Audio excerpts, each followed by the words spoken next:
Hello everyone, I'm Jeff Haze, the 1F Jeff. I will be your narrator. Character credits will be saved for the end of the production. This is Kannazuki, Volume 1, by Yuka Miura. The Beast of Akune. Where were we? The Eden River, narrow and calm, flowed down from the old Desmore Hills.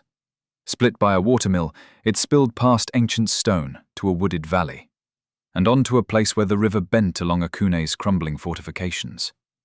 It moved under the bridge of the West Gate, past the cemetery, and out to the sea. Someplace far north, in the mountains of Toth, fed a river made to brim from endless sources and unfathomable springs. Early morning peasants toiled along its banks, with one eye on the graveyard and the other on the open sea. This was the cage which subdued them, the promise of freedom and the folly of rebellion. From these banks, as their daily tasks carried them back into the heart of darkness, they would gaze at that horizon and think of distant lands where men lived free beneath bluer skies.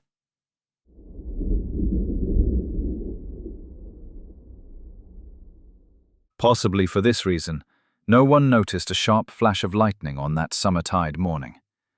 Even as it split the cloudless sky, it delivered such a hushed thunder that if anyone had noticed, they might have called it polite. Abandoned shops and homes seemed to shine against its glare, only to fall back into shadow as reality parted to deliver a well-dressed gentleman. The sun hurt his eyes, and for a split second everything seemed wrong. Any magic that involved translocation was dangerous, yet Gouge had run out of options and been forced to flee. Although these buildings limited his view, he knew the city to be Akune. How foreign it all seemed. Rising from the filthy pavement, he lifted his gaze to survey the surroundings. The sun had risen. Yes, his spell had been successful. Glancing down at his hands, he took the time to brush shards of broken glass from his fine clothes. How long would he have? He set off for the administration buildings of the city centre. He did not fix his eyes on the cemetery or the sea. Neither held his interest.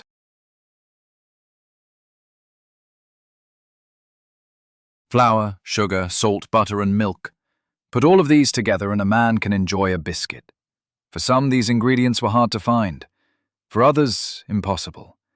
Depending on one's definition of the word flour, they might be able to source a small amount before it was carted off.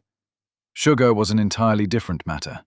Even the smallest unsold supply could result in a private auction on board one of the many ships that found themselves in Akune's harbour.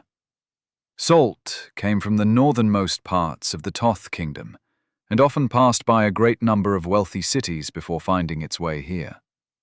Discovering a caravan that offered salt was the same as stumbling over a merchant who was allergic to profit. Despite how difficult all this may have appeared, butter and milk required outright theft. The Black Oven Brotherhood was a bakery that offered biscuits, a tiny establishment with crumbling walls and a thatched roof in dire need of repair. It operated just outside the North Gate. Contrary to the name, it was run by one man and his elderly mother. They charged 5 copper coins for a biscuit, and it was a price so outrageous that the city's price controls had effectively barred them from operating inside the walls. Yet Hammond knew he would be paying much more than 5. He stood at the counter in his thick brown cloak, with a worn short sword on his belt and an iron badge hooked around the cloak's folded collar. He weighed nearly twice as much as the average Akunean, and his clothing did a poor job of concealing an overly muscular body.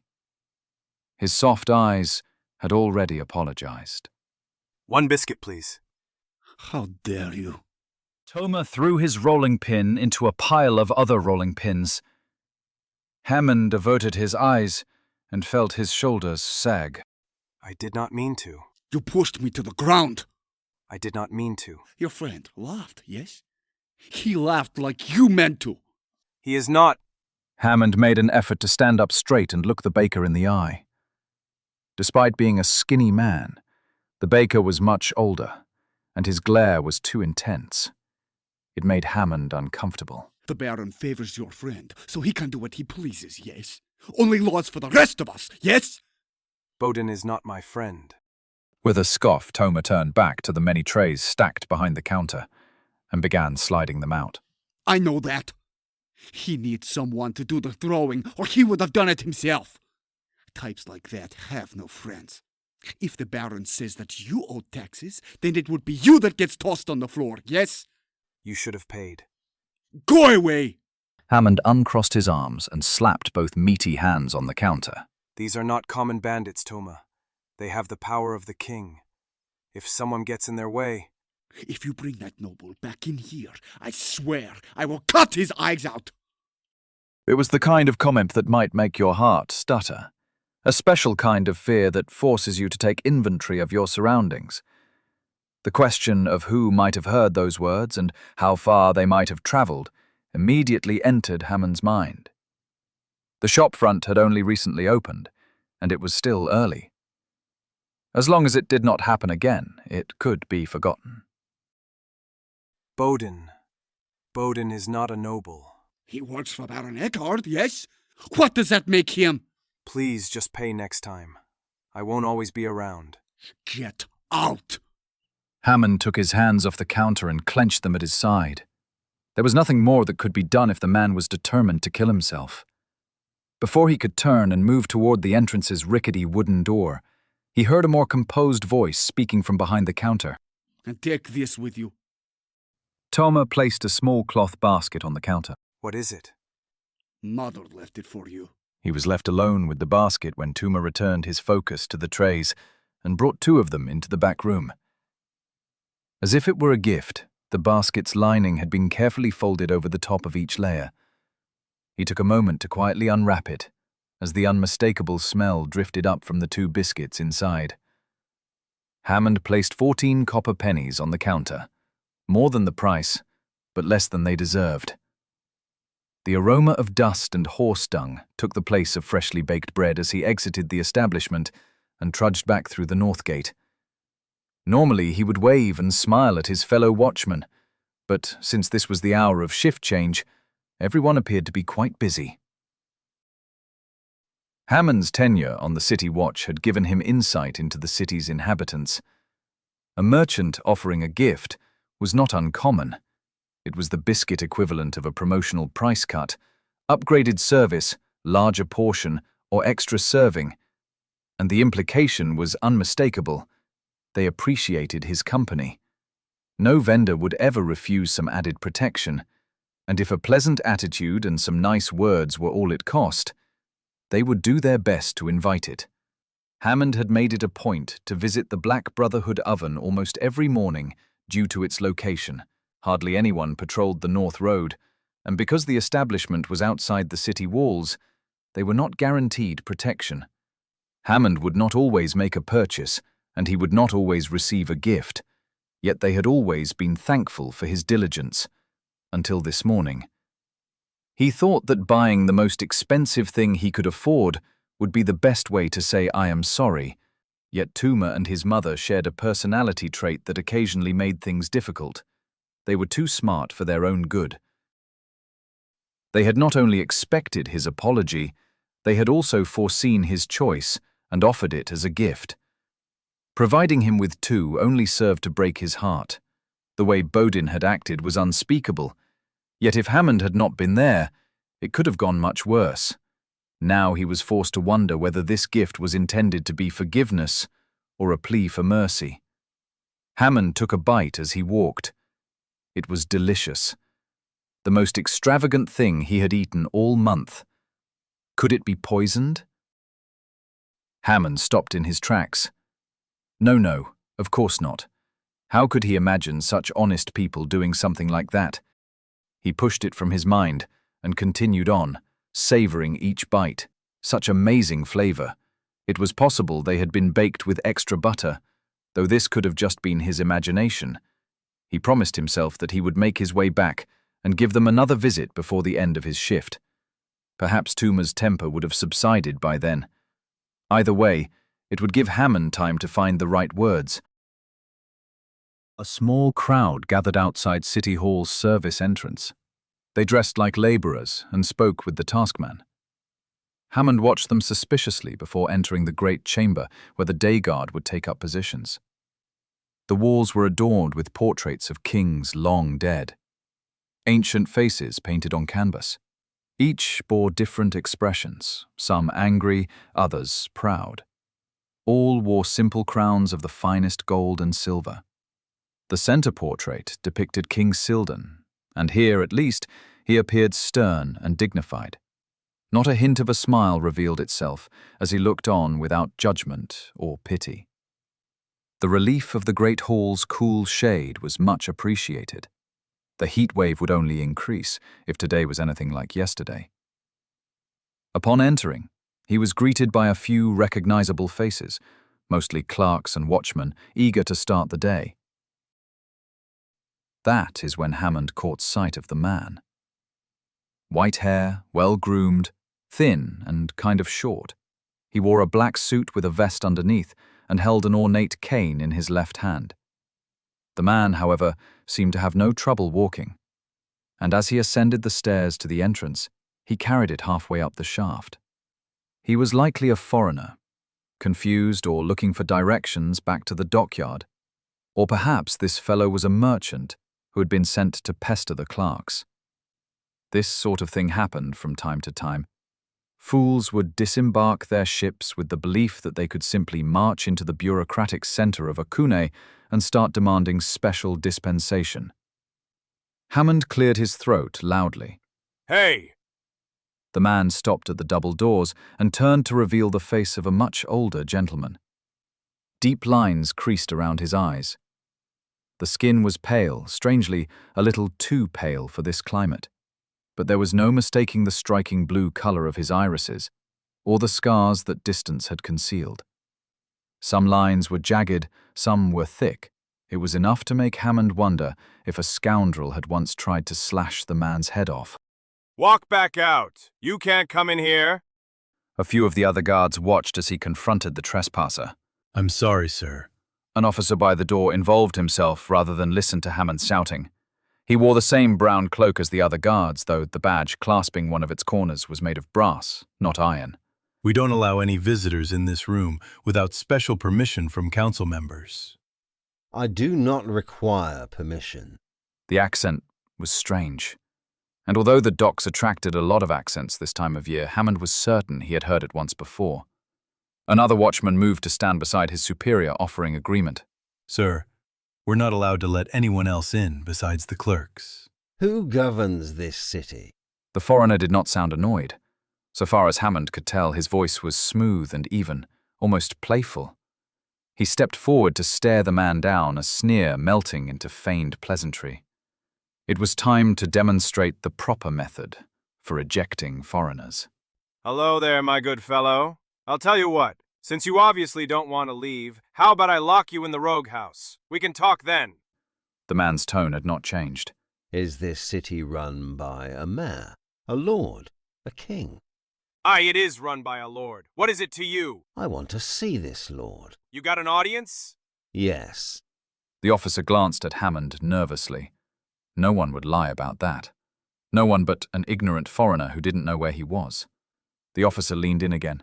Be straight with us. Do you really? No, this man said he has an audience with Lord Nath. You hold him here and I will go check with the clerks. It is a serious offense to... No, I believe him. Surely the scheduler will confirm it. I don't think Lord Nath is here today. Hold him here. Hammond turned toward the stairway which led up to the second floor. And Gouge waited patiently for the guard to return. The main hall appeared to have seen recent construction, all new wood, and yet the stonework was old and scratched. The portraits on the wall ranged from recent to more recent. It made him wonder how many times this city had changed hands in the last 100 years. An exquisitely crafted bench next to the door allowed plenty of room beside him to lay down his cane. It was nice to relax after all of that walking, but he resisted the urge to close his eyes. The officer standing next to him shifted nervously. He was far too young to be experienced, and failure to control subordinates had not gone unnoticed. Time passed, perhaps an hour or less. Lord Nath emerged from the stairwell. He was a tall, skinny man with a goatee and thin moustache. He seemed to glide over the floor, dressed in exquisite materials and jewelry.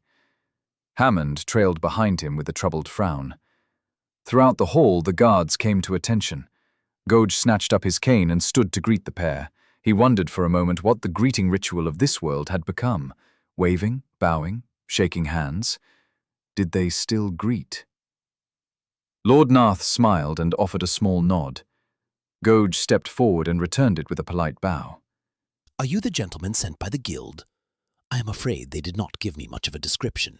Apologies, Lord Nath. You have mistaken me for someone else. My name is Gouge. I am back from a 1,000-year absence, and I shall resume control of my city. Lord Nath glanced at his guards. Ha! What? Your services are no longer required. The guards continued to stare in bewildered silence, leaving Lord Nath to return his expression with a gradual smirk and an awkward chuckle. Ha! Yes, I think I understand. A joke, right? Yes, hilarious. But I fear that I have made a late start this morning. I will allow you to remain in Akune. Quite humorous. I am lord of this city, and you are not. The levity drained from the nobleman's features. Gouge held the cane in his left hand and stretched out with his right and cast a spell called Wither. Everyone startled at the sight of green lightning, which suddenly brightened the great hall. A loud crackling noise made their ears ring. Lord Nath collapsed as the spell flew from Gouge's grasp and pinned the man to the ground. The nobleman screamed, his bones pulled apart by constricting flesh, yet no blood was visible. The wood floor beneath him turned black as his corpse grew still and began to sizzle. Gouge swung his hand shut. It was over. You were mistaken. He lifted his gaze from the charred body. Someone dropped a sword and ran from the room. The rest froze in terror, hands on their weapons. With 2 slow steps, he approached the guard from earlier. What is your name? The man's face had gone pale and, with hands by his side, his eyes fixed on the body at his feet. You shouldn't. Gouge stepped in close. Breathe. Breathe deep, or you're going to pass out. The guard grasped at the edges of his brown cloak before finally settling on the belt that held his sword. He did not even seem to remember the blade was there. Another moment passed before his chest expanded, and he took in a long, audible breath. Then another. His trembling ceased. What is your name? The guard kept his eyes on the steaming remains. Hammond. Hammond, please take me to Nath's former office. I am resuming my role as Lord of Akune. Gouge made an effort to smile comfortingly, yet the guard did not lift his gaze. Instead, he stepped back and turned before leading them up the stairway. The office was a mess, no doubt ransacked by bureaucrats and secretaries. Gouge wondered if Lord Nath had ever set foot in it. Books and reports stood stacked on the desk while shelves overflowed with papers and stamping supplies. A thin sheet of dust had been pushed from the door to the desk, and from the desk to the shelves. It had the appearance of a chancellor's haven, or perhaps a storage room. Ha! It is so small. I guess it is also fitting. He seated himself behind the desk and leaned back against the lip of the window. Hammond remained at the door with a blank expression. No doubt there will be some angry people who wish to shout at me. When they arrive, please bring them here. With barely a glance, Hammond departed. Gouge spent the rest of the day dealing with paperwork, accounts and edicts. The text required translation magic, yet the contents were fairly straightforward. He arranged them into stacks according to things he would delegate and things he would eliminate. At first glance, one might think that the city accounts were far too complicated for one man to address. This is what Gouge referred to as the illusion of disorganization. Things appeared chaotic on paper, but the true complexity was only visible once you understood the relationships between the unique elements of the structure. Simplicity came at the cost of removing everything that did not truly matter. Or to be more blunt, the people who did not matter. He wished he could send out for lunch, but decided against it.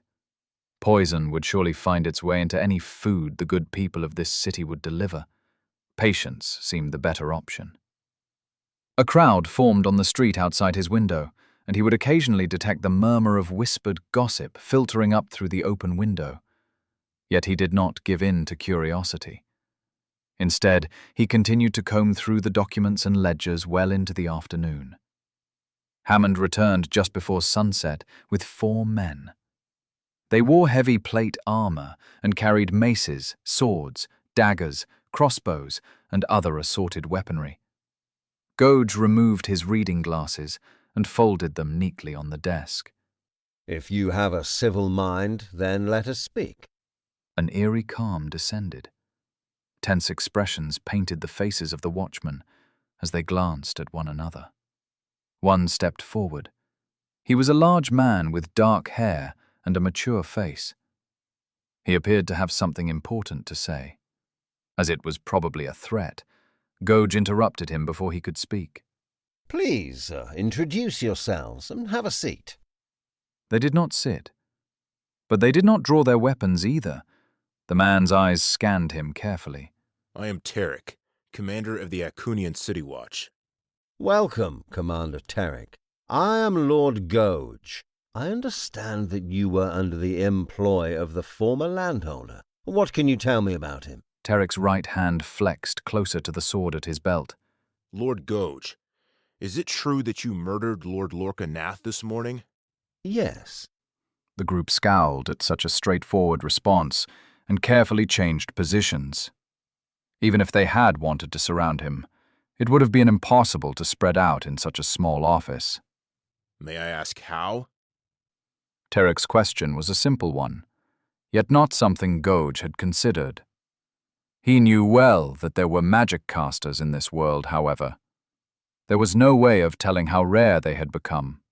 I do not see how that is relevant. Yet, if your curiosity requires satisfaction, it was with necromancy. I am a necromancer. Magic is illegal in the Toth Kingdom, unless sanctioned by the Royal College. Akune is no longer attached to the Toth Kingdom. Tarek's lips parted briefly. Goge had been sitting for most of the day and had to suppress the urge to stretch his legs. On any other occasion, he would not have hesitated. Yet these men were poised to strike, and anything might set them off. This city has always belonged to me. I'm grateful to the kingdom for managing this region in my absence. Now I have returned. Toth's laws no longer apply. Tarek leaned forward and placed a hand on the desk, a little braver now. The king will not stand for this. I suspect he will not. I suspect he will send an army to attack me. However, that does not involve any of you. Your job is to honor the oath you took to defend the people of this city. We swore an oath to King Silden, not the city. If you wish to honor your oath to him, why not continue to safeguard it until he arrives? There's no use in throwing your lives away against an impossible foe. Goge had not meant those words as a threat, but as the commander stared at him from across the table, he could see that they had certainly been taken as such. Tarek removed his hand from the desk and stood upright. Rather than continue this dialogue, he gestured to the others before filing back out into the hall. And it was a wise move. Tarek had sized him up without declaring his intention and would withdraw to plan his next course of action. Cooperation was still on the table, and yet, as he listened to the sound of their heavy boots making their way toward the stairs, he realized that could have gone better. Goge stood up and stretched. It was evening. The sun was going down, and still so much that remained to be done. He sorted through a few remaining documents, picked up his cane and found his way out. The upper floor had been evacuated. Only silence welcomed him as he proceeded to the stairs and descended to the lower level. Lord Nath's corpse had been collected, and the only remnant where it had been was a black stain across the hardwood floor. He speculated that the nobles were currently standing over it right at this moment, no doubt arguing over whose fault this was. He stepped through the double doors of the entrance to find a horde of city watch waiting for him outside. Their whispers lapsed into silence. In the distance he heard what sounded like thunder, but he knew it was just his imagination. If the city watch planned to attack, he preferred they do it now. Goge transferred his cane to his left hand and calmly walked to the street as if nothing was wrong. Not brave enough to step forward, but too ashamed to step back, they did not attempt to bar his way. A horse-drawn carriage approached. Goge signaled with his free hand. With at least 30 sets of eyes on his back, Goge paid the driver 2 silver coins and climbed inside. It was cramped, but comfortable enough. Brittle wood made up its walls and ceiling, interspersed with leather padding. Wobbly seats in rather poor condition were undoubtedly worse than they looked. The horses pulled forward at a brisk walk, making the whole carriage bounce and sway. The driver seemed like a mild-mannered young man. Goge could see him through the little window in the front. That was a lot of people you had waiting for you. Are you some kind of prince? No, I have never been a prince. Where will you go, sir? The Temple of Minar. The carriage made a quick turn toward the eastern streets. After only a few blocks, Goge called to him to stop. Pushing open the door, he got out and scanned the surroundings. The temple was ahead, its white stone gleaming in the darkness. A street where the wealthier homes transitioned into eastern slums, the well-swept street still smelled sweet and inviting. Yet there was something decidedly wrong with this stretch of space. This world felt more real than his own, but as his eyes scanned the horizon, he was sure he could sense. He tipped the driver and asked him to wait. A long line of run-down buildings pressed against the north side as he scanned from east to west, and an intense stare locked up his expression. There, a building that looked like it had once been a school was now being used as a beggar's home or Akune home for children.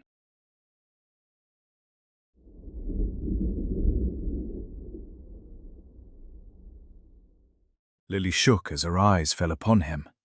Heavy boots, shoulder-width apart, marked a stance assured and immovable. The man was surrounded by the bodies of his victims.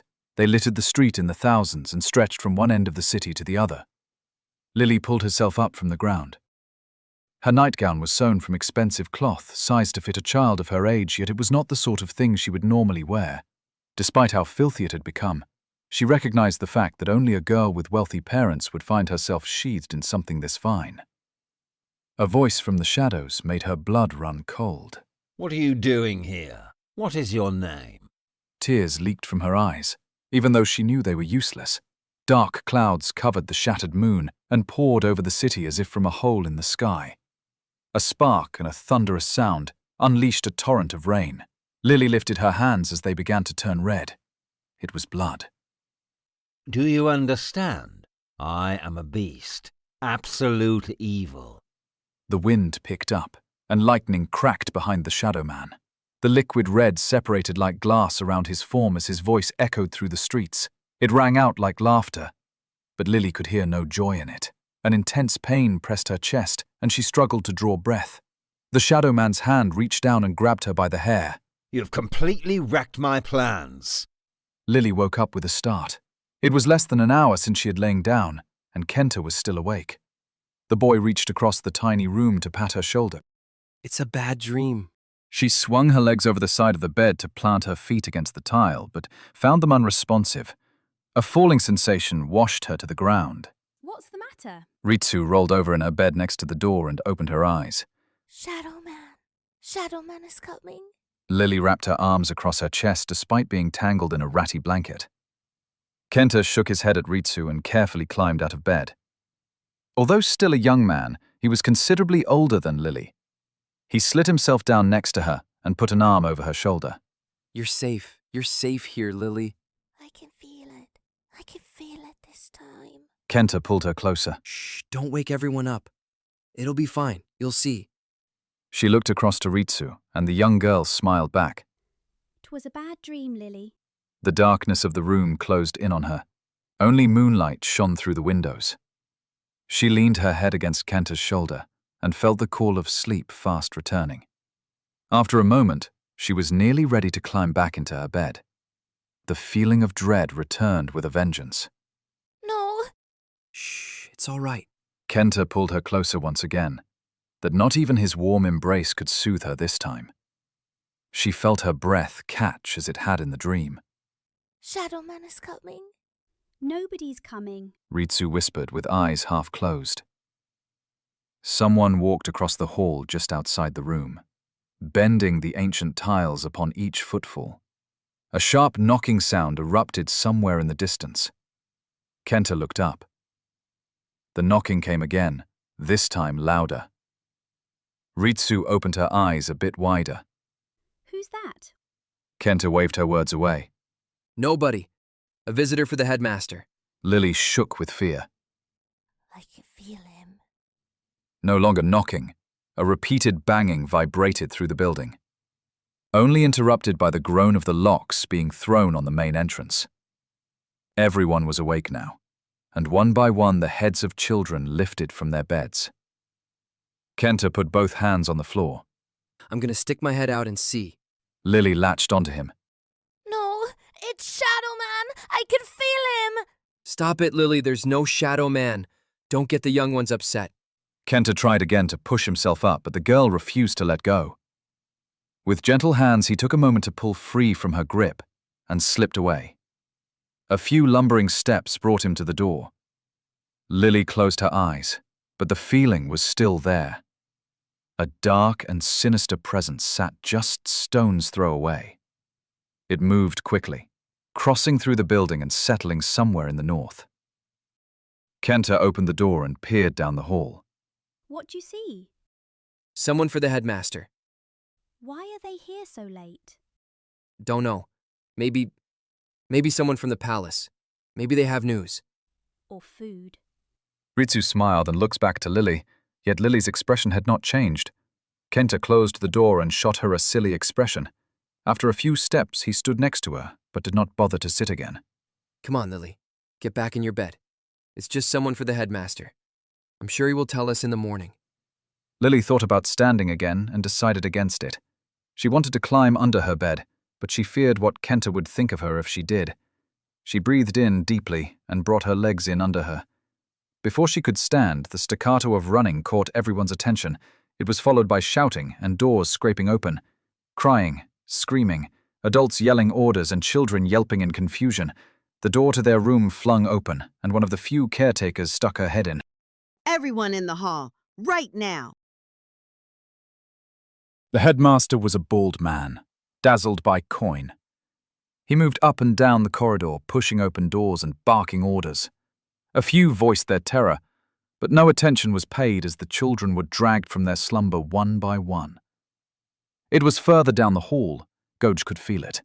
The enchantment was so intense that Goj had to resist the urge to avert his eyes. A moment later, he froze. There it was. Not just one, but two.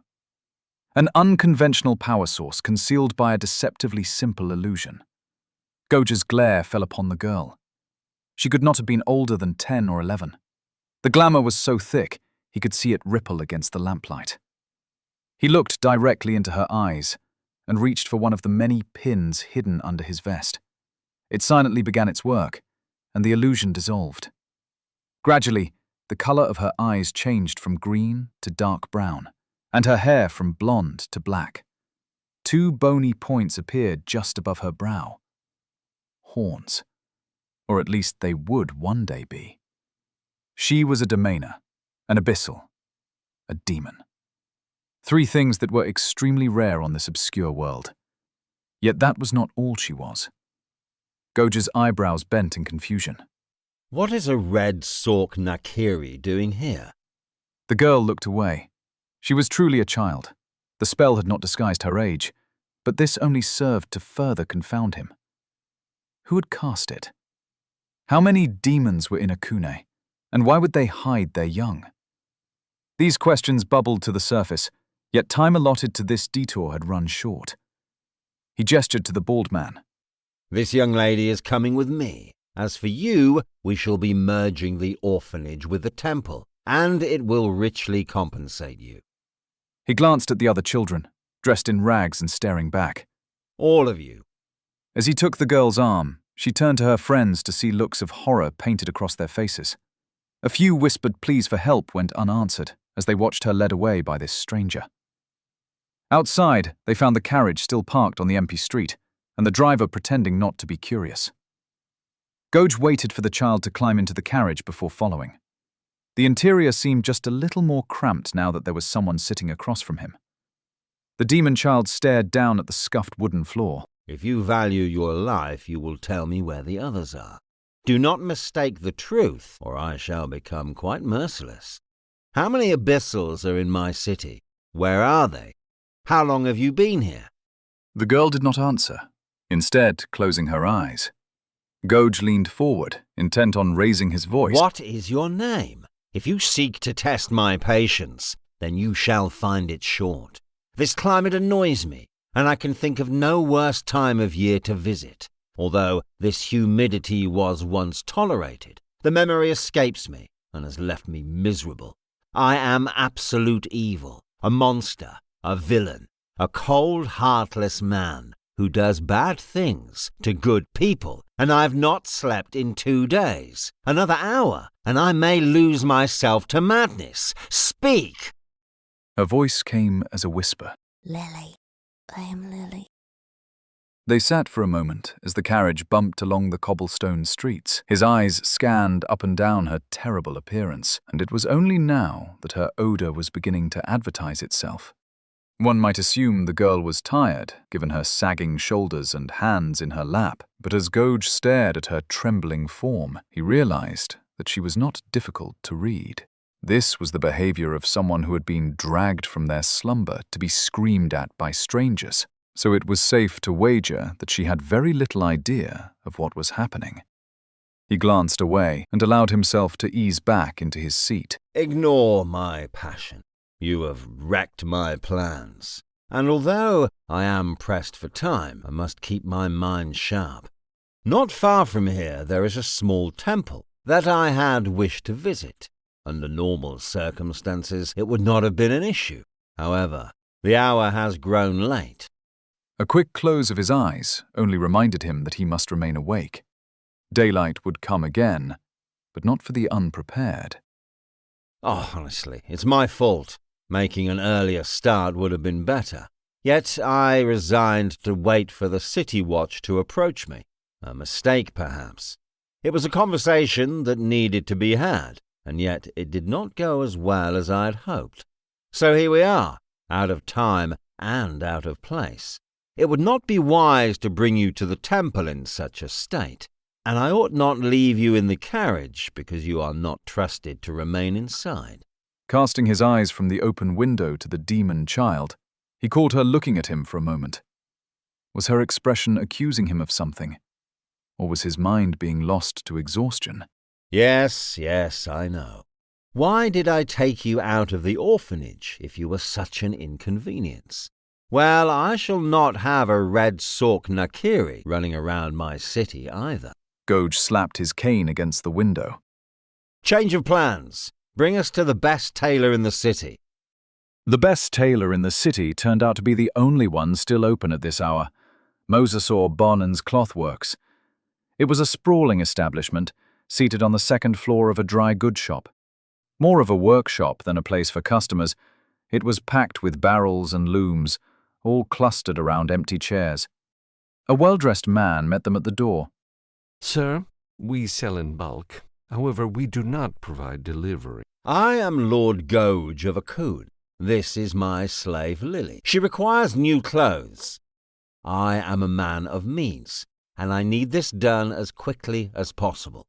As if on cue, 2 middle-aged women appeared from the back and folded up the objects they had been working on. It would lead me to employ additional help. I am a man of means. 1, perhaps 2 hours. Gouge pushed Lily forward unceremoniously.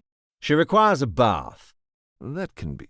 Good sir, your slave has horns. The man's expression did not change. My slave is some type of elf. Yes, sir, but your slave has horns. I believe it is time for you to see what I offer. Seemingly from nowhere, Gouge produced a small satchel fashioned of dark brown leather and a clasp in the shape of a silver dragonfly. He held it open for inspection. The man's eyes gleamed in the candlelight. Helene, Sarah, take this gentleman's slave upstairs and give her a bath immediately. Mind the horns, she is some type of elf. Wake the others. We start work at once. Gouge spied a lush sofa in the next room as the women descended upon Lily. They tried to be gentle at first, but her struggling forced them to carry her away. Would my lord enjoy a glass of wine while he waits? No, thank you. I am expecting someone. But I would be pleased to rest on your sofa. As you will. Please excuse my absence. The man bowed briefly and retreated to the office as Gouge cast another glance at the crimson sofa. Even if he could have occupied himself with other pursuits, the couch's plush upholstery was irresistible. Closing his eyes for a moment, he sat on the folded plush surface, promising himself he would not sleep. He awoke some time later. The man stood in the center of the room with a small army of workers.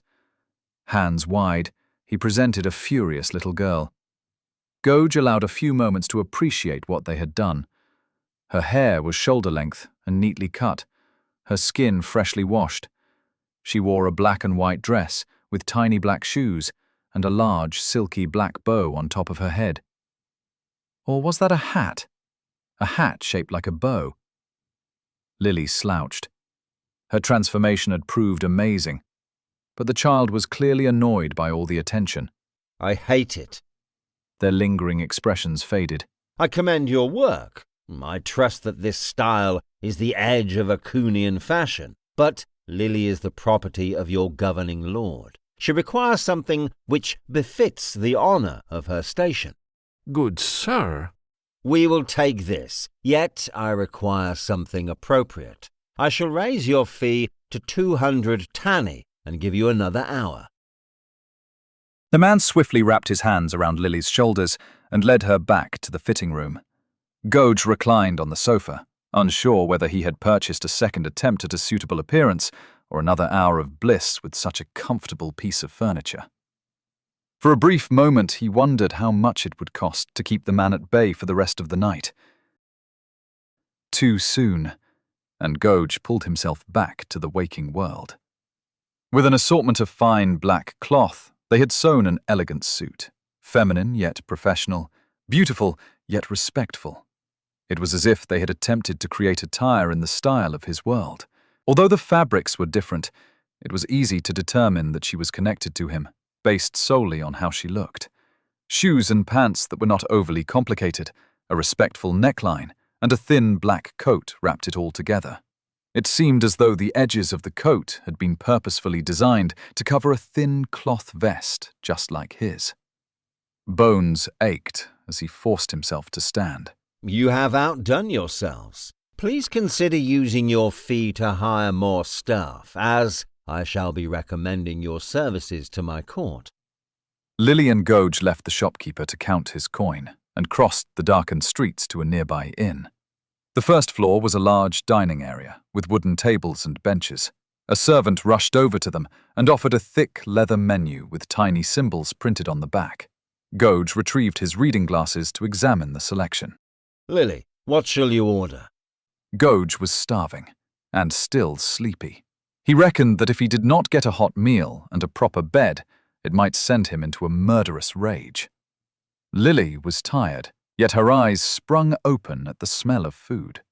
With a serious face, she examined the bill of fare. She held it upside down. However, that did not appear to be an issue. Wait. Gouge turned his menu right side up. I'll have chicken casserole. He raised an eyebrow. Do you know how to read? No, but I want chicken casserole, please. Make that 2. They were disappointed to find the most expensive rental to be a 2-bed single room.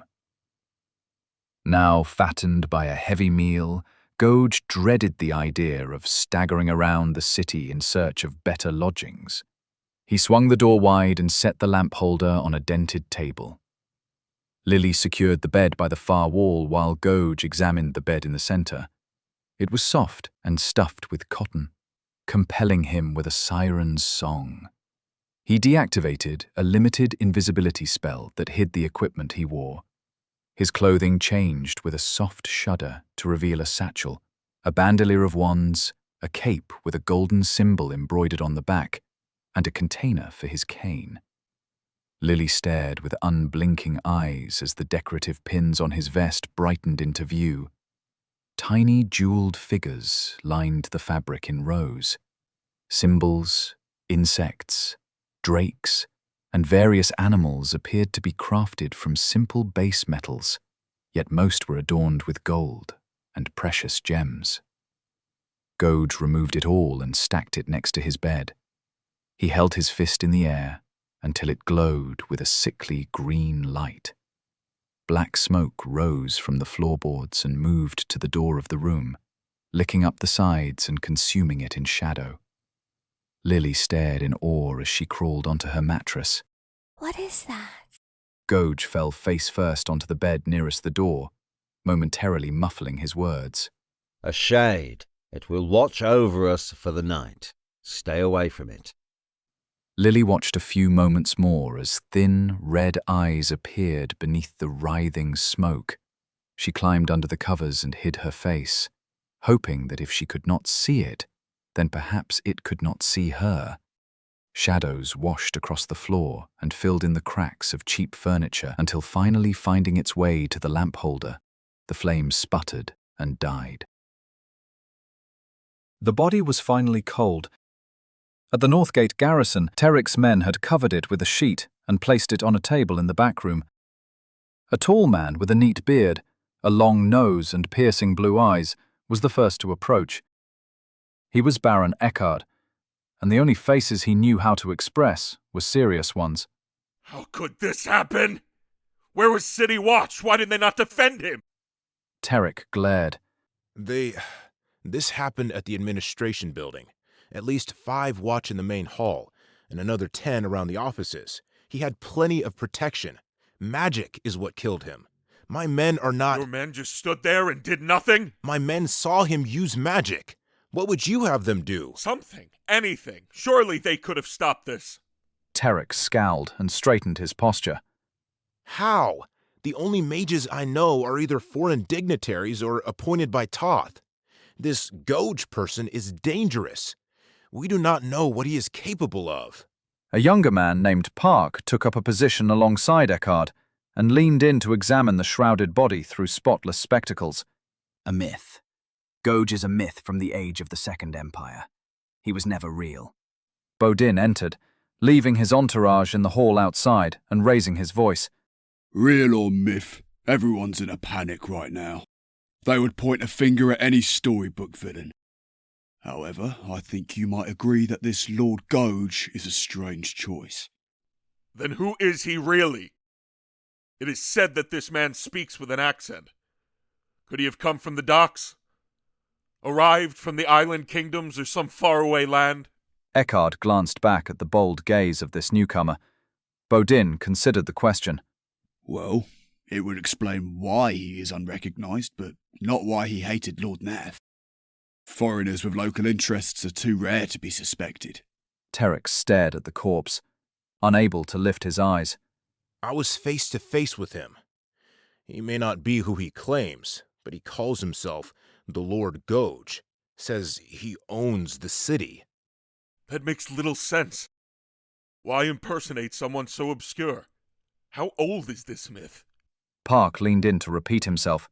Around 1,000 years. The mage kings of the Second Empire used stories of Gouge to keep each other in line. It shows the ignorance of this man, claiming to be someone so old. Not even the oldest of elves live so long, and by all accounts, our impersonator is human. In walked another. Baroness Hannah Stella, an older woman straight from the highest levels of the Akunian aristocracy. Apparently hailing from a quite different occasion, she wore a wonderfully expensive blue and gold ball gown with her hair arranged by the best dressers in the city. If he arrived by ship, then how do we know this is not a plot from the Oceanic Council? On a normal night, most of her peers were happy to see her, but but from the angry glare she was drawing, it was safe to assume that her speculation was not appreciated. With respect, Park gave a quick bow in her direction. For me, it is difficult to understand what a foreign power would hope to achieve. When it comes to plots of this nature, the Toth Kingdom is not typically a target, and especially not a city of this size. This size? Eckert grumbled and tried to wave her question away. Tiny. He means small and insignificant. What could they possibly gain? Kill Lord Nath? They would not recognize the name. There is no sense in guessing. Whether his claims are true or not, this is what I can report. He killed Lord Nath in front of witnesses. He used magic to do it. We met with him and he threatened us. I set men to follow him, but we do not know how to proceed against someone like that. The Baroness glared at Terrick. Lord Nath was no commoner. Something must be done. We are talking about the murder of a king's vassal. Large or small, he held a title. When the court hears of this... I agree. Eckert kept his eyes on the body as if he were still searching for clues. And it falls to me to take action. This man should be executed immediately. She crossed her arms. Only trouble would come of that. And you have no right to extend your authority over the city. Only myself or the Sargo are capable. The king would not stand for such bickering. He would demand swift action, and we both know he would demand it from me. It is better to put this animal down as quickly as possible. Bodin shifted nervously. How would it look to His Majesty if you removed Nath's killer? He might assume you were trying to silence an agent. His Majesty would never accuse me of such a thing. He knows of my loyalty and would agree that this should not stand. Perhaps he would, yet others may decide to examine your recent investments. Park swept under a fleeting look of surprise that the Baroness should mention that, but Eckard clenched his fists and turned. Are you accusing me of being in league with this criminal? Am I surprised? The voice of a young man echoed from the corridor as the door swung open to reveal a figure dressed in a fine suit of silver and gold. A red trim cape hid his hands. Lord Nath was slain, and you worms are already fighting. Relief washed over Eckard's face. Rav, I thought you departed last night.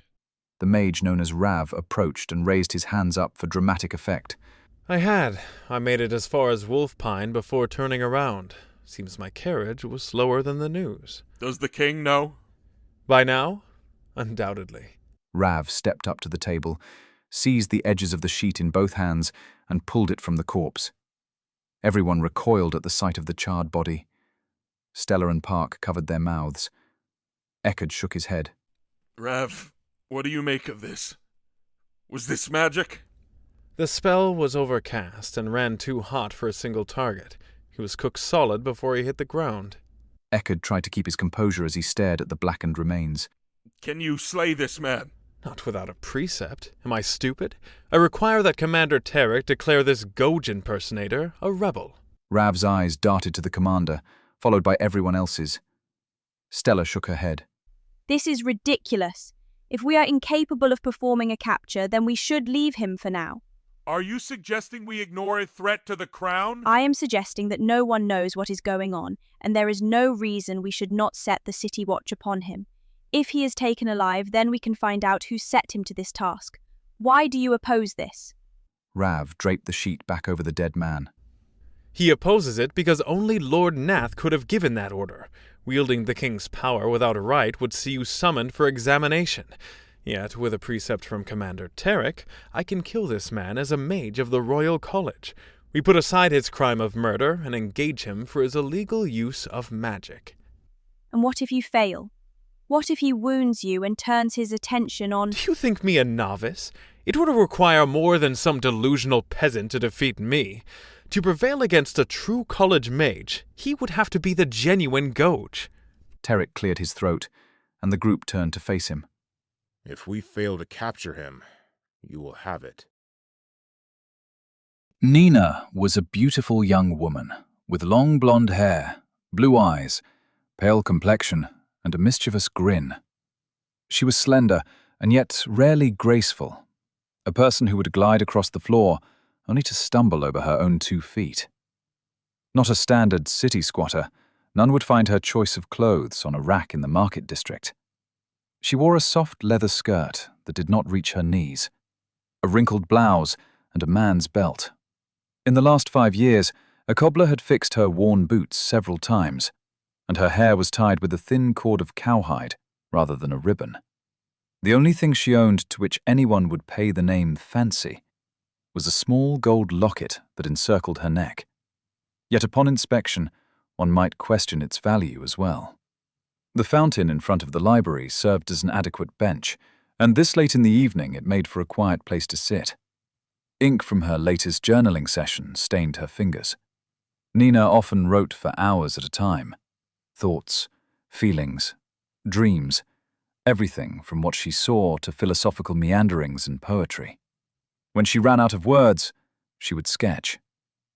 Hammond emerged from the darkness and passed closer to the library. He was still on duty, wearing his faded brown cloak with a large iron badge clasped to the collar. Nina put away her journal and quill after seeing him and wiped her hands on a clean rag. It was time for dinner. Hammond joined her on the fountain's edge and began nibbling at the bread she'd set out. You always have the best food. Where do you find this stuff? She opened her basket and produced a tiny bottle of wine, no larger than a fist. The library had food delivered for the staff, but today it came with a little something extra. He cast a suspicious eye. What's this? She poured him a mug of red liquid. Something special. Do not hasten your drink. They make these bottles so small. He gulped it down and wiped his mouth on the back of his hand. Wow, this is good. What's it called? That's the best part. Look at the markings on the bottom of the bottle. It's from Cocoa Village. Hammond tipped the bottle to see the markings underneath. Nina's smile had infected him. Cocoa? Are you kidding? Can you believe it? Things must be getting better if they're making wine again. Every day, it seems, things get a little easier. I wish that... She searched through her basket for more bread. You wish what? Did you hear about Lord Nath? Yeah. I heard a merchant attacked him. More than that. He's dead, and I saw the whole thing. This foreigner came to City Hall and hit him with magic. It was like green lightning. Scared the hell out of everyone. Nina set a slice of meat between 2 pieces of hard black rye. Maybe now the farmers will get a few extra days to harvest before the taxes are called. I'm serious. So am I. When people hear he's dead and not injured, I bet they will celebrate from Tamworth to Callow. Hammond lowered his voice and leaned in closer. I wish it had been Eckerd. She refilled his mug and pinched off a small piece of the cheese for herself. Nina had hoped he would take it all with him, but this type of cheese proved far too addictive. She held up a piece for inspection. I do not know what this is called, but I could eat an entire wheel of it. Hammond raised an imaginary knife. If I stabbed Eckerd tomorrow, do you think I could convince everyone that Gouge did it? Who? The foreigner. She took another piece. That name sounded familiar. Does it? Did you date him or something? Nina leaned over to hit the big man on the shoulder. She had to do it twice so he would notice. Hey, stop that. I'm an officer of the watch. I'll drag you off to the gatehouse for assault. He pushed her away with a playful sneer. The nobles wouldn't allow it. I know all their secrets. No sooner had the words left her mouth than Hammond's smile disappeared. Don't joke about that, Nina.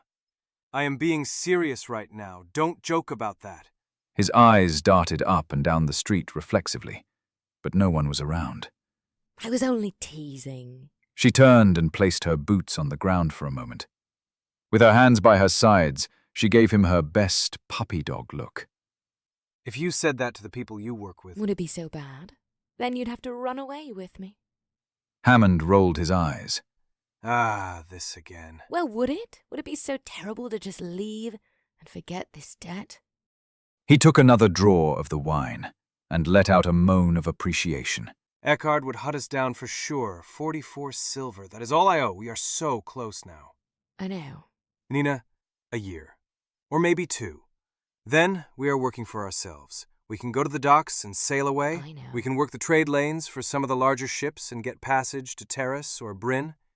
We'll be free of this damn city and start over somewhere better. But we have to do this the right way. I know. I don't want to be looking over my shoulder everywhere we go. That's no life. We would never be rid of him. He has friends at every port. He will find us, Nina. I know. The night grew colder, and light from the shattered moon filled the square. Mina stifled a shiver, but Hammond noticed. He stood up and collected a few pieces of shortbread to put in his waistpack. You should get home. Get some rest. There is a call to arms tonight, so I won't be back until morning. Mina's expression turned to concern. A call to arms? Why? The foreigner. Commander Tarek met with the nobles and came up with a plan. If it works out, there could even be a bonus involved. You won't be in danger, will you? We're all in danger until we bring that spellcaster in. But no one is more important to Eckhard than me. He won't risk losing his debt payments by sticking me at the front. Besides, Gouge will have to be on guard with me around. I'm sneaky. Mina stood up to see him off. Show me how sneaky you are by not getting hurt. I will. Get some rest, Nina, and thank you for another lovely dinner. He smiled and started back down the street. Have a care. Who will I feed if anything happens to you? Yourself for a change. Don't worry, I shall keep you from growing fat. Nina packed up and got ready to head home. Yet she couldn't help but linger a few moments as she watched him walk away. Gouge woke to the sound of splintering wood. He slowly turned his gaze to Lily and found her perched on top of her mattress, staring back. She had already dressed and appeared to have been awake for some time. Her voice was calm and practiced. There is someone at the door. The old man hobbled onto his back and shielded his eyes against the daylight. From the window he could not tell how much of the morning he had slept through, but midday was not far off. Gouge forced himself to climb off the bed as sounds of battle raged from the hallway. He rubbed his eyes and took a moment to lean against the wall. "Get help!" Someone screamed. Gouge looked down at his belongings and carefully began collecting them. With no mirror in sight, he wondered how crazy his hair must look. He finished reattaching his equipment by activating the limited invisibility pin, which obscured most of the important bits. Lily was still staring. Are you ready to go? She nodded. All right, let us proceed. I have one stop to make, but then we're off to the palace. Lily followed him to the door, which lay in several thick pieces. 2 City Watch huddled amidst the wreckage, nursing their broken bones. In the hallway, the Shade was pushing against a column of armed men. The creature's long arms battered the watchmen into walls before herding them back in the direction they had originally approached. As of yet, the men seemed incapable of inflicting any damage upon this raging creature. Gouge carefully stepped over the broken wood and looked back to Lily. She was too short to step over it. One man shouted a string of threats from the floor. Despite a shattered nose and bruised eye, he still had the strength to hurl obscenities. Gouge gestured to Lily and carefully lifted her over the debris before taking a moment to properly inspect the corridor. A trail of brutalized men traced from the room toward the Shade, now reaching the end of the hallway. "Rotter! Going to kill you!" One watchman yelled. Gouge carefully avoided the man and set Lily down next to him. A dazed combatant stumbled into Gouge's path with arms flat across his ribs. Without a second thought, Gouge grabbed the man by the shoulder and pushed him down. The Shade halted its attack with a whistle from its master. After a quick gesture, the Shade blurred slightly and vanished into a cloud of smoke, a haze so thick that it seemed to fill the corridor. Stay close, Lily. They proceeded through the darkened hall as it echoed the cries of the wounded, down the stairs and out into the city streets. It did not take more than a few steps before they arrived at a row of shops, and at the end of the block there sat a small bakery. Large windows revealed the massive ovens inside, and a door had been propped open as if on invitation. Lily adopted a nervous expression as she gazed at the bakers inside. Am I to work here? No, stay close. This shall take a moment. What shall you require, sir? He pointed to one of the top racks. I require 20 of those. She set down what she had been working on and quickly filled an empty flour sack with an assortment of the round bread. Gouge handed one to Lily. Bagels. We had these in my world too. Not quite an effective breakfast, but they are enjoyable. Lily bit into the bread, and was quick to follow it up with another. The old man bit into one of his own and collected the sack with the rest. Finding a carriage at this hour was easy. He let her have the rear seat while she finished her meal. Where are we going now? We are going to meet a man who lives at the temple. Listen carefully. I need you to put this on. After a few moments of searching through his satchel, he produced a thin piece of cord with 2 tiny brown skulls laced through the center. It appeared to be a necklace. However, the young girl could not fathom why someone would want to wear something so hideous. She folded her arms defiantly. No. You will do as I say, or I will stop this carriage and lash you. Goge held it out. The cord itself was an ugly piece of uncured leather, but the 2 tiny skulls had a thin shine around their edges. She turned the skulls over in her hands. What kind of animals are these? What kind of animals? What kind of animals are the skulls from? Lily could swear she felt a vibration coming from the one on the right. Goge tucked his satchel back into the invisibility field under his arm and pointed at the necklace. They are carved from wood. Put it on. I don't want to. I did not ask if you wanted to. There's something wrong with it. The skulls were relatively mundane in appearance, but she found it hard to look away from them. Goge leaned forward and grabbed her by the belt of her skirt. With a pair of quick hands, he tied the necklace to one of the belt loops. Goge sat back on his bench and replaced the cane across his lap. There. Never take it off. Keep this on you at all times. Do you understand? Why? Why must I wear it? He rolled his eyes. It allows me to know where you are.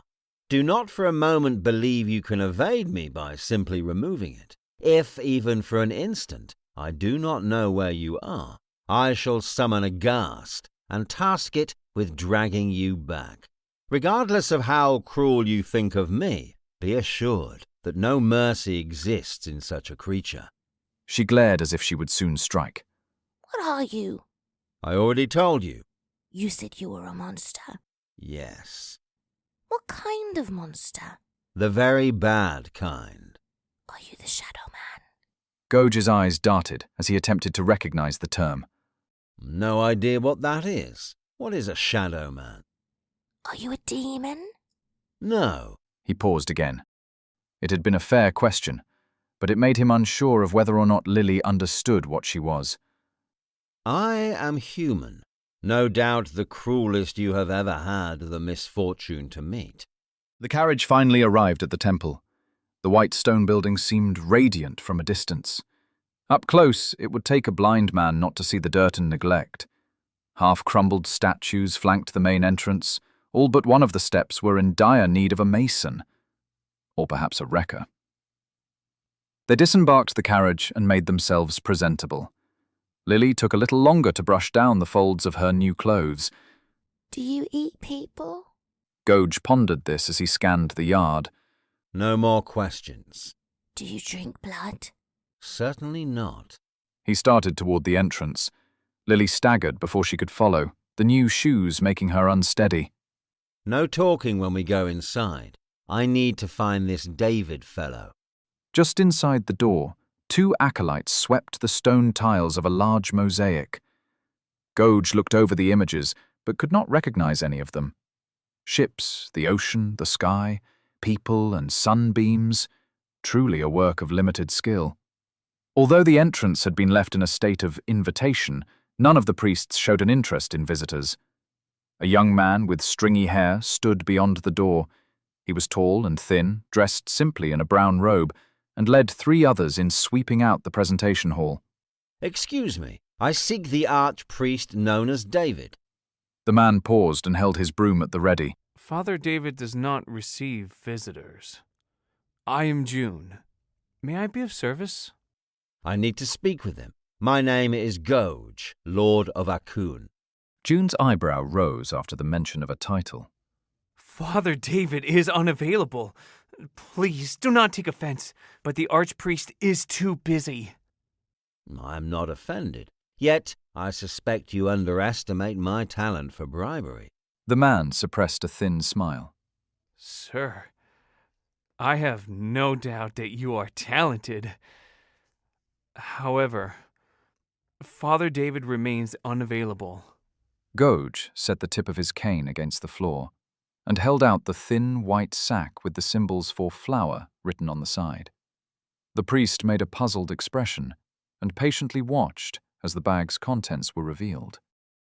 The smell of freshly baked goodness slowly filled the room. Actually, I think you are right. This demands his attention. He accepted it with a smile, and his associates paused their morning chores to seemingly present themselves in case June required their assistance with carrying such a heavy bag. Although their aid was not required, they were permitted to trail behind as the group proceeded through a set of double doors and down a long hallway. Passing through an empty kitchen and beyond a variety of locked rooms along darkened halls, they arrived at the rear of the temple. With little ceremony, they found themselves delivered to a small room with a window, and the priests abandoned them to a young man inside. David wore the same brown robes as the others, but with a colorful vestment across his shoulders. He was much shorter and thinner than Gouge had anticipated, with light brown hair that had clearly gone uncut for some time. He sat idly in a large chair at the window. There were enough books to fool one into thinking it was a library, but it was really just a storage room. Little book mountains, some only waist-high, crossed here and there, while others looked like they'd recently fallen over. Gouge painted a smile across his face. Are you the archpriest I have read so much about? I am David. I oversee the temple here in Akune. David folded his hands in his lap, but soon decided to rise in greeting. I am Lord Gouge. One of my brothers announced you, but I did not believe he had pronounced it correctly. Is it Gouge? Gouge, yes. Well, we are glad to have you here in the Temple of Minar. This is my slave, Lily. Gouge gestured to Lily, who quickly dashed to his side and gave a low bow.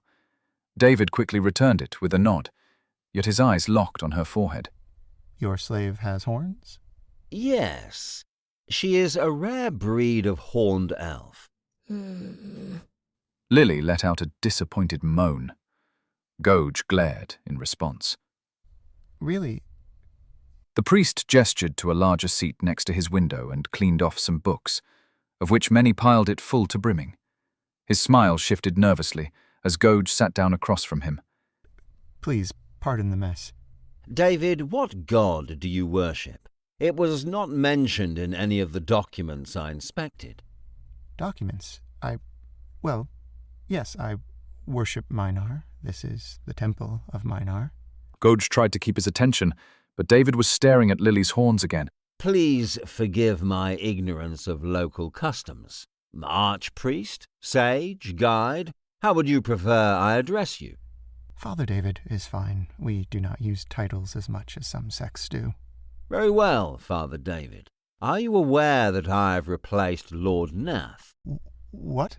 How? When? Yesterday morning. Why would you do that?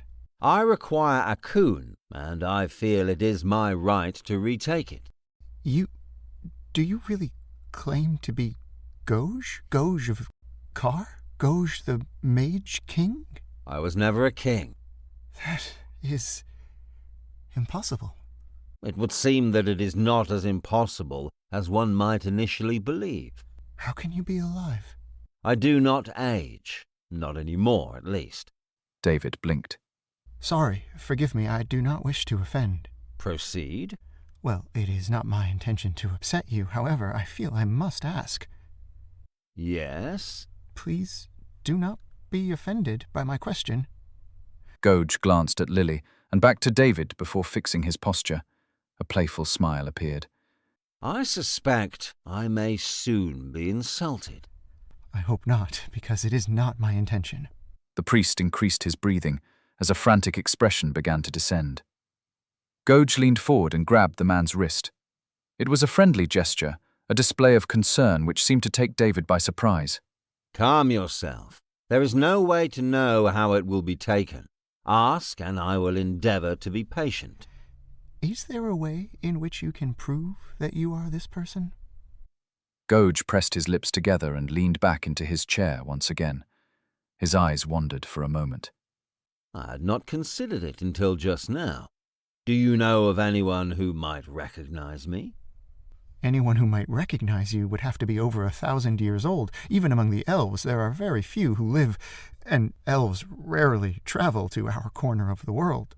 Just as well. I did not associate with many elves back then. Might I also ask, where have you been this whole time? Around. Surely someone would have seen. I was noticed by those I chose to associate with. Yet I doubt you and I would associate with the same people.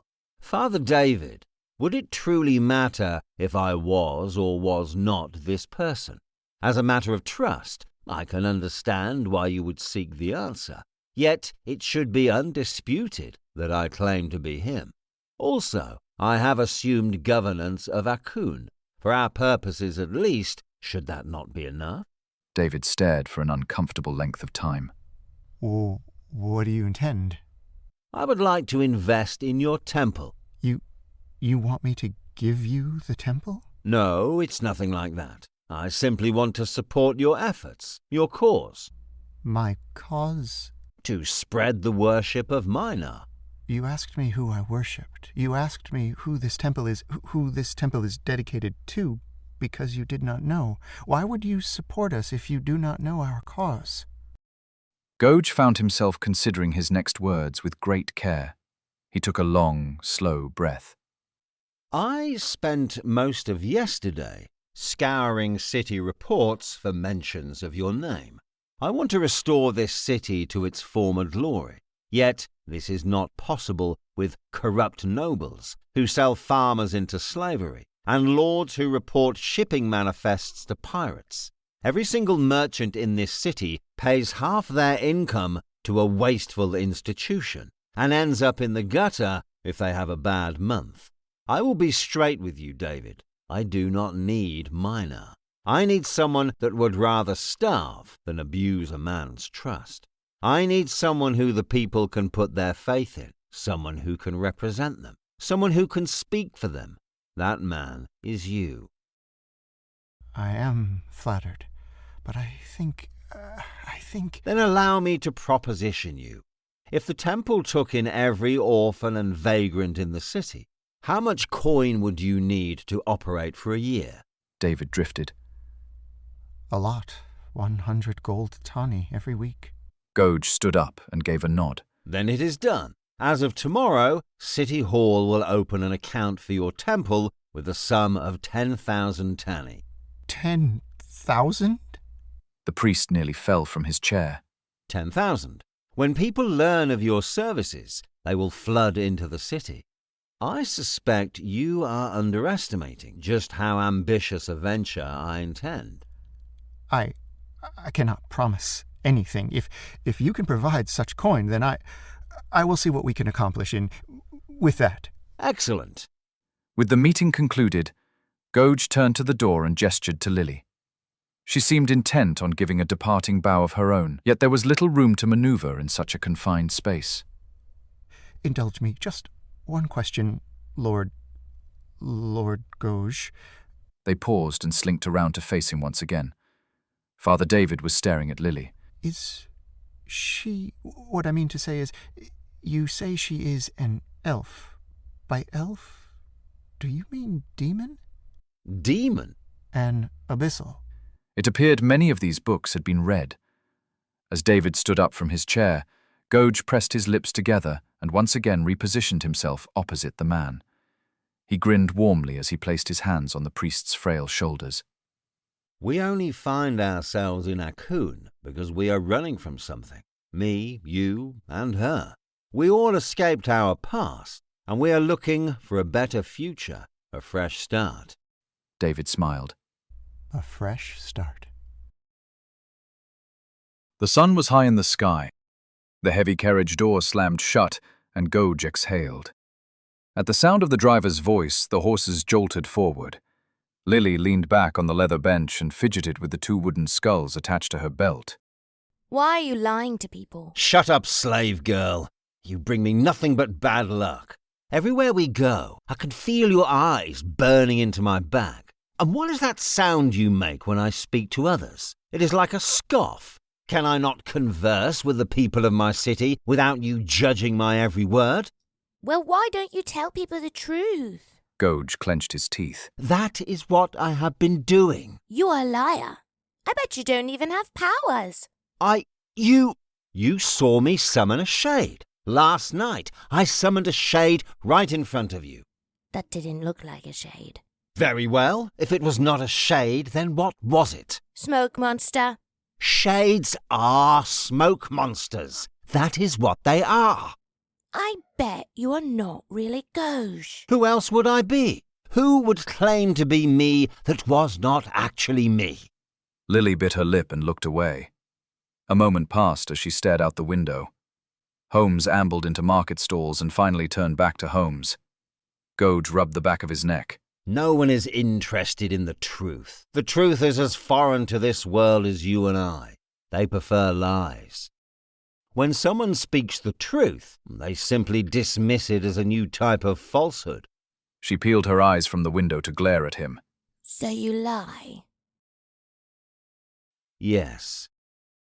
Cads and scoundrels are notorious liars.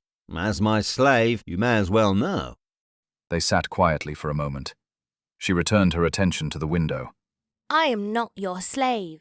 Yes, you are. No, I'm not. Yes, you are. I am not. You are. Lily pointed to a small group who stood on the street corner waiting to cross. I am a normal person just like everyone else.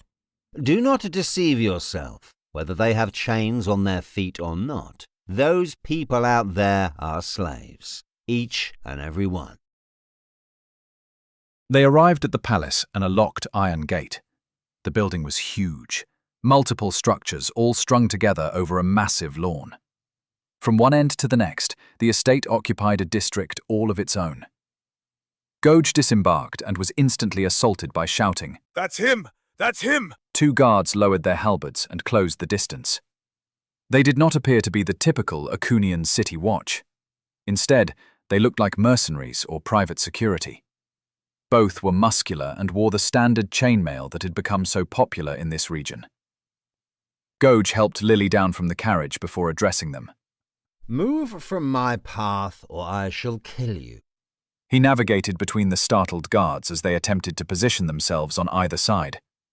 The gate itself had been laced with a heavy chain and a shiny new lock. I could break it, but I do not enjoy the idea of destroying my own property.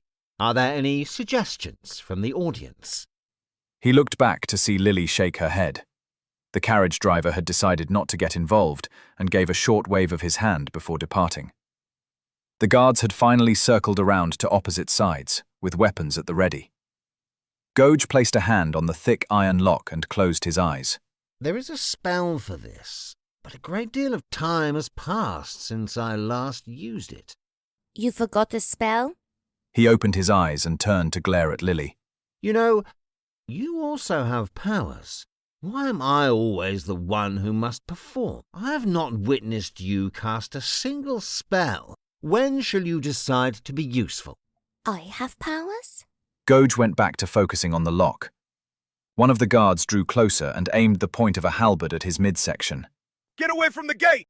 Gouge stretched out his left hand and cast the spell Paralyze in a wide arc. He kept his eyes closed and continued to focus on the lock. The sound of the man clattering against the ground let him know the spell had found its target. Too hot here. Allow me a moment. By the gods, what did you do? You killed him! The other guard rushed to the aid of his companion. The lock shattered with a loud snap. It was only after Gouge felt the metal shards sliding through his fingers that he realized what he had done wrong. With a sigh of annoyance, he let the pieces fall from his hand and pulled the chain off the gate. The gate slid open a crack. The guard knelt by his partner and tried to help him sit up. You monster! You hideous rotter! He is stunned. In time it shall end. Gouge waved Lily onward, and they crossed into the palace grounds. It was an exceptionally long walk. Bright red bricks of decent quality pierced the pristine lawn all the way to the entrance, yet there was not even the slightest breeze to relieve them from the sun's oppression. The road ended in a circle at the front entrance with 2 stairways leading up to an unguarded double door. An extravagant entry did not fail to impress. Tall columns with smooth edges took considerably more space than was necessary in the enormous first room. Even the entryway appeared to be designed for giants rather than humans. Beyond them rose a staircase so wide that 10 men could march up the spiral construction without touching shoulders. It was also amazingly empty. Only scuff marks and trash remained. With such a sprawling estate, it was odd that there would be no staff manning the entrance. Lily could only offer a shrug in response to Goge's glance. Looters! From the ivory staircase came a woman's voice. After a few moments, an older woman in a dark red dress began to make her way down. Looters come, but there's nothing left to take. There's nothing left to steal. Except me. Goge and Lily moved to separate sides of the stairway to get a good look at her. An unskilled hand had spent the morning applying her makeup. She had long, curly brown hair and was wearing a dress that was 1 size too big. But this did not slow her down as she carefully descended each step and paused on the last. I am Goge, the new Lord of Akune, and you are? The woman stepped down and bowed deeply. My lord, I am Vera Vaktranza, your maidservant. What happened here, Vera? Looters, my lord. Hordes of them. She raised her hands in the air for additional effect. They came in the night and began stealing everything they could carry. They worked tirelessly until mid-morning. Some of them even removed their shirts and showed their muscled chests. I was appalled. Did the guards try to stop them? Goge folded his hands behind his back. Here it comes. Vera seemed on the verge of tears. The guards actually helped them. When Lord Nath hears of this, he will surely be heartbroken. Yes, I am sure. Was anyone injured by this lawless display? Oh, yes. Several of the men fell down the stairs while trying to move one of the larger chests. Mr. Desmond saw to their bruises. A well-dressed man entered from the adjoining room and crossed the tiled floor. He was thin and somewhat elderly, with peppered hair and sharp lines around his features. Good afternoon, sir. Goge turned to greet him with a nod. Hello? I am Desmond, the head butler. And you are? Lord Goge of Akune. The man bit his lip. And so you are. Apologies, my lord. I had not expected you. Who is currently on staff? That remains to be seen. As of yesterday, the palace employed 64 maids, butlers, chefs, and groundskeepers. However, they have all gone home today. They believe that their employment has become precarious. That is a shame, as I plan to pay considerably more than their former employer. Would it be of interest to you? Of course, my lord. If it pleases, I shall begin immediately. Desmond stared at Lily. Yes, this is Lily, my slave. As you can see, she has horns. She is a rare breed of horned elf. I see. It is a pleasure to meet you. Desmond gave a slight bow. Vera extended her hand and lightly brushed against one of the horns. Lily jerked her head away and glared. Goge pointed to the adjoining room. It is important that we discuss finances, Mr. Desmond. Your fee aside, we must get the palace back up and running as quickly as possible. Of course, my lord. During David's tenure as archpriest, his library had been in a disorganized state. It was once a storage room, but now it housed all the books that would not fetch a price at the market. These were piled carelessly, showing no signs of order. Even after a decade, the scene remained unchanged. He had managed to get himself a small desk and chair, but he quickly found himself stacking volumes on those as well. Until today, there had been little reason to organize this mess. After climbing over a few piles, he found himself wedged between 2 overflowing bookcases, and began to hunt through the volumes until he found what he needed. The cover was worn, and the pages were yellowing. A Domain Entities Guide. Though its print was small and the illustrations sparse, he scanned its final chapters while sitting on a rather firm stack of documents. It was not long before he found himself whispering. Partitioned abyss, 6th category, species, Nakiri, forehead, horns like ram porcelain skin. Males have wings and a long, thin tail, whereas the females are more human in appearance. David lowered the book. There were no illustrations, and the author lamented that he did not know more.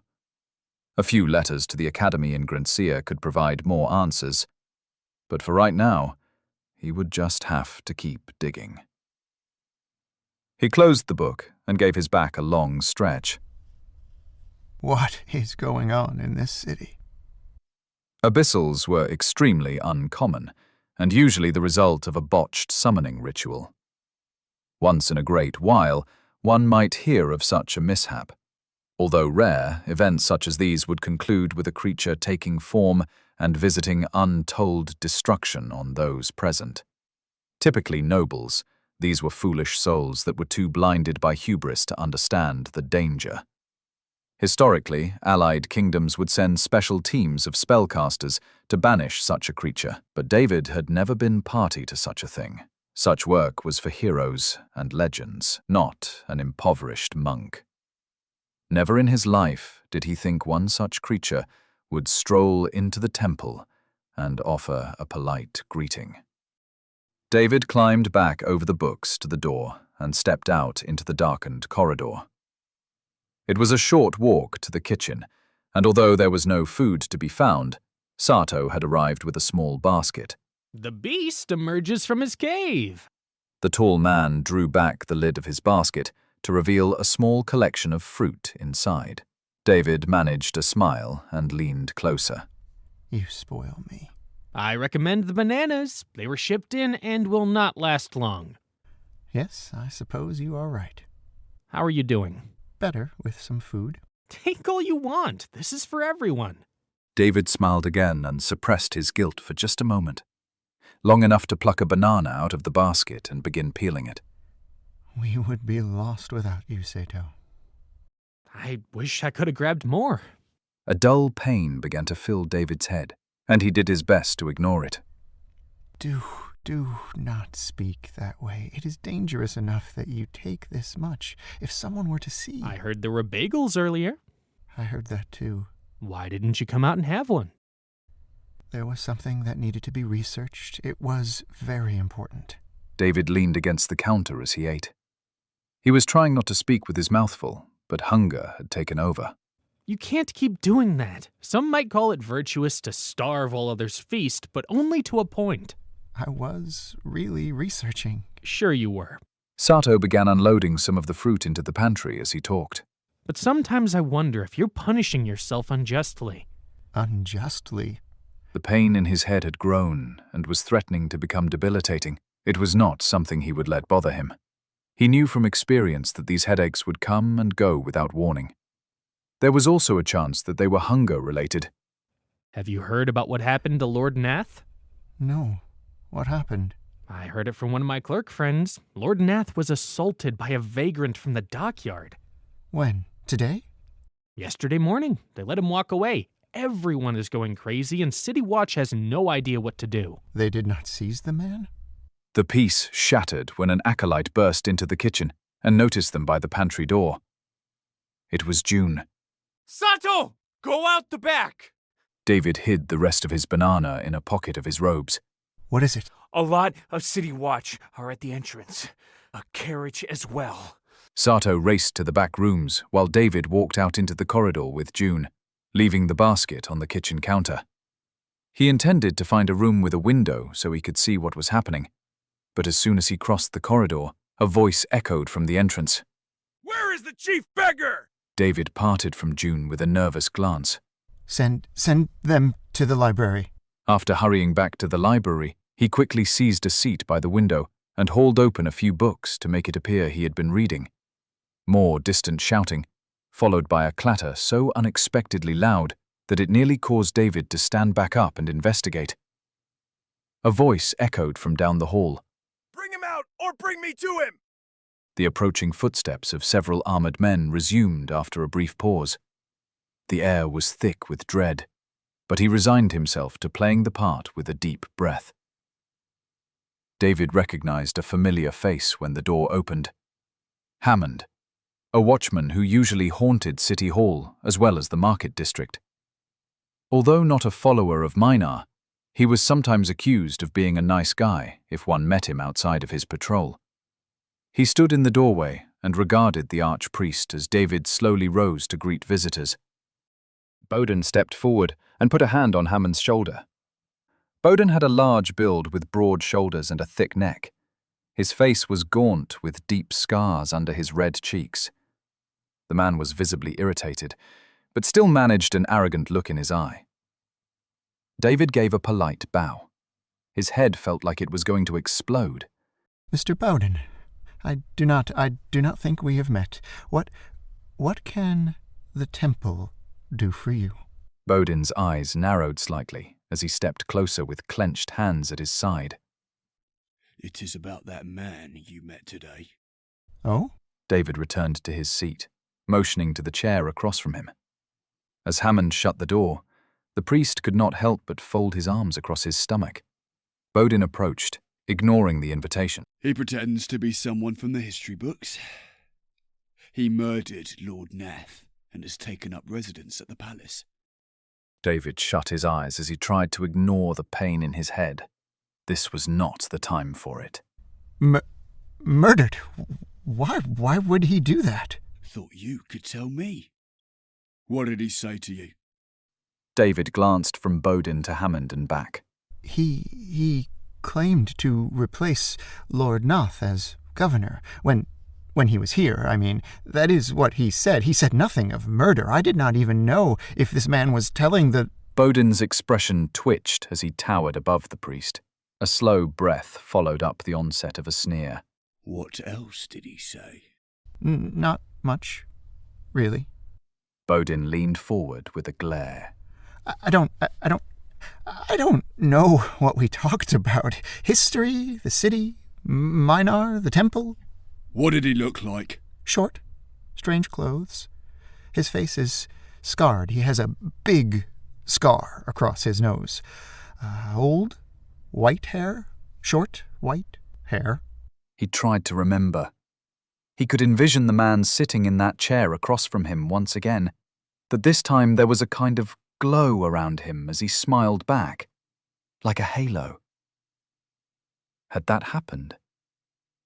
Was David remembering it wrong? Or had the light from the window caught his features at just the right moment? Bowden snapped him back before he even realized he was trailing off. Why does he pretend to be the Mage King? Does he really believe it? I do not know. He claims to support the temple. Our people say he has a girl with him. She appears to be his property. He tells everyone she is an elf, but she is some sort of monster. David wanted to crawl under his bed and hide. I don't know. I don't know anything about it. Perhaps I shouldn't talk about it. I don't want to get involved. Bowden stared into his eyes and balled his right hand into a fist. David, I do not know what you are trying to hide. But if you don't tell us, then I will order my guards to burn this place. No, you would not. You do not mean that. Bowden lowered his gaze to make himself appear more intimidating, yet his eyes betrayed his frustration. I will. I'll do it, and I'll order my men to kill anyone in the way. All at once, the ache drained from his head. I am not sure if I believe you. What? David's heart was still racing, yet he found his anxiety replaced by something new. It was anger. You won't burn this temple. You won't burn the temple because then one of us would tell Goj what you did, and that scares you. That is why you are here threatening me. You are terrified of him, and you don't know what else to do. Bowden shifted his stance. David was breathing dangerously fast, but he did not feel lightheaded. His fear had retreated back into the pit of his stomach, and so he decided to stand up. With shoulders back, he did his best to return the man's glaring expression. David, you had better weigh this carefully. I asked you a question, and now you are going to... No. No, I am not. Have you gone mad? Get out! Bodin was silent for what felt like an eternity. The look of frustration had turned to surprise. Taking a step back, he turned to the door and pushed past Hammond on his way out. The big man opened his mouth to comment, but decided to follow instead. With a shaking hand, David stepped forward to close the door.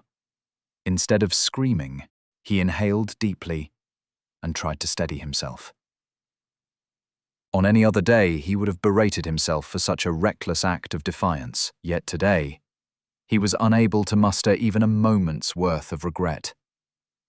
Fear had appeared before him in an entirely unexpected place in the eyes of Bodin. Fear of words, fear of Goge, and fear of the unknown. It was hard for him to articulate what had happened when he stared into that man's eyes. A terror that David had become so familiar with over the years had somehow infected that noble. How many more would it touch? The sound of footsteps grew faint, replaced by silence. David took another deep breath and waited for his heart to slow. He moved to the window to look outside again.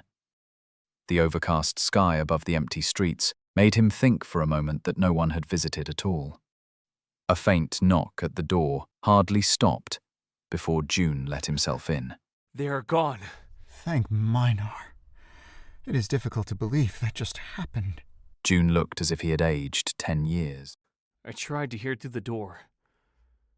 Does this have anything to do with the warehouse food?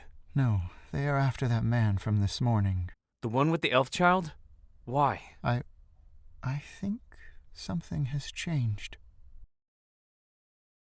The sun made its final appearance of the day when it poked out from behind the clouds and cast long shadows across the palace courtyard.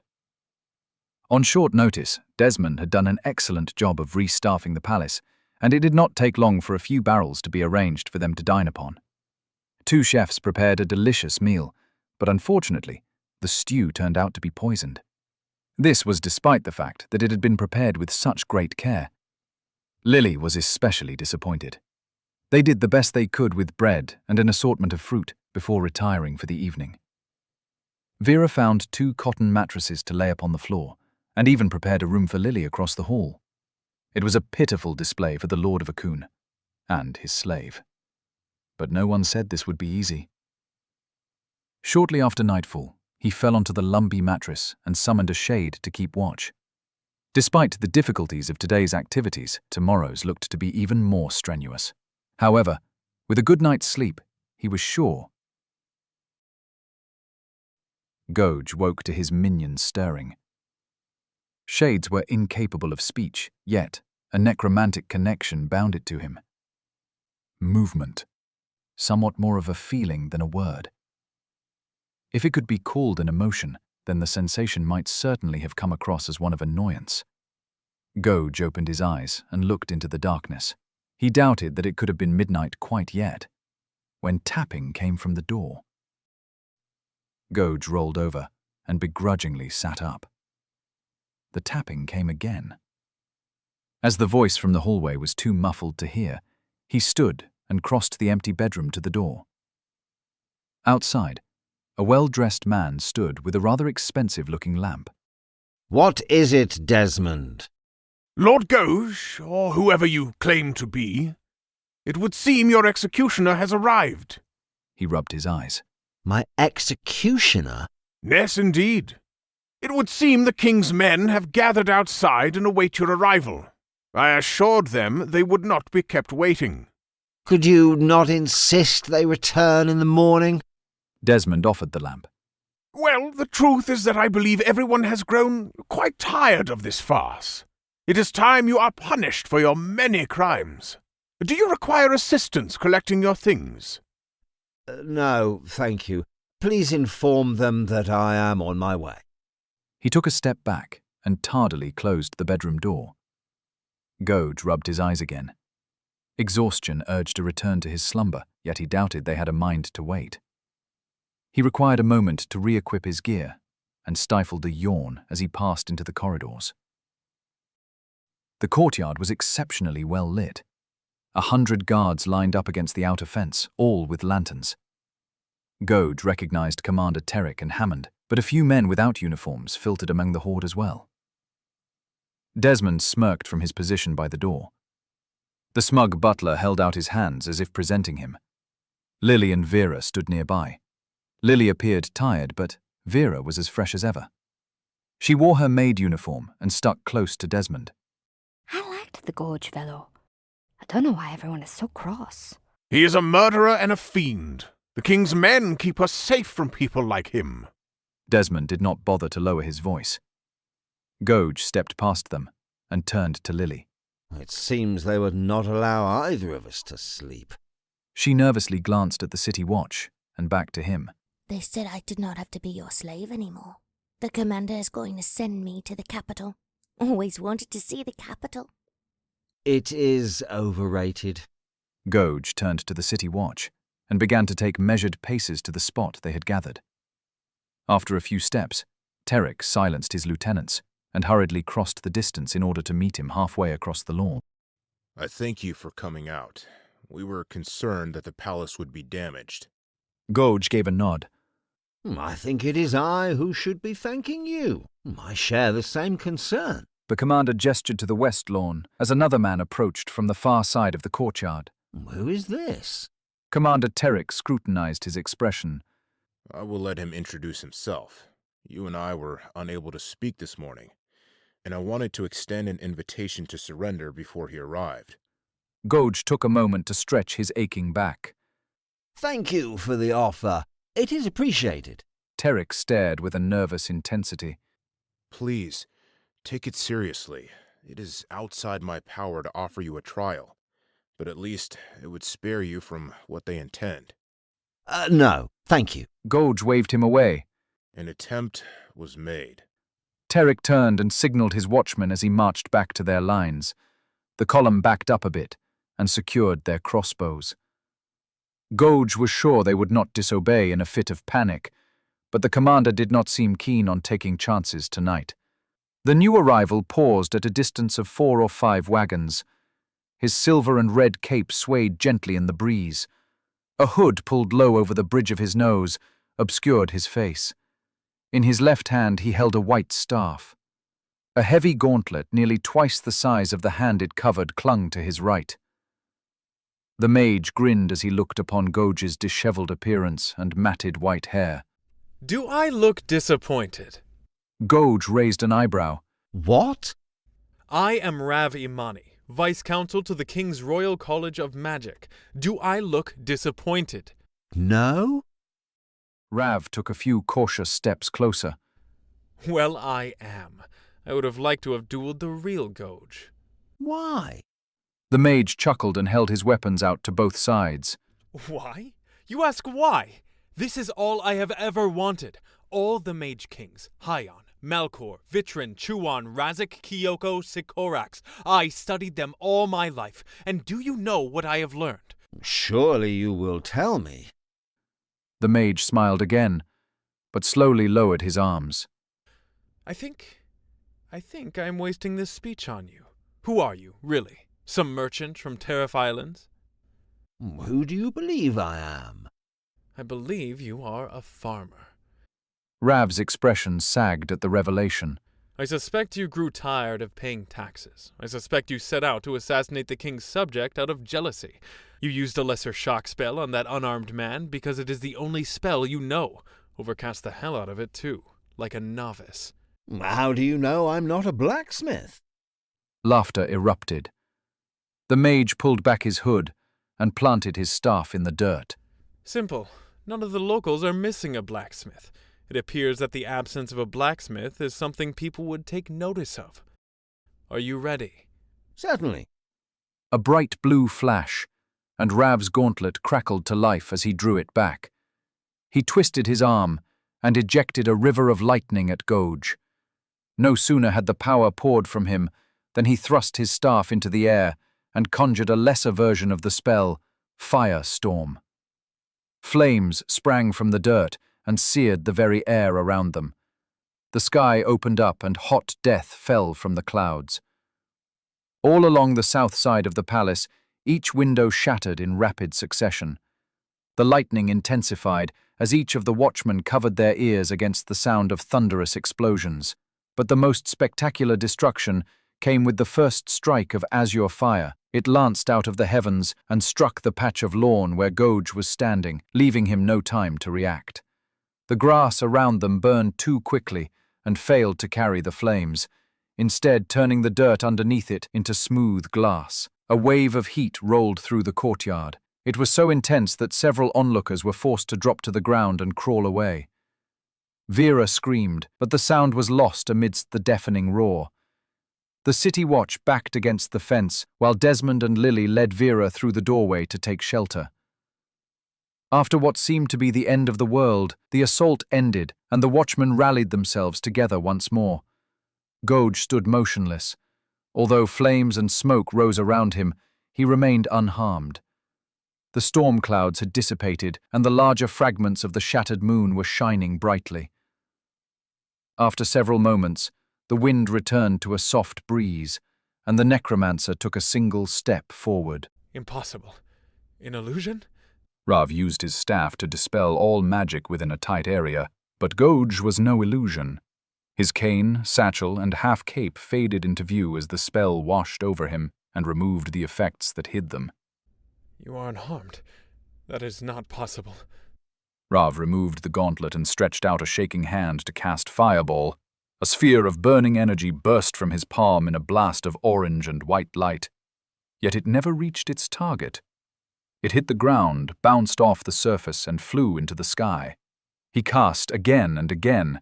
He leaned forward and extended his staff, unleashing a torrent of magic that blasted away everything ahead in a thick blue line, except for Gouge, who remained untouched as the glowing energy washed over him. 10 female ghosts rose from the ground in a circle around Rav, appearing as ethereal wisps of light. They were armed with spears and dressed in glittering silver ball gowns, apparitions unlike anything Rav had ever witnessed. Their eyes were completely transparent, like pinholes in a sheet of paper. Rav, in a panic, threw fire and lightning as he was encircled, yet the spells had no effect on these creatures. He drew back and lifted his arms in a desperate attempt to shield himself, but froze at the sight of his adversary. Gouge stood an arm's length away. He lifted his ornate cane, and a thin blade of green light sprung from the end like a kama. Rav recognized it instantly. It was not of this world, an infernal weapon. Only now could he see Gouge's half-cape clearly, and the golden circle with 2 lines sewn into the black cloth. You really are him. The weapon carved out his throat in a single slash. Onlookers gasped in horror as he collapsed, while the specters held their attacks in anticipation of the necromancer's command. Gouge shoved him with a boot so that he lay face up. It is unlikely that Sycorax would have been impressed. Satisfied the man was dead, Gouge turned to the bewildered watchman by the fence. The blade on his weapon retracted, and after a tense moment, he motioned toward Terrick before setting out to meet him once again. Everyone who held a crossbow made ready, but nobody dared fire. After a short walk, Terrick presented himself. Spare my men. Kill me, but spare my men. Many of them didn't want to come here tonight. I convinced them. They have families. Let them stack arms and leave. If you want to blame someone, blame me, but let them go. Gouge scanned the crowd a second time. There had been a collection of people without brown cloaks, but where had they gone? This is not all of you. There were others here a moment ago. Did they flee? Terrick pressed his lips together and straightened his posture. With a heavy head, Gouge choked back a yawn, but was forced to let it out before gesturing to the watchman. Double shifts for everyone. You see to it. He turned his back on them and started back across the grass toward the palace. Thank you, my lord. The words came so quietly that it was difficult to know where they had come from. With another gesture from Goge's hand, the ghosts lowered their weapons and shrank back into the dirt. The door of the palace was closed, but Lily and Vera were peeking out from behind the curtains of a broken window. The door wobbled as he opened it and stepped inside. Fortunately, nothing inside the palace appeared to be damaged. The fact that it did not possess furniture did not immediately register, and he found himself standing next to a lantern set atop an upright barrel. Ah, good. The lantern is undamaged. Vera leapt from the shadows and wrapped her arms around his neck.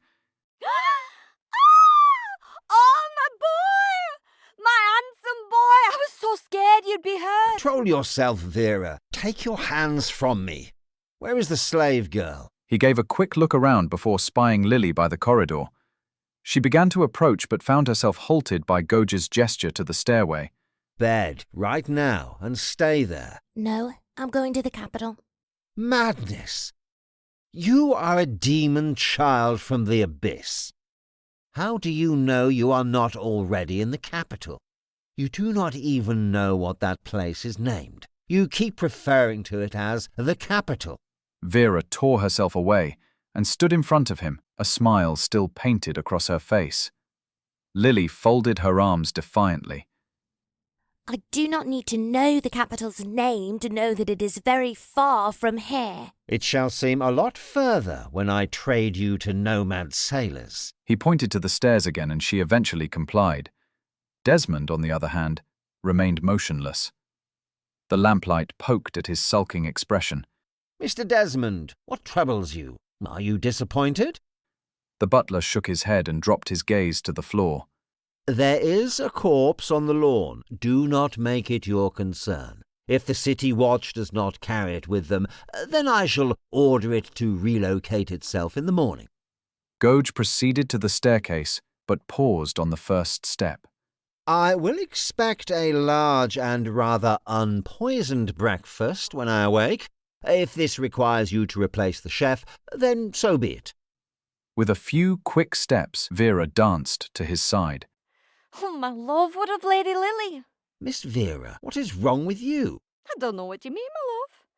Is it wrong to show concern for Lady Lily and her travel plans? He gave her a long and rather cold stare. You shall address me as Lord Goge, my lord or sir. Do not address me as your love. Is this understood? I understand. I shall keep our affections private. Make certain to keep them so private that even I am unaware of them. Goge left the lantern for them to enjoy and continued the rest of the way alone. Back in his bedroom, Goge crossed the empty chamber and inspected the window. Shards of glass littered the floor next to it as black smoke coiled around the edges of the frame and wrapped around the form of a creature. He pointed to the shade in the most accusing way he could manage. And where the hell were you? I was outside getting attacked by mages while you were in here relaxing. Rather than feign embarrassment, it ignored his complaints and moved with slow, uncertain jerks toward the far wall. Go guard the door. Spurred by his command, the creature shot across the room with surprising speed. Goge turned his gaze back to the bedding in the corner. Now, where were we? Sleep was slow to claim him. When it did, he dreamt of eggs on toast. The next day dawned, just as grey as the previous. Filtered tendrils of sun, barely visible through the clouds, created a gloomy atmosphere on the palace's upper floor. And yet this mood could not last. As the smell of freshly cooked food began to rise from the kitchen, it permeated every room and corridor. It curled its way into the minds of those that woke up hungry, into the stomachs of those that rose early, and into the hearts of those that awoke full of cynicism. Goge poked his head out into the hallway, only to see Lily do the same from the room across. With a rare moment of solidarity, they took in the scent of fresh breads and breakfast meats, an experience that was quickly interrupted by a burst of laughter coming from the downstairs banquet hall. Lily smiled. Do you think they have bagels? I smell ham. Although the line was long, the wait was brief. The large dining hall packed servants into 2 long tables that ran along each side. The aromas wafting through the room tantalized everyone and played across every dish. Several cooks marched up and down the back of the tables, preparing food and swapping trays. Desmond entered with another tray, but placed it down upon noticing their arrival. Everyone! May I present to you the master of the house and rightful Lord of Akune, Lord Gouge, and his slave, the Lady Lily! Silence descended on the large room, blotting out the open whispers and chuckling. All eyes had turned, yet Gouge did not allow this awkward moment to last. Snatching a plate and pointing to the center table, he offered them all a quick nod and bid Lily to sit. Fake smiles and nods showered them as the room leisurely returned to polite whispers. 2 men in mismatched suits appeared at their side and carefully laid a banquet after they had seated. Desmond approached. Oh, good. I see the chairs have arrived. Is the food to your liking? Lily shot him a grateful nod as she ate, and Gouge gestured to the windows between bites. I noticed you had much of the glass fixed. How did you manage on such short notice? The staff was instrumental. It was a challenging task, yet we managed. Uniforms shall take longer, I fear. Gouge swallowed a bite of egg on toast and eyed the hash browns with greed. There is a gentleman in the merchant district who can assist with that. He runs an establishment called Mossasaw Bonin's Clothworks. You may wish to retain his services. Yes, my lord. I was aware of Mr. Bonin's shop until recently. Until recently? As I was informed. 2 nights ago, one of Mr. Bonin's customers made a generous gift of several hundred gold tanni. It seemed that this was more coin than he had ever seen in his life. Supposedly he closed his shop and set sail the following morning. Gouge's muscles stiffened, and his eyes darted back to the table. He cleared his throat. Yes, well, that is unfortunate. Desmond took a step closer and came to Lily's side so that he could stand opposite Gouge. He lowered his voice. My lord, about last night. Although I do not deserve it, I beseech you to forgive my treason. I was arrogant and ill-mannered. It was not treason. One may not betray something they have not sworn to. Even so, my lord, I must apologize. If you require forgiveness, then you have it. Lily stood to reach over the table, straining both arms for the hash browns. Desmond quickly assisted her. I did not expect it to be so freely offered. Gouge shook his head. A great deal of change shall soon come to this city, and it is best if everyone learns to accept it. Where I grew up, we had a saying. The gods have seen fit to let me live another day, and I intend to make that everyone's problem. Desmond gave a slight bow as Lily returned to her seat. Thank you, my lord. Is there anything else you require this morning?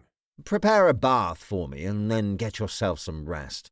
You must be exhausted after arranging all of this. Of course, my lord. He bowed one last time before drawing the attention of select subordinates and returning to the kitchen. Gouge watched him depart and found himself glancing around at the assortment of palace staff. They were already taking seconds. It seemed as if Desmond had provided a breakfast which was both abundant and delicious. It was puzzling how the man had recruited so many in half a day.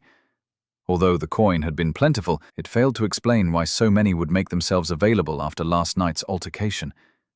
On any other day, this might warrant investigation, but not today. Akune's streets sparked alive. People strolled past vendors offering fresh food and household items, while others advertised sales on clothing and linens. The sidewalks were under the control of these vendors. With their scented oils, dried fruits and meats, they had set up shop on either side of the street, and the commoners gave no respect to traffic. Instead, the carriage Gouge hired had to slow down at several crossroads to allow passage. Gouge did not mind flaunting his minions to the public, yet sunlight bothered spectral bodies and limited their effectiveness. A collection of Yurei were forced to follow underground. Although passing through solid earth slowed their pursuit, this would ensure they would be at full strength if combat were joined. His carriage passed an old woman selling flowers from a basket. so fresh and vibrant. When he caught their blossoming scent, it threatened to remind him of better days. Before long, they arrived. The size of the library doubled that of the temple. The entrance displayed a large collection of signs, listing the names of its benefactors, and each brass plaque appeared to have been recently polished. The carriage slowed to a halt and allowed Gouge and Lily to disembark before climbing the steps. Eventually, they arrived at a massive double door bracketed by decoration, long since bolted from the outside.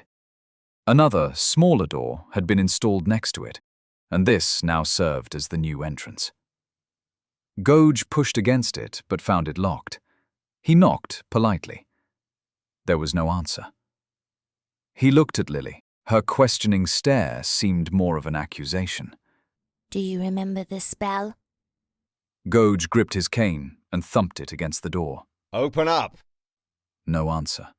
I am Commander Terrick of the King's Majesty High Superguard and official Prime Lord Prince Authority of noble knighthood royalty. Open up in the name of the King. He glanced at Lily in the hope that she would applaud his cleverness, yet she did not have a smile to spare. A loud noise rattled the other side of the door, as if a bolt had been thrown. After a moment, the door opened to reveal a short man with a thin face. A brown cloak and iron badge marked him as a member of the Akunian City Watch. Out of my way. The man's eyes widened, and years of practice allowed him to draw his sword with lightning speed. Gouge was faster, placing a hand on Lily's shoulder and using the pommel of his cane to cast Elemental Wave. A bright red flash erupted from the space around him as a shockwave ripped through the doorway and filled the interior building. The watchman was hurled across the reception hall as the spell shook the very walls and passed through to the rooms beyond, overturning tables and knocking portraits to the floor. Once again, City Watch spoils the mood. Gouge stepped into the library, his cane still smoking from the blast. Lily scowled and raced to the man's side, reaching down to pull on his arm. He struggled to breathe and remained motionless as she attempted to sit him up. After a brief moment, the guard gasped and coughed. He was not hurt, but it would be a few moments before he could be called recovered. Lily found his sword and took care to drag it to him. He reached for it reflexively, but paused as Gouge's gaze washed over him. What is— A rat-faced man with glasses and a suit rushed into the room. He examined the upset scene, but appeared more concerned by the portraits and furniture than anything else. What is going on down here?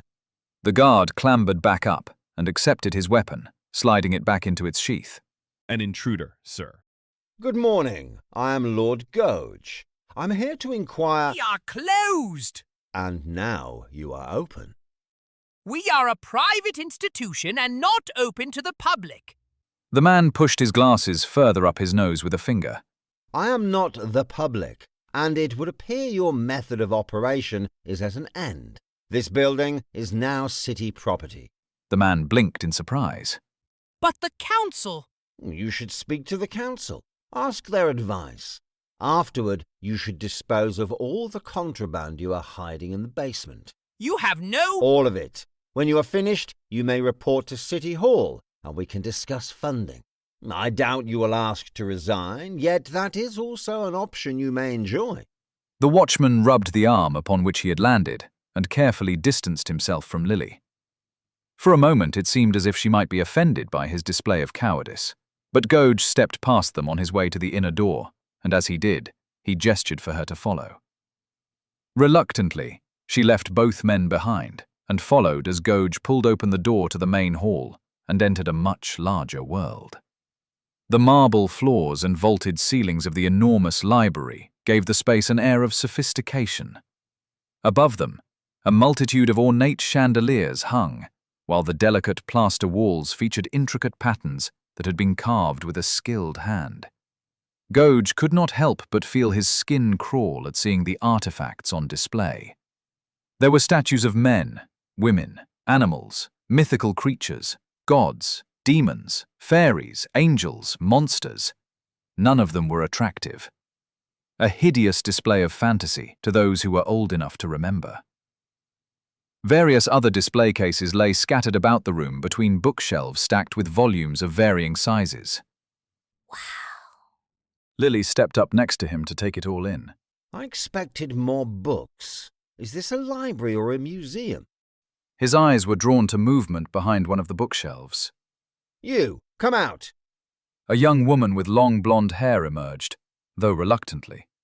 Me, sir? How many people are hiding behind those shelves? I was not hiding, sir, my lord. Her voice was soft and respectful, though she offered no gesture of greeting. She brought her hands up slowly as her eyes locked on Lily's horns. I'm the only one here, my lord. Gouge glanced over her appearance. She wore the simple clothes of a peasant doing her best to fit in among the city's elite. Do you work here? On occasion, my lord, when the library has a need. Do you care for the books or clean the floor? Lily stomped her foot against hard marble. It did not make much of a sound, but the hall's echo carried it far enough. Rude! You're so rude! He paused to glare back at Lily. I do not find my question to be unfair. It is unfair. Everything you do is unfair. They're just doing their job and you hurt them with magic. They need to be hurt, lest they forget who they are speaking to. The woman offered a small bow from the waist. My lord, if it pleases you, I sometimes do both. I tend to the books, and sometimes I clean. Gouge shot a smirk at Lily, as if to punctuate the woman's words and hold them up as a product of his threatening tone. A small victory, but a victory all the same. Yet she ignored his gloating, so he returned his attention to the peasant.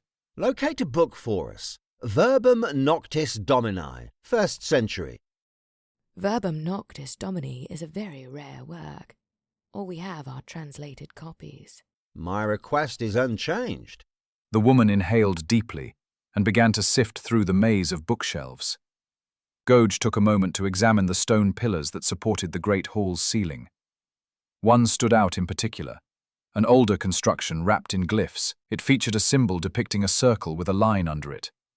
First Empire symbology, though he wondered if any of these people knew what it meant. Gouge's eyes searched the other designs. How old is this library? The woman's voice came from nearby. 2 years, although this section was built last year with materials from the old cathedral. He turned so that he could take in the entire structure. If you were to store a great deal of coin in this library, where might you hide it? At first I suspected the nobles were storing it in fake books, although now I'm not so sure. Gold? There is a vault in the basement.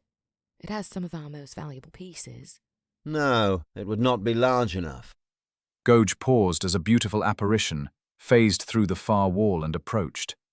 It pointed to the wall it came from. Ah, it seems the nobles are obvious. The woman returned with a large green book. There it is, good condition. Gouge accepted the book and pulled out his reading glasses. A brief moment passed as he strode toward the far wall, flipping through the book and studying its pages. A second ghost materialized overhead, but unlike the first, this one held a spectral warhammer above its head, ready to smash something. It joined the first near the far wall and drove its weapon deep through the plaster with a mighty crash. The woman's face bent in terror after noticing these creatures. She grabbed the locket around her neck and stumbled back a few paces. Gods protect us! Gouge looked up from the book. This will do. What is your name? Nina. Thank you, Nina. He gestured to the sulking girl who had decided to lounge near one of the center tables, practically leaning against it with a display of unforgivable posture. Are you aware of my slave, Lily? I have heard stories, my lord. Several more ghosts arrived and organized themselves into groups, one by the gaping hole and another by the adjoining wall. Gouge gestured for them to proceed. The ghost continued to assault the thin plaster with a series of precise attacks. A chunk tore free and shattered against the floor. I would like you to teach her how to read. Nina swallowed hard. I cannot do that. He felt his lips pulling into a sneer as his tone betrayed annoyance. Why? I cannot involve myself. Teach Lily to read, or I will cut your head off. He turned slightly and looked at her with eyes that advertised just how serious he was. How dare you? Goge gestured to the ghosts and the demolition immediately halted. All spectral faces turned to his raised hand as Nina stammered. How dare you? You storm in here with no manners at all and unleash these creatures, you— Do not preach at me. You were aware of what these criminals were doing, and yet you pretended to be ignorant when I asked. Now you have the nerve to lecture me on manners. I confess to avoiding your question, but it was not my intention to take their side. His voice was no longer gentle or polite.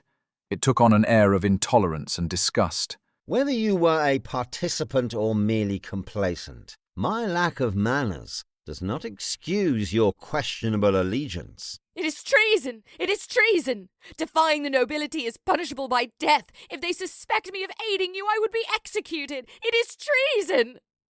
Goge raised his cane high above his head, and after just a few strides, he was standing in front of the woman, nearly racked by sobs. Is that how much you cost? A few threats of violence? If that is what it takes to pull your strings, then why is my threat insufficient? Must I prove to you that I'm more dangerous than they are? A large table prevented her from backing up further. Nina's fingers gripped the edge as she leaned back slightly. She waited for the strike to come, yet in the brief moment of silence that followed, Lily had darted from her table and placed herself in his path. Goge's eyes drifted down as the girl silently stretched out her arms in protest. Even with her arms out, it was doubtful that she could cover enough space to block the strike, but she appeared determined to try. You stop it! You stop it right now! Just as well. You also require a good beating. The cane twisted in his hand, and he used the tip of it to gently stab Lily's shoulder. The girl made an annoyed sound and briefly brought down a hand to swat it away. He continued poking, now on her other shoulder. He alternated from shoulder to shoulder, taking advantage of her small stature and limited reach. She tried to latch onto the cane in a surprise attack. I said stop it! Insubordinate slave! I should not have fed you. 5 pieces of gold. Nina's voice drew both pairs of eyes and a pause in their dispute. If you want me to risk my life to do this, then I need 5 royal tani up front right now. Lily released the end of the cane as Goge corrected his posture. It was as if they were only now remembering that Nina was present. He smoothed out his long coat and then returned to the spirit standing by the hole in the wall. They restarted their efforts to make it wider, and as he got closer, the Yurei paused so that he could reach inside. When he returned, he set 10 gold coins on the table, recollected his book, and held it up so that both young ladies could see the words Verbum Noctis Domini written on the cover. I shall pay 10, but you would do well to remember that this is the law now. If anyone accuses you of treason, you should direct them to it. He turned to the door. Several of the Yurei ended their assault on the wall and reached inside. They came away with a number of wooden chests, each secured with a leather strap. They lined up next to their master and waited for his next command. Goge continued on without so much as a backward glance. Study hard, slave girl. I shall return shortly. In contrast to carriages, wagons were much easier to find. City Hall was not very far away, but Goge found himself with a great deal of cargo to move, and a carriage would not have been sufficient. A skeleton, reins in hand, drove the wagon onward, while Goge reclined on the bench next to it. Stacked 3 high and laid across the backs of each of the 3 wagons, each wooden chest was so snug they made no noise while bouncing along the brick streets. Upon slowing to a stop, Goge hopped down off the bench and took notice of a clerk. 4 guards stood by the entrance as well, but they did not react. For a moment he wondered if they were carrying out their second shift, or if Terrick had defied him. He thought to ask, but this would have required him to decide on whether or not he truly cared. My lord? The clerk gave a quick bow. She was a short woman with dark brown hair and small black eyes. Her dress was long and her blouse was pressed. A very professional appearance. I have much to do. What is your business? The woman held up a thin ledger in an attempt to attract his attention. It is about this account, my lord. There is no money in the treasury. David emerged from the entrance. He gave the guards a nod and slowly ambled down the steps, his hands folded in front of his long robes. The archpriest looked at the first wagon with interest and glanced at the second as it slowed behind the first. Goge stepped around the clerk and waved. Father David, so good to see you. I was just talking to your clerk. My lord? The woman tried to interrupt as he strolled to the rear of the vehicle. My lord, that is what I'm trying to tell you. Representatives of Minar Temple claim they have a credit with the city. Well, they do, but why are they talking to you? I run the accounts for the city of Akune. My name is Beatrice. I am your clerk. I am the only clerk left. So they resigned? Yes, my lord, this morning. Goge struggled to pull the first chest off the wagon. Welcome to the accounts department, Miss Beatrice. David stepped forward. Do you need help? No, I shall manage. But David helped anyway. He grabbed the rope harness on one side and strained with all his might. The two men gave a sigh of relief as it gently settled against the ground. Beatrice hugged the ledger to her chest and took another step forward. My lord, ignore me if you wish, but this is serious. The city is bankrupt. There is no money in the safe. Goge remained hunched over as he untied the latch on the chest. Father David, how much do you wish to withdraw this morning? I was hoping for 200 so that we can send for materials. David stood up straight and stretched his back a moment. Goge flipped open the lid of the chest. Neatly stacked gold coins packed the container solid. Did you bring a bag? I did not. Goge looked to Beatrice. I will get one. Beatrice gave a flustered expression and turned to walk back toward the entrance. Before she had taken a single step, she startled at the sight of the wagon driver, not noticing until now. Why are you using skeletons to drive gold around the city? Everyone wishes to aid us. They are climbing from their graves to lend a hand.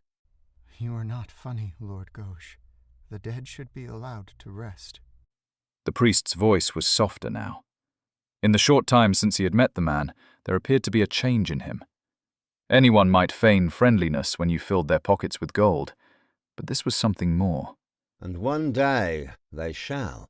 Goge waved to the guards by the entrance, but found them reluctant to approach. David shook his head and glanced at the skeleton still seated on the bench. Why do your minions not help? Those are fast, but not strong.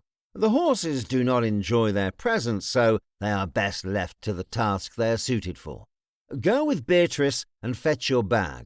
If my employment of the dead bothers you, then I do not wish you to see what I do next. What are you going to do? Goge put a gentle hand on his shoulder. Since the city watch is too timid to assist us, I will wait until you are thoroughly distracted with other matters, and then I will have these crates moved. The aging corridors, dark and uneven, desperately required the attention of a mason. It reminded David of the temple halls, and he wondered if they were both built around the same time. Beatrice had retreated to her office and was sitting at a rather shiny desk of well-polished wood. The room was brightly lit and bare except for a few books. She scribbled furiously into a ledger, but paused when he approached. A strip was neatly cut. This is not a proper receipt, but it will have to suffice until we get more help. 9,800 is the remainder. Please keep this for your records. She delivered it to his hand and retrieved a folded leather bag from the desk. Thank you, miss. He gave a bow and turned to leave, but hesitated as she stood up. She eyed him nervously and bit her bottom lip. What is it? Well, since you work for... What do you want me to call you? Father David. And I don't really work for the city. It is Father David. I am head of the temple. Okay, so... Why, I hope I'm not being too personal, but why do you stay when all the other clerks left? Beatrice sighed and sank back to her chair. She rested her elbows on either side of the desk, her expression distant as she stared at something far away. Because someone has to. Someone must hold this place together in case anyone ever comes back to this hellhole. It is... David felt his posture begin to straighten. Even as it did, the muscles in his neck and shoulders began to relax. I understand completely. The sound of approaching bootsteps cut this feeling short. The shadow of a tall figure fell over them as a pair of blue eyes peered down under thick brows. Is this City Hall? Where is everyone? Is no one charged with running this city? His voice was refined, but bent on intimidation. He was dressed in stitched leather and wore a wide-brimmed hat, which had been folded on both sides. The hat was pulled low enough that his eyes were half hidden. The chainmail shirt that hung beneath his cloak had several metal plates sewn into it, and a large sword was strapped to his hip. David began to point at the front entrance. I think... Beatrice gave a small sigh and painted a fake smile on her lips before glancing up. I am. What can I do for you? The man leaned forward and slapped a shipping manifest on her desk. It was a thick book with the pages curled at the end, the kind that ship captains often used on multi-port ventures. Dockmaster won't let me unload my cargo. Said it would take a few days. This is complete garbage! What the hell is going on here? Did you pay the tax? Beatrice picked up the book and began turning the pages. She searched for the tax stamp, but could not find it. Of course not! That's the problem. He won't accept it. I think the man you want to see is outside. David gestured to the front door. Beatrice stood up. Father David is correct. Let us go see him. Nina sat across from Lily. The child drew letters, and Nina drew small animal doodles beside them. The animals helped Lily associate the letters with words, and copying those letters made it easier for her to recognize them. It was not difficult to educate a girl like her. If anything, she was more eager to learn than most other children. This was not something that had ever received much thought, but Nina enjoyed teaching. She got to share in the joy and challenge of every tiny lesson. A momentary celebration followed each revelation. In some way, she assumed that this was how parenting must feel. Nina pretended not to notice her horns. It would have been rude to do otherwise. And, behind the unusual circumstance they had both found themselves in, Lily was just a little girl. Lily's quill ended another symbol, and Nina scribbled a new drawing beside it. It was a snake, although she could not prevent herself from exaggerating the eyes. That is a rather silly snake, isn't it? Lily examined it. Yes, but not a snake. It is a serpent. Do they have serpents where you come from? I don't know. You don't know where you're from? It wasn't uncommon. There were thousands of slaves that came through Akune every month. Some were the products of war, some were the products of debt. Most were separated from their parents at a very early age. No, the dog lady brought me here. Dog lady? Lily flipped the page on the workbook and set about making a childish drawing of a woman holding a bundle. She finished by giving the woman a tail and triangle ears. She looks very interesting. The girl took a moment to shade in the hair and twisted the quill around to draw two tiny eyes at the top of the bundle, as if someone were peeking out. I remember she smelled nice. She could run very, very fast. Did she bark like a dog? Lily's mouth puckered into a secret smile. No, silly. Well, she still looks interesting. What about your parents? Nina opened the locket around her neck to reveal two tiny portraits. They had not been drawn by a skilled hand, yet from a distance it was relatively convincing. George and Tia. They died when I was very young. The coughing sickness.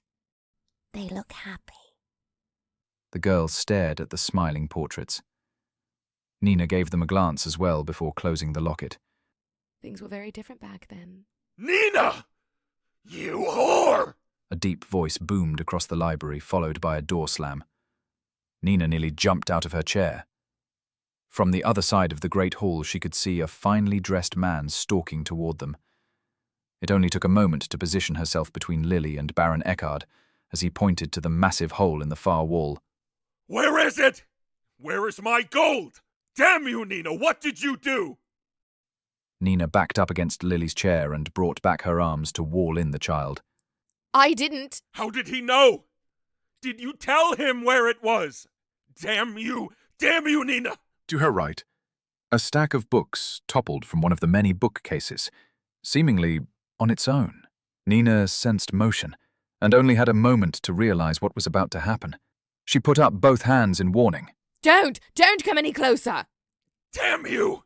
You stupid whore! A murderous rage animated Eckerd's succession of quick steps, with fists clenched on either side. Yet as he stepped within grabbing range, a blur of white light darted from between the bookcases. Eckerd grunted and flailed his arms in surprise as he hit the floor. Even as his back slid across the floor, the advancing apparition pointed a spectral falchion at the man's face.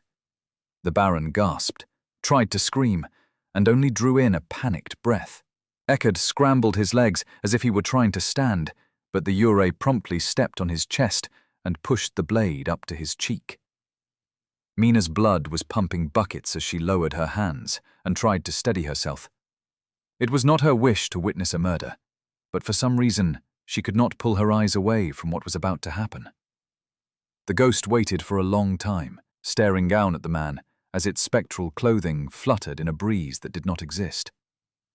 Eckerd stared up into the apparition's lifeless expression and finally managed to pull a full breath into his lungs. No! No! By all that is holy! Be silent! If you wish to live, don't fight! Surely it was a guarding Goge's child, and you've made it angry! Eckerd pressed his lips together and turned his eyes to Nina. His expression begged for help. Lily put down her quill and began to stand up, but Nina placed a gentle hand on her shoulder and eased her back into the chair. Nina advanced, her movements as delicate as a shadow. The spectre gave no reaction. Another step, and then another. The Baron, flanked on both sides by a table and chairs, began to slide his left hand toward one of the chair legs, sitting slightly out of reach. Don't move. Eckerd, you fool! Do not give it a reason. Nina gently reached up onto the bookshelf where she had placed her belongings and dug into her bag. Slowly, she produced a long, sharp letter opener. She took one last step until she was standing next to the Uri. The ghost completely ignored her approach. Nina grasped the letter opener like a dagger and held it at the ready. She did not know whether or not the tiny blade could hurt such a creature, but she also did not want to be empty-handed if it decided to attack her instead. Her gaze drifted to Baron Eckerd. Yet, as she saw him cowering on the marble tile, she felt something new. Solidarity. Not with him, but with the creature. She hated Eckerd. This was the man who had uplifted most of the nobles in Akune, Lord Nath's right hand. Lords came and went, but it seemed that Baron Eckerd had always been here. It was his money that had spared her from slavery, yet it had been his hirelings who had also brought her to market. Every year he charged Hammond an outrageous interest on that loan, and every year they drew closer to the edge. Hammond is a good man. The point of her blade turned toward him. He did every unspeakable thing you asked of him. He did it for me. Every year. I don't... Eckerd shifted his gaze from Nina to her blade. I can't be the woman he deserves, but I owe him everything. Nina inched another step forward, and then another. She knelt down beside the point of the spectral blade and placed her free hand against Eckerd's wrist. You use that debt to... I will release the debt. Nina's lips parted. Shock set in as his words rang in her ear. It had come so easy. No resistance, no hesitation. Whether he was lying or telling the truth, she found herself wondering whether or not it mattered. With just a simple push of her blade, Hammond would be rid of him. No, not just Hammond. The entire city would no doubt breathe a sigh of relief. She would get away with it too. Such a grisly act would surely be blamed on Goge or his ghostly assassin. One menace slays another, and who would suspect it was actually her who brought this evil to an end? No one would know. No one but... She looked back to the table where Lily sat and found the girl's unblinking eyes locked on her expression. Nina realized she had been holding her breath. She forced herself to draw air back into her lungs and stood back up. Reaching into her pocket, she pulled out a single gold tani, one of the coins Goj had given her. Without any style or grace, she tossed it to the floor. No, take this. That is your payment. Now Hammond owes you nothing. Neither of us owe you. You can keep whatever the remainder is, I don't care, but we will never see you again. Nina reached out for Lily's hand and waited for the girl to gather up the writing supplies before carefully stepping around the ghost. By my side. Let us continue your lesson in the director's office. I suspect the ghost will follow when we depart. It was a short walk to the hall's entrance. Nina had to pause and help the girl carry some of the supplies, but as she glanced back, she noticed the apparition disengage from Eckert and dutifully turned to follow. Lily leaned close and dropped her voice to a whisper. Who was that man? The Ure were left behind to unload his wagons. The basement was his top pick for storing gold, but Goj wasn't prepared to let Beatrice catalogue it just yet. Assuming he was successful in preventing the nobles from reclaiming it, the treasury would be enormous. Goj sat across from Captain Ren Valmort, staring in awe at the man's carriage. It was a work of art in terms of craftsmanship and design, with polished wood that glistened in the sunlight. The cabin was in pristine condition despite being a decade old, with finely woven curtains and hand-carved surfaces as smooth as glass. The wheels were not made of iron, but of an alloy that could dampen the vibrations of the road. The horses appeared to be strong enough to carry an army through battle, but they were much smaller than any horse Goj had seen in this realm. This is how it was supposed to feel to ride in style. It was not uncommon for a wealthy merchant to have friends in every port, friends who could lend you a carriage on short notice. But for a carriage like this, it was clear that this man had very important associates. Ren was staring at him. You are acting as if you have never ridden in the back before. No, I have. Yet I was not aware that there were carriages of such quality here in Akune. It might amaze you to see what passes for transportation in this city. Well, it does not help that most of the hirelings seem to hide from me. To be fair... Ren looked down at his hands as he used his fingers to carefully crease the edges of his hat. I was quite worried about approaching you as well. Nearly all my associates warned me against it. Goj raised an eyebrow. Nearly all? Did one wish you harm? Ren smiled and looked up. Forgive my manner of speech. When I said nearly all, I was attempting not to say absolutely all of them. And yet you bravely ignored their advice. Not exactly. There is that manner of speech again. Say what you mean. Goj used a finger to pull back the curtains on the left window. Although they had not arrived at the dockyard, he quickly recognized the many warehouses and service buildings that surrounded it. They blurred by faster than he expected. It was impressive how fast the carriage was moving without disturbing either of its passengers. I intended to find someone at the city building and get a stamp on my book. Shouldn't matter if it comes from the dockman or the number counters. It is the same stamp. They will have to accept it. Really, I did not think I would run into anyone else. He returned his attention to the captain, locking eyes for just a moment. Did you mean to say you were hoping you would not run into me? My lord, I saw ghosts today. Every wind a sailor ever drew on has blown me around this world several times over. But I have never seen anything like the creatures that are crawling around Akune. How can I not fear for my safety? Goj waved the man's words away. Relax your mind, Ren. It is understandable that people are excited by recent events, yet it shall all become commonplace tomorrow. I do not see how. Did you know there are ghosts beneath this city? Thousands of them. They've been down there since long before I was born, long before the Empire. I suspect they will be there long after we are gone.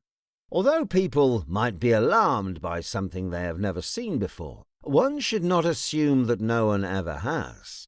My return has not added interest to this world.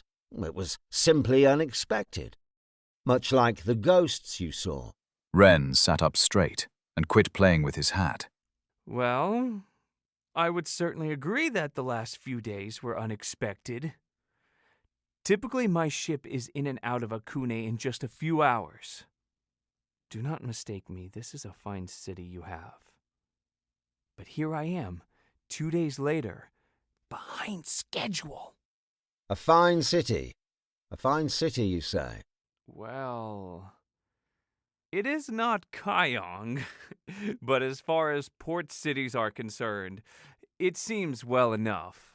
Gouge pulled back the curtain completely and extended his arm out the window. Look there, beyond the district, poking out from over the rooftops. The city walls. Do you see them? Yes, I do. Look at it, and you will see all the stones that were quarried from the greatest civilization this pathetic world has ever known. It is fine that you compliment it, yet I suspect you do so because you did not receive the privilege of knowing what came before. If Toth is a kingdom worthy of praise, then you should know that 10 centuries past, the oceans were half their size, and every city in this world was a jewel to be cherished. Now look. Look what these idiots have done. Pulled it all down and turned it into a primitive pile. Had the people of this world taken care of what we left behind, you would not be forced to live this way. This may as well be a collection of slave tents, dressed in the bones of greatness. He had to peel his eyes away from the mismatched stones in the distance. At least the library had been put up with some level of care. Yet that distant wall was inexcusable. A disgusting display of apathy, not only for what those stones were once a part, but for the lack of effort invested in what became of it. And what purpose could it serve? Surely not to keep anyone out. It would not take a mage to topple something so poorly crafted. A few dozen peasants and a bit of rope would do the job just fine. He glanced back to Ren for approval, but found the man frozen with large, unblinking eyes. It was something Gouge was not expecting. A certain kind of fear that takes hold when you start to think someone has confined you with a potentially dangerous animal. What had he said? Had he been shouting? He closed the curtain and rested his back against the bench. Sir, I am upset. Forgive my weakness. This was not what I meant to say. Ren took a slow breath. It would seem I am not the only one who has had a difficult week. It started off well enough. May I ask what happened? Gouge gazed at the floor for a brief moment. The past came back to haunt me, I suspect. Came back to haunt us all. Now it seems I have returned to haunt Akune. If this week had a theme, that would surely be it. You ducked under my question. Why keep secrets unless it was something you did not want to get around? I've been sailing all my life, captaining for half that. I can tell when a man is running from a woman. Ren forced a smile but nearly bit the edge of his lip as he did. His comment was just a little too familiar. If an uncomfortable silence followed, it might sink him. Gouge broke a smile and shook his head. No, it does not involve a woman. Wish it were so, but I fear I am a bit too old for such games. No, it involves matters that I would not expect you to understand, and with which I do not wish to bore you. As a captain, you have other interests. Correct. I have 95 sailors getting in each other's hair for 2 days and driving me crazy. We have both had a lousy week. Hell, this whole month is something I would like to bury at the bottom of a mug. I can understand that I do not know the problem you face, but since it is my request that brought you here, might I ask that you avoid violence? A line of run-down buildings came to an end just outside the window and revealed a very crowded dockyard. Ranging from galleons to schooners, they had all been anchored in tight rows, and it was clear that no one was attempting to service them. I do not intend to wear a paper crown. My authority is absolute, and they will be made to understand that. Which ship is yours? Wren pointed to a massive ship on the center row. That's the Blue Wind. Is it ready to unload? Since yesterday, my lord. Deliver me to the harbour master, or dock master, whatever he calls himself. You will have to point him out. The carriage sped past a long line of empty wagons before coming to a stop next to a small shed anchored before the boardwalk. A huddle of dock workers lingered in the distance, suspicious of such a fine carriage. Gouge stepped off and motioned for them to approach, but none obeyed. After a moment, a short, bald man emerged from the shack's dimly lit interior and adopted an angry expression. He spit on the ground before shouting at Wren. Who is that? Who did you bring here? Gouge casually transferred his cane to his left hand and stepped between the two men. With a fake smile, he delivered a short nod of greeting. Hello, I'm looking for the harbour master. Wren! How dare you go and get him? I'm the one who runs this harbour. If you won't unload my ship, then... Wren stopped after Gouge lifted a hand. What is your name? The bald man made a show of inspecting him, glancing at his expensive boots and running his eyes up every layer of clothing before sneering in disgust. Gouge's appearance was certainly a contrast to the man's simple pants, shirt, and leather vest, but it was apparent he intended it to be more of an insult than anything else. Bonte, I run this port for the Dockworkers Union, and I say who steps foot on it. You can get back in that wagon and get your dolly ass out of here! Gouge kept his smile. Would you like to continue working for the city? I am not afraid of you, and I don't need your permission. The Dockworkers Union was commissioned by... Lord Nath is dead. Would you like to continue working for the city? Bonte squinted and dropped his voice to a whisper. By the gods, I'll kill you if you don't leave! Then you are dismissed, Bonte. Once more the bald man spit on the ground. He muttered something under his breath before turning and stalking back to the shed. A quick wave to the idle dock workers and a gesture to Gouge was all it took. 10, 15, perhaps 30 dock workers began to approach. Despite the fact that none of them had weapons, they appeared to be intent on violence. More stood up from crouched positions on the left and right. Wren took a step away, no longer pleased by his involvement. I believe you have kicked the hornet's nest. If we retreat to my ship... Gouge straightened his coat and vest for just a moment. Remain here, Captain Wren. We are nearly finished. Before long, the mob of men had surrounded them, waving their fists and shouting threats. None dared touch him, but the voices of the swelling crowd were rising to a furious roar. No one paid attention to Wren. Instead, they leveled their protests at Gouge, insulting his legitimacy, morality, and authority. Screaming challenges, insults, and threats. A barrel opener in the form of an obscenely large iron tool was produced by one of the larger men. He raised it like a mace as he shoved through the crowd. When he was within striking distance, he coiled it back for a blow. Gouge reached into his coat pocket. He retrieved a single gold tanny, held it up for all to see, and shouted over the crowd. How would you all like to earn 10 times the amount you are making right now? Everyone went silent. 50, maybe 60 men froze in place, with some holding their breath in anticipation of whichever words would follow. Gouge stretched his arm as high as it would go and pinched the coin between 2 fingers to make sure they could all see it flash against the mid-morning sky. I'm not joking. This is no game. Every single one of you. 10 times the amount you earn right now.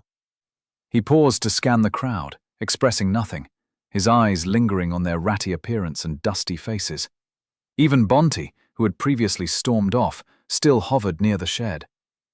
The crowd wavered as Gouge stepped forward. You're absolutely right. All of you. You are all correct. I am not Lord Nath. I'm not a nobleman. I'm not even associated with your union. Gouge lowered his hand, turning in place as he spoke. But as I understand it, your union takes half, sometimes 3/4 of your earnings. My good people, I am not here to take your coin. I am here to pay you. And I pay 10 times what you earn right now. More men approached, no doubt curious about the spectacle. Gouge waited for them to arrive before continuing. This is no revolution. It is not a rebellion against injustice. You do not have the power to choose who rules you. What you have is a choice of who pays you. You can continue under the union's leadership and hope they one day find something to offer, or you can choose to make more coin in one day than you made all of last month. Lord Nath is dead. The union is without a patron. Your leaders are in chaos, and you will no doubt return home with an empty stomach this day. Or you can spend your time working for the city and earn more coin than you have ever seen in your lives. He studied their expressions, waiting for the moment when disbelief began to creep onto the lines around their upper lips and wrinkle their noses. When it finally began to appear, he raised his voice again. 10 copper pennies per ship per person. It does not matter how many of you work the same ship. It does not matter if you get the whole damn city to chain load these ships one at a time. It does not matter if you run shifts night and day. I will pay you all. And the faster you unload them, the faster your pockets will be filled. There it was. No longer able to contest his words with their own suspicious minds, their gazes slowly trailed toward a leader, a protector, a trusted authority. It was one of the taller men in the middle, an older man with no shirt and thick hands. Gouge took a few steps toward him, encouraged by the fact that he would not look away. Noticing that everyone was waiting for a reaction, the man unfolded his arms and put those thick hands on his hips. Gouge moved close enough to whisper. In such a silence, the words would carry far. What is your name? My name? I'm Perry. Hello, Perry. I am Lord Gouge.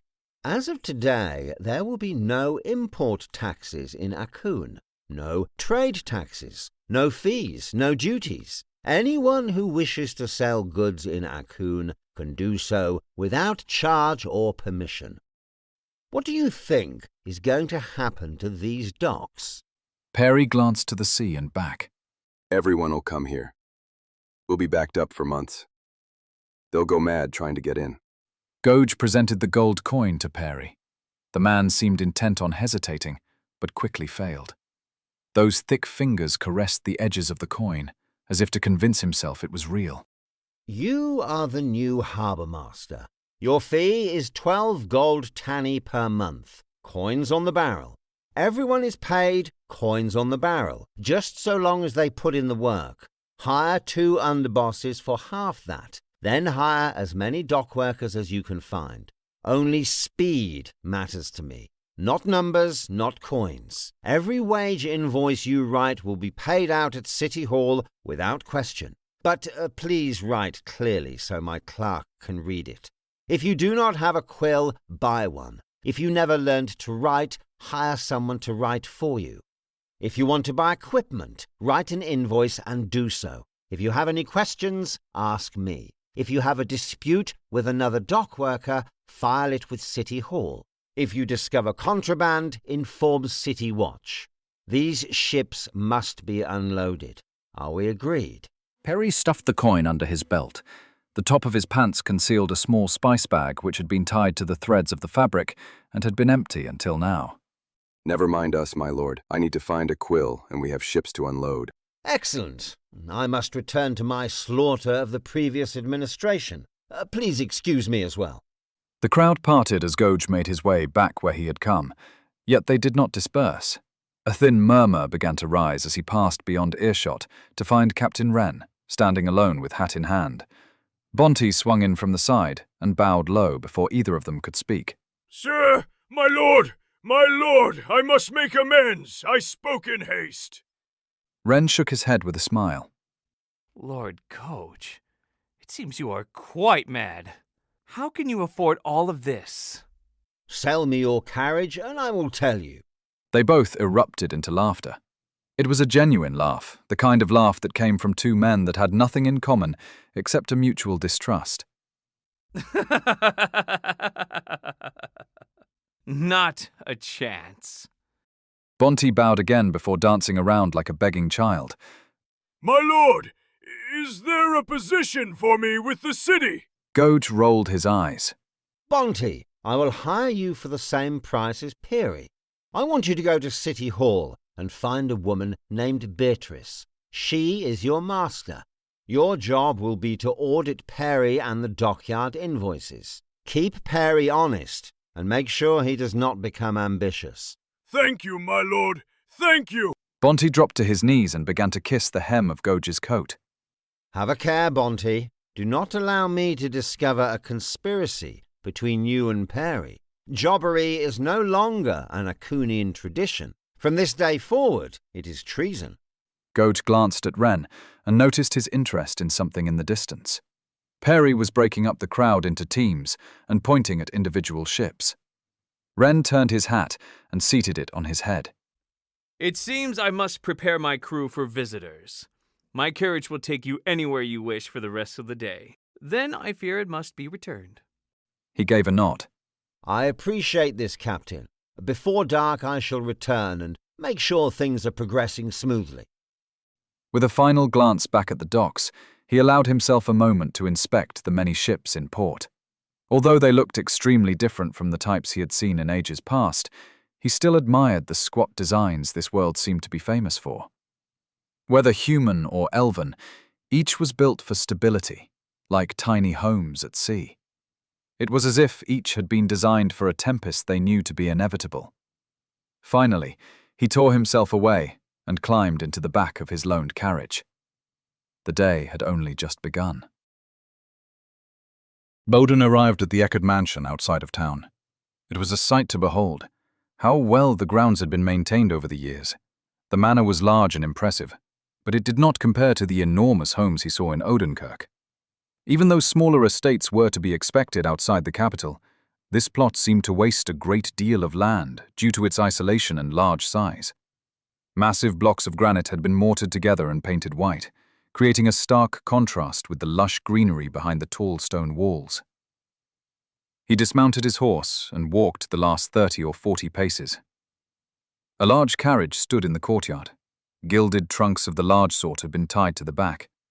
There were no servants to receive him or tend his horse, so he proceeded to the front door and knocked.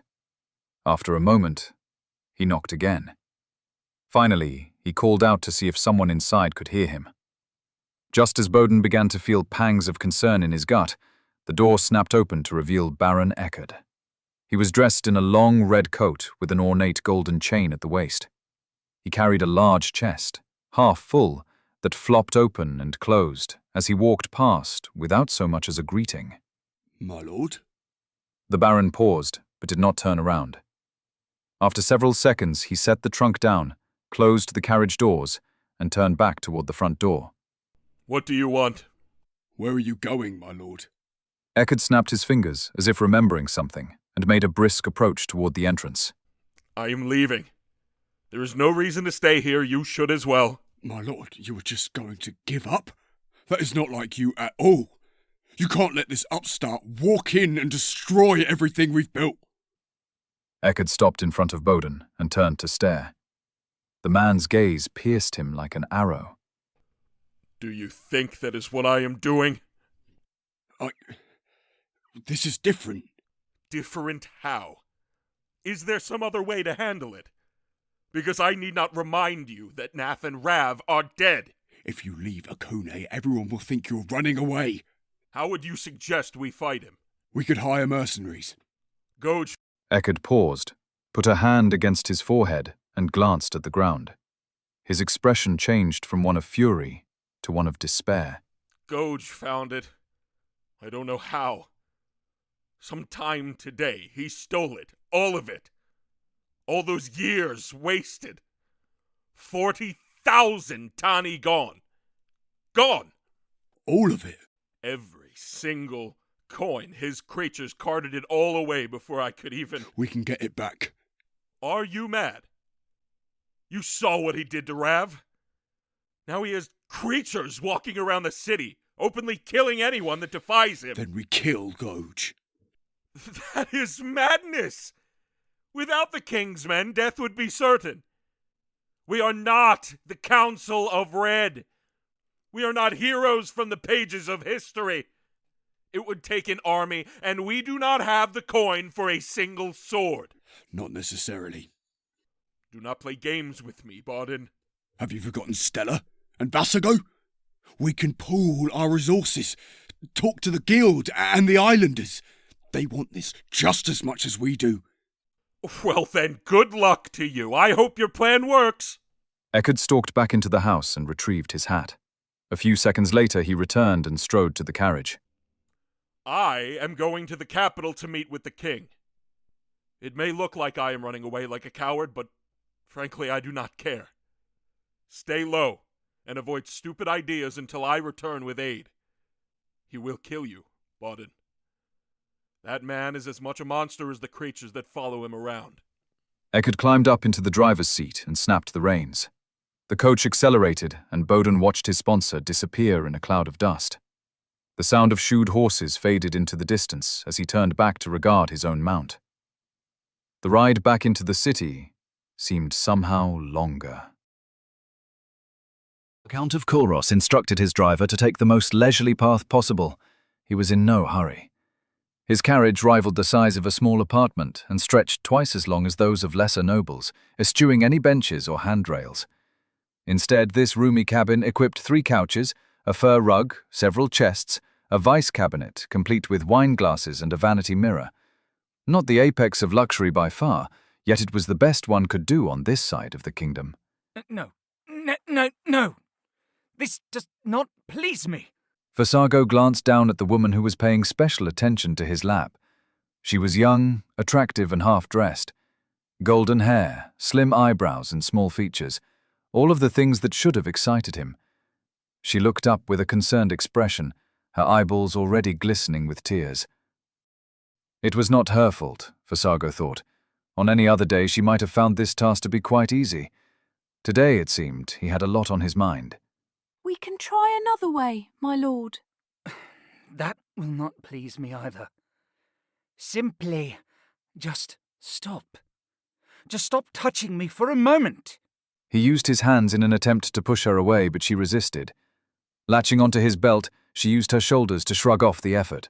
Let me try again, lord. Let me try again.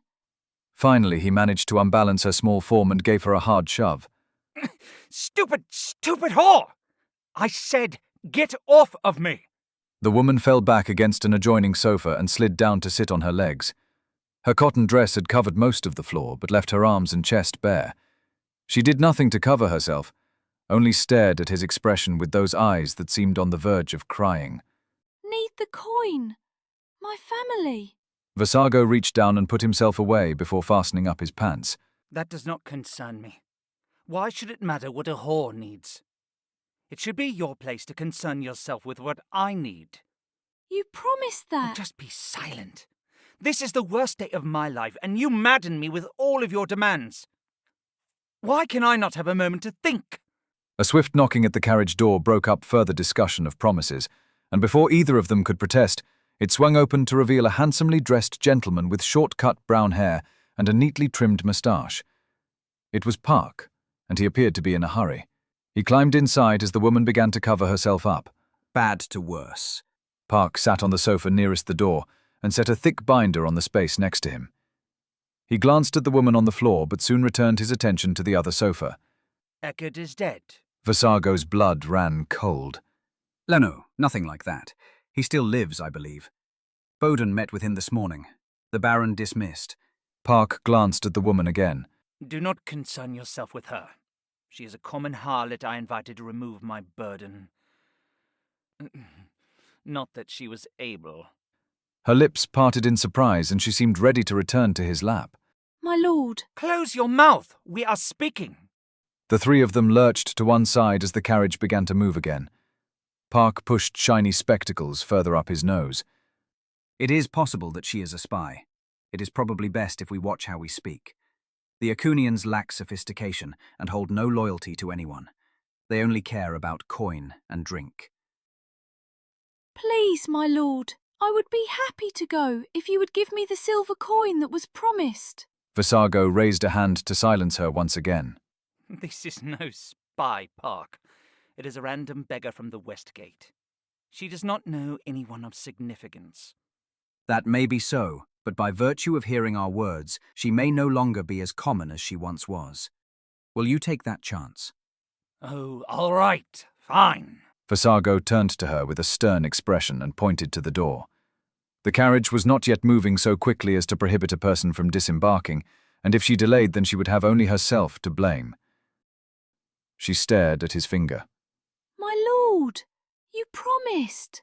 With a sigh, he rolled his eyes and lowered his hand. My footman usually holds my purse. Park, can you throw a coin at her so she will leave? Park gave a smile and let slip a small chuckle. Yet he did not check his pockets. Instead, he folded his hands in his lap.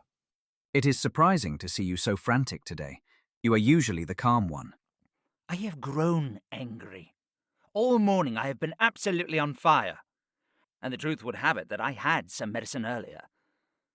It tends to make me excited when it wears off. Well, unfortunately, I do not have my purse on me either. Carrying coin can be dangerous in these parts. You are wise to task your footman with that job. My lord. Tears of anger and frustration had begun to stream down her face. You said that I would entertain you for 1 piece of silver. You said it. I heard you say it. Visago swallowed. Glancing to Park, he gave a small gesture to the door. It was subtle, yet he did it in clear view of the woman and did not doubt that she had noticed. The man needed a moment to comprehend his desire, but after a bit more gesturing, Park leaned sideways and turned the little handle before swinging the door wide. Daylight poured into the cabin as the cobblestone streets of Akune blurred past the opening. The carriage had reached such a rapid pace that he was no longer able to determine which street this was. Visago made an attempt to seize the woman by the shoulder, but she quickly shook free from his grasp. When he attempted to grab her arm once more, she jerked her head back and tried to bite him. He leapt to his feet, grabbing hold of her with both hands and stuffed his fist full of her hair. She cursed as he pulled her forward, putting all of his strength into lifting her off the floor even as the top half of her dress began to rip. The woman aimed to brace herself against the doorframe, but her wrist had been quickly forced behind her back. When she tried to grab Park with her other hand, the man skittered out of the way. She surprised them both with a tremendous amount of leg strength despite her small stature. Her bare feet provided the traction she required, preventing her from leaning ahead toward the door. Visago finally let her go and raised his arms to brace himself against the cabin's roof so he could plant his boot in her back. The half-dressed woman spilled out of the carriage and onto the street. She raised her legs in an attempt to land safely, but she found herself at an awkward angle, managing only 2 or 3 stumbling paces before colliding with a lamppost. Visago quickly shut the door as the hollow metal structure rang out like a church bell. Park stared in disbelief. Too soon for silence to settle in, a muffled scream erupted from outside and began to fade as the carriage continued on. The two men exchanged glances as laughter bubbled up between them. If the peasant's purpose had been to lighten his mood, then Visago had to admit she had done so.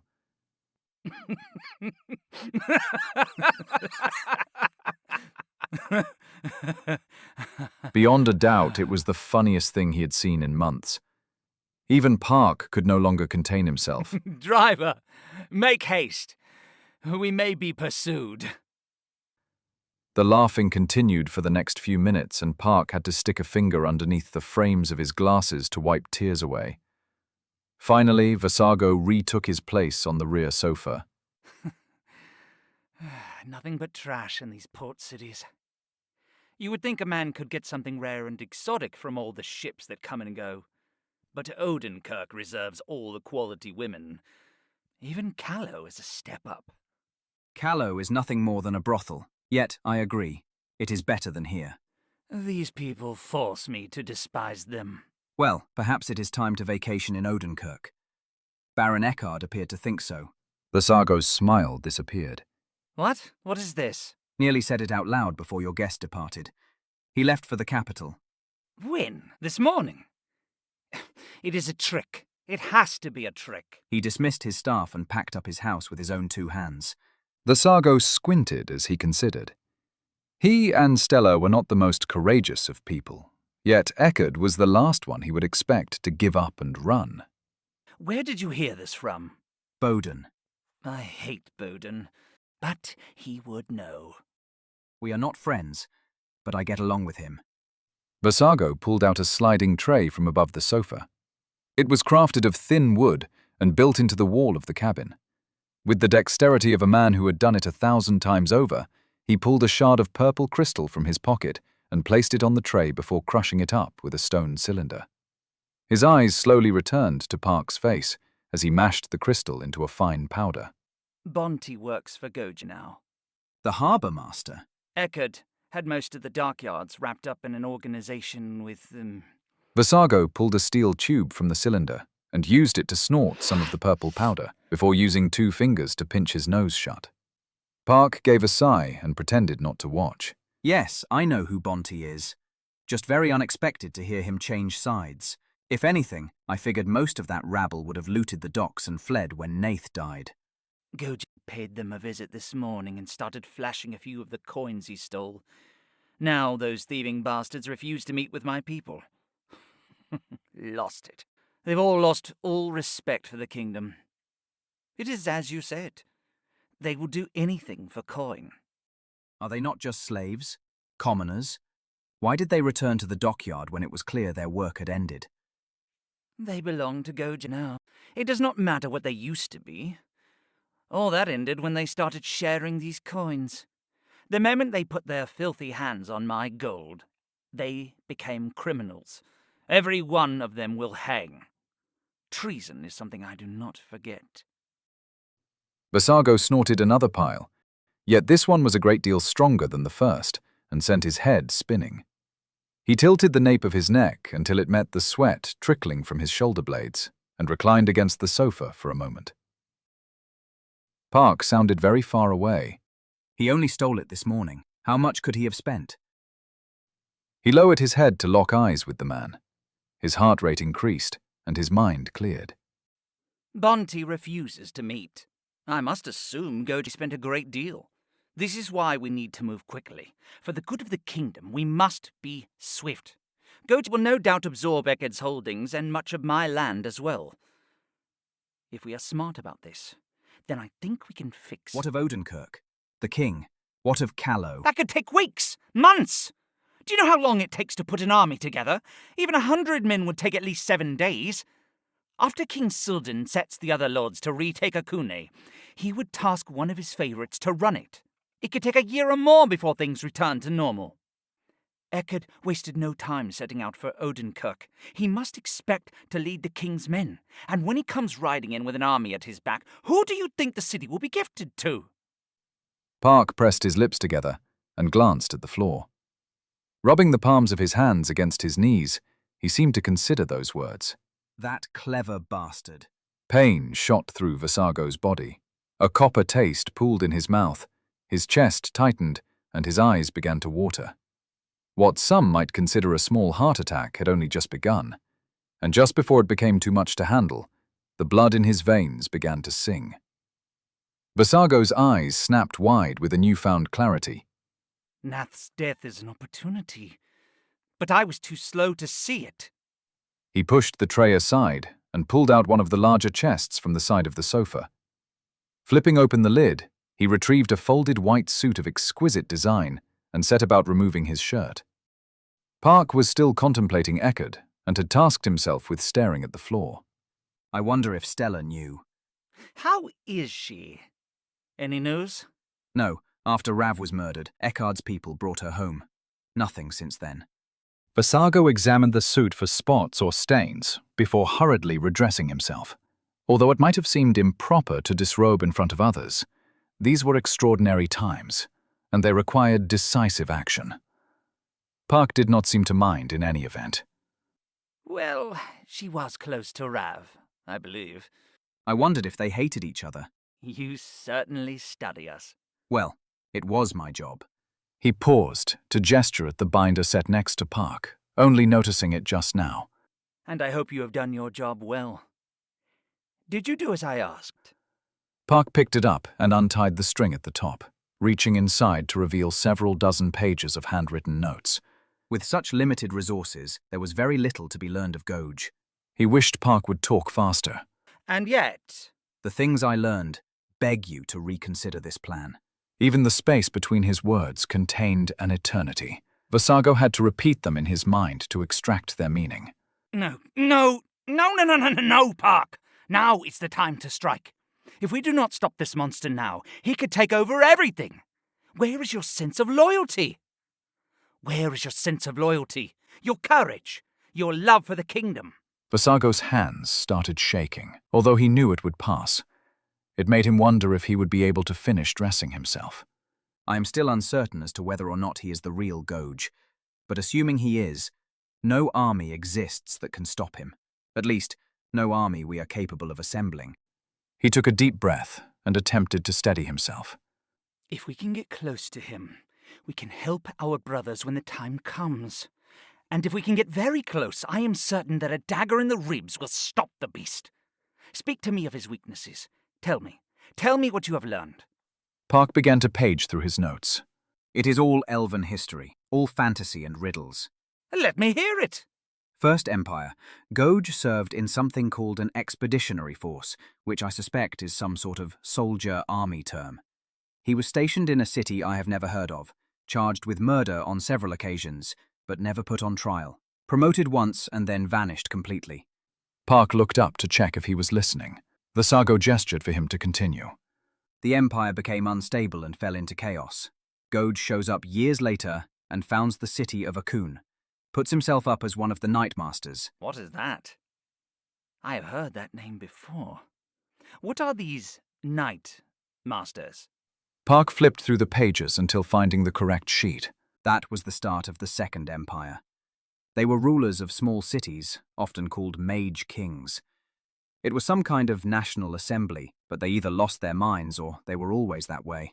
Difficult to know. I'm not sure how much of this is real or story, but most say these villains visited some very scary things on their subjects. Vasago had finally managed to change his pants and shirt and began lacing up a pair of polished black shoes. Scary. All rulers can be scary. It does not take a wand and a fancy title to scare the cattle. What frightens you? The person who supposedly rebuilt Callow was a mage called Nazuka. They say she burned all the farms in her kingdom, killed all the women, castrated the men, and made them call her the Queen Bee. Vasago paused and glared across at the man. That must not be true. Lord Yin ruled an area near Odenkirk.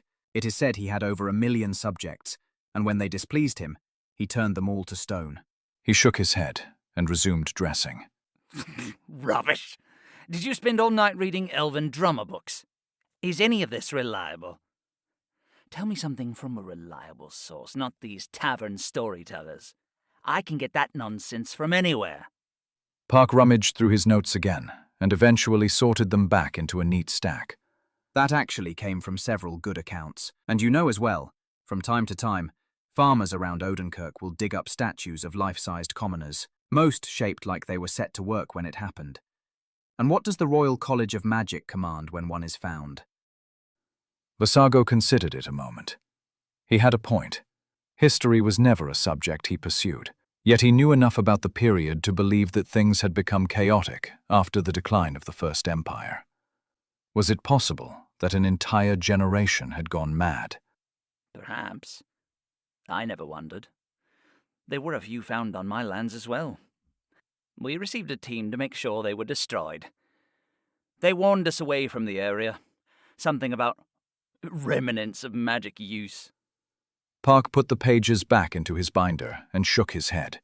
This could be the last time we see each other, Vasago. Your plan is too dangerous. Nonsense. So long as I know what kind of man he is, I can get close to him. I absolutely have to. The islanders froze my accounts and called it a security concern. Now Gutte deals our gold, and I doubt he will allow us to collect taxes for the king next month. Things are getting out of control, and all of Toth is in danger. These Nightmasters, they were all mad in different ways. The only thing they had in common was that they were all scared of Goge. Perhaps it is a mixture of exhaustion and the lamb oil you have been inhaling which keeps you from being as scared as you should be.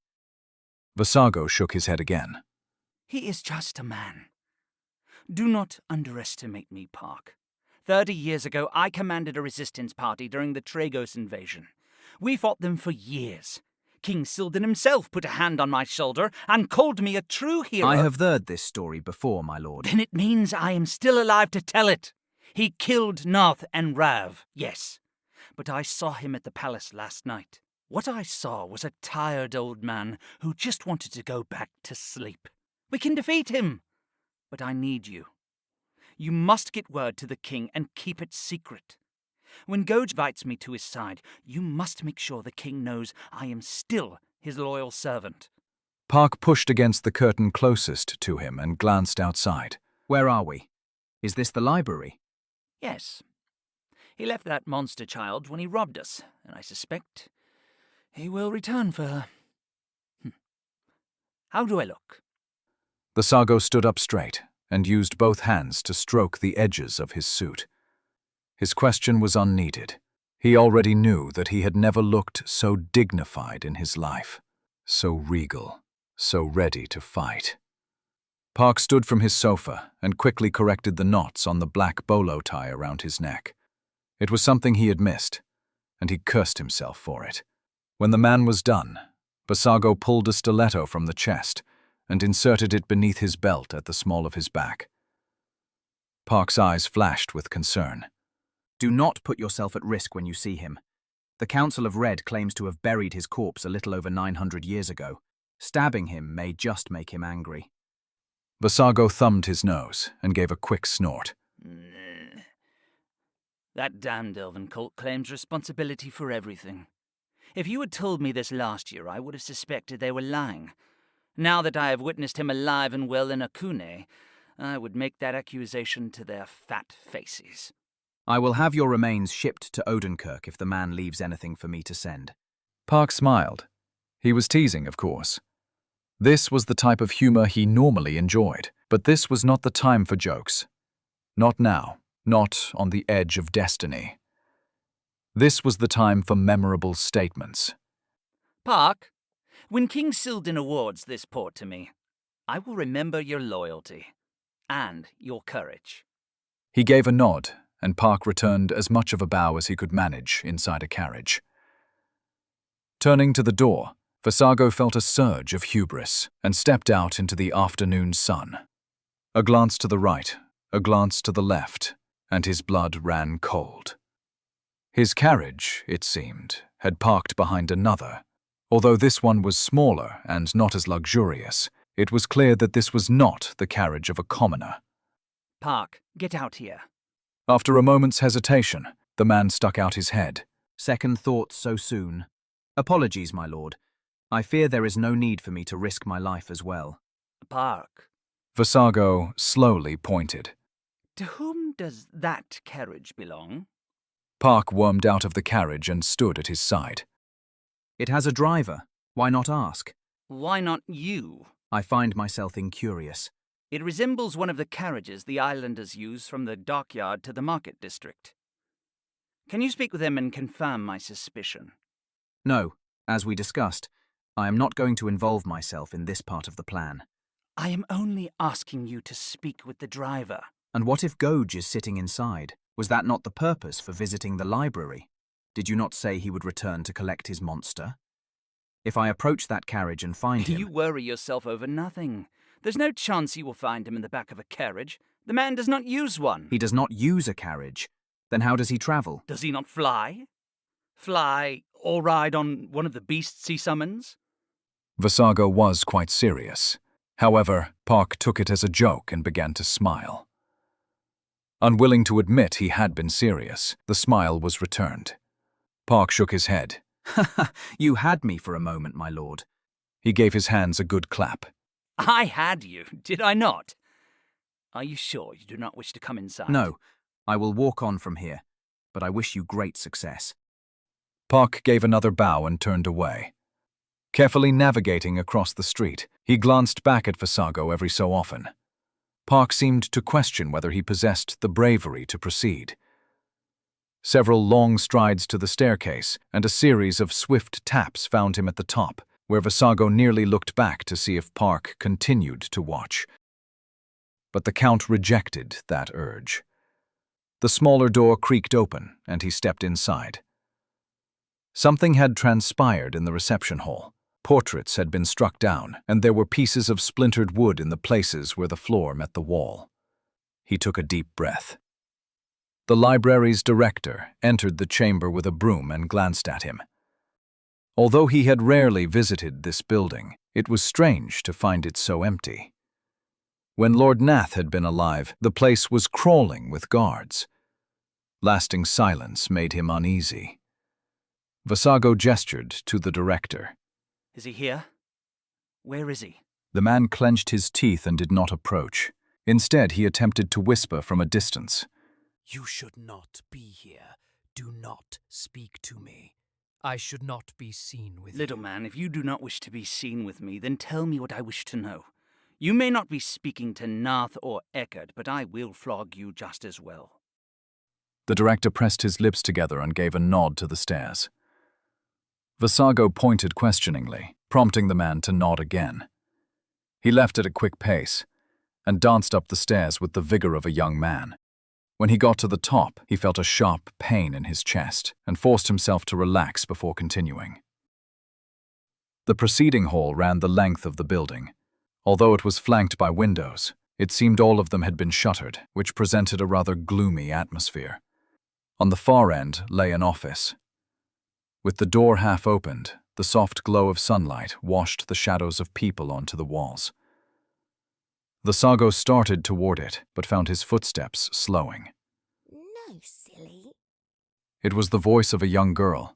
We may be in need of a tutor, someone who can continue her education. Can you recommend anyone? Goge's accent was unmistakable. Vasago had only heard it once before, yet he wondered now if he would ever be able to forget it. A tutor? I would not mind that position until you can find someone qualified. Reading is simple, and she is very bright. A third person. Someone he did not recognize. With all the skill of an assassin, Vasago crept along the shadows and attempted to get a sense of the room without being discovered. The only person he could see was Goge. The monster stood with his back to the doorway. Then it is settled. Come by the palace the day after tomorrow. We can make it a bi-weekly event. Perhaps it would not be required to talk to this creature after all. Perhaps the blade he had hidden under his belt could finally put this entire affair to rest. Vasago wondered what riches and fame would be showered upon him if he could end Goge's life right here and now. Vasago the hero, lord of the southern cities. He wondered if even Silden could keep such an icon from sweeping up his lands. The man was old, and his sniveling son would not be a rival of note. King Vasago Kulros, great slayer of monsters and villains. But what of his gold? If Goge had hidden it or entrusted it to another, killing him might see the coins lost forever. Whereas it was true that the man's death would surely win the favor of the entire kingdom, Vasago would have a great deal of difficulty explaining where the gold had come from after enlisting their aid in finding it. Whatever you find convenient. Come in, Count Vasago Kulros. My minions announced you when you arrived. Lurking in the hallway is starting to make them anxious. He stood up straight and cleared his throat before stepping up to the doorway. It was not my intention to interrupt, Lord. Goge glanced over his shoulder and gave a warm smile. No interruption. We were just finishing up here. The monster child was sitting at one of the tables inside the office. The woman perched next to her, and although she seemed vaguely familiar, Vasago could safely say she could not be recognized, a commoner from the way she was dressed. The child stuffed pages into a leather binder and paid no attention to him. You may have to get permission from the Lord of Akune. They could very well be city property now. Akune can find no better caretaker, and will entrust these documents to you, Lily. Akune can't have them. Vasago carefully entered the room and stood at a corner of the table. He wanted to keep out of the way, and yet remain the center of attention. This forced him to nervously reposition every few moments. Gouge did not seem to notice, but quickly ended this dance by proceeding to the far side of the room and waving for him to approach. Nina, I need to speak with this gentleman for a moment. May I ask you to escort her outside? The woman nodded and did not take long to shepherd the child out into the hall, closing the door behind them. Although this was the scenario he had envisioned, it was not until he heard the door close that he realized how terrified he would be. Gouge's strange suit, the short white hair and piercing eyes, made his heart threaten to beat a path out of his chest. The scars were another matter entirely. It had been alarming to hear them described, frightening to see them at a distance. Yet up close, Vasago began to wonder if this man was living, or if he was a reanimated corpse as well. How could someone be so hideous and still live? He tried to avert his eyes and remember the words he had practiced. It is an honor to finally meet you, Lord Gouge. I regret that our introductions were a bit delayed. Gouge stalked toward him, hands outstretched and ready for violence. Every muscle in Vasago's body tensed at that moment. He held his breath and felt even his heart pause. The man grasped his shoulders with both hands. Before you continue, I must confess that I admire your courage. My courage? Gouge's smile grew wider, and he delivered a friendly pat on the shoulder before stepping away. For coming here and speaking with me. It appears the other nobles have acted on emotion, but not you. Not you. You place that aside, and I can certainly understand why. In my opinion, diplomacy is the most powerful force in all the realms. Vasago felt every muscle in his body relax. I could not agree more. With our minds and words, we could accomplish so much more than swords ever could. Gouge continued to the window and turned back to lean against its frame. Then let us get to the heart of it. Do you seek an alliance? Absolutely not. I would not be so bold as to assume myself your equal. Instead, may I pledge myself to your service? You are aware that my holdings already name me as the Lord of Kulros County. In addition to bringing my lands under your direct control, I would serve in your administration. A position such as Chancellor would suit my talents. It is similar to the arrangements I enjoyed with Lord Nath. Was it similar? Was that how Lord Nath regarded you? It was indeed. We had our differences, surely. As I suspect you had a few differences with him as well. How could you tell? He laughed at that, and Gouge followed once the joke had landed. Vasago did not expect the man to have a sense of humor. He placed 2 fingers against his chin as he chose the next words carefully. As Chancellor, I could begin the process of reconciliation with the Toth Kingdom. There are a few in His Majesty's court who would support us. We could bring legal action to reclaim these lands and acquire official recognition of your status. That is a very interesting approach. Leave the details to me. Although it is no simple matter, I am confident they will see the value. It dawned on him that his plan may do with a few changes. If the fabled Mage King could be won over so easy, then why dispose of him? It could prove beneficial to have someone like this as a figurehead. Regretful tidings, Count, that I shall not leave the details to you. Unfortunately, you are worthless, so far as I am concerned. Gouge turned to face the window, silently scanning the streets below. Vasago blinked, then again. He found his eyes scanning the room, even though no one else remained present. Had he heard this man correctly? My lord, if there is another way, then... Worthless, Vasago. You're a pathetic child, and I have no need of you. He stood up straight and folded his hands. Please, explain what you require, my lord. Gouge turned slightly and made a broad gesture at the world outside the window. Look around, at the people who are being tasked to govern my city. Priests, merchants, servants, attendants, clerks. Do you fit among any of them? What possessed you to think you could walk into my presence and take a seat at the table? The world has changed, and it was foolish to believe you would continue to play an important part in it. You have become worthless. Less than worthless, an annoyance. Do you understand? My lord, you do not know enough about me to come to such a conclusion. I can be instrumental in your victory. The way in which you have been conducting yourself will accomplish very little. All that it does is create enemies. But with my assistance, you can indeed win. I have already won. Have you listened to a word I have said? Vassago, your aid is not required. My lord, I do not believe that is true. If you knew me then... Your name is Vassago Colross, although that is not the name your mother gave you. You were born 56 years ago in a small fishing village east of Tamworth. Your mother was Haruka, and your father was a sometimes pirate called Mara. You grew up with 2 older brothers in a small house overlooking the Southern Ocean, until it was eventually razed due to neglect.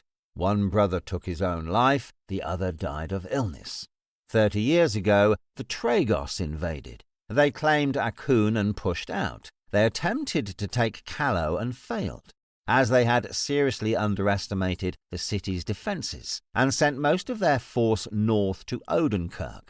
After a lengthy war, Sildon's men threw them back. At the same time, a resistance movement started in Akune called the Black Masks, allegedly run by a minor noble named Vassago Colross. They proved exceedingly effective at sabotage and harassing strikes.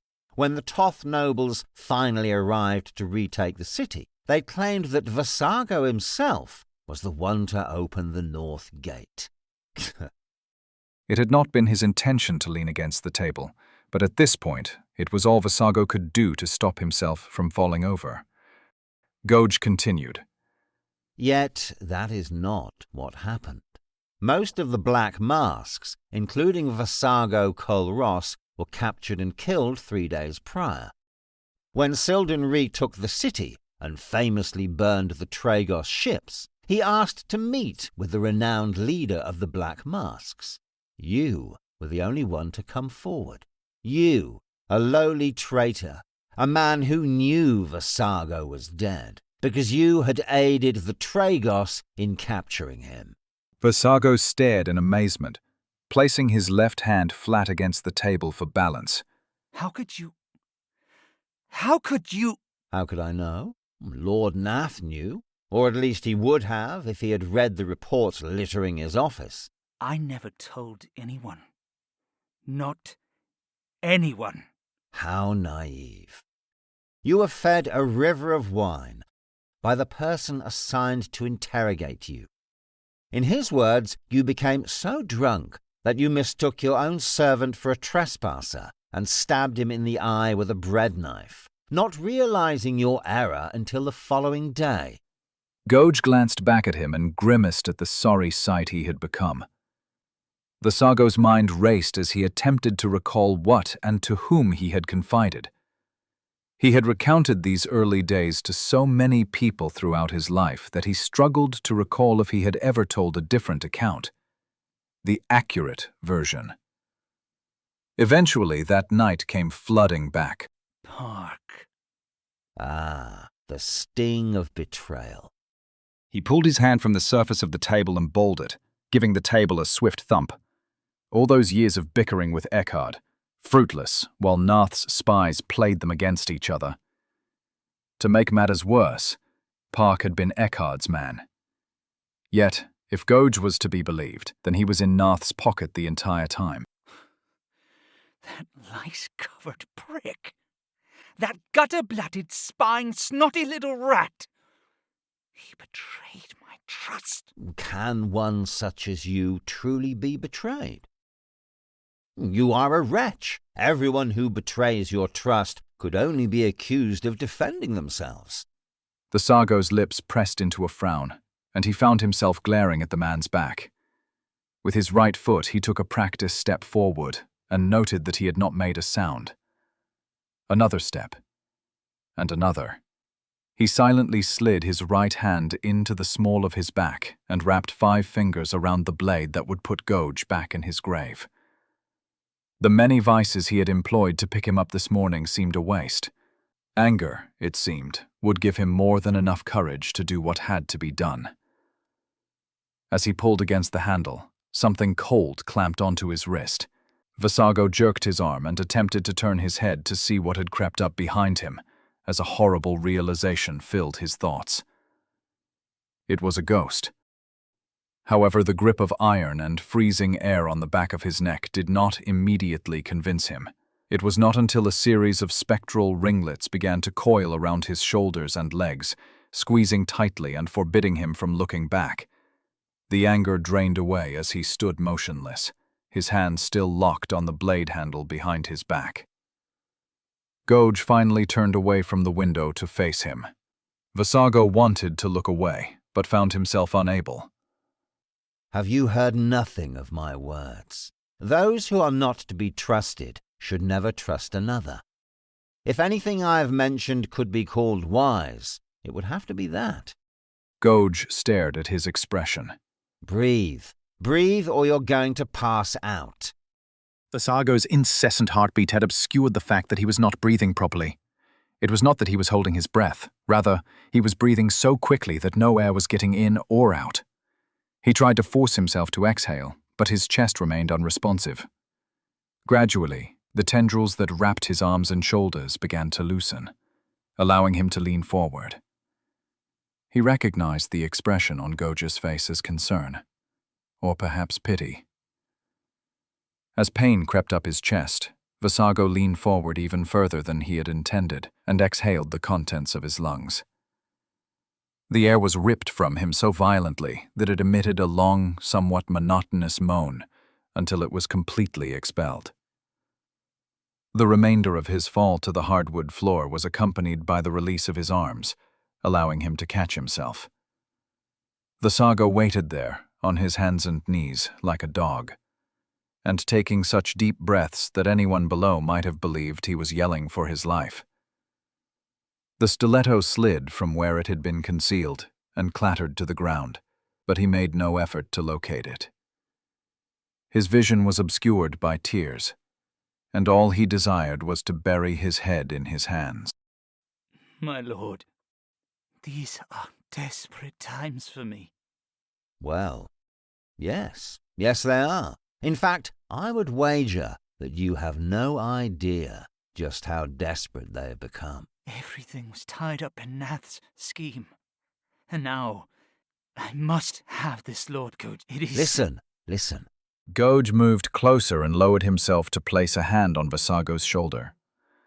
Although the man was now within arm's reach, he could not bear to look up at him. Listen to me. When I killed Nath, I assumed the nobles would flee in fear. It was a message, a warning to the rest of you. That was your chance. That was your moment. Fingers grabbed his hair and jerked his head upright, forcing Vassago to face the man. At first he imagined it was the ghost which had done it, yet he realized his mistake when he saw the cold seriousness in Goge's eyes. Listen, I was telling you to run away. Run away or you will die. It confuses me why that was not clear. I must.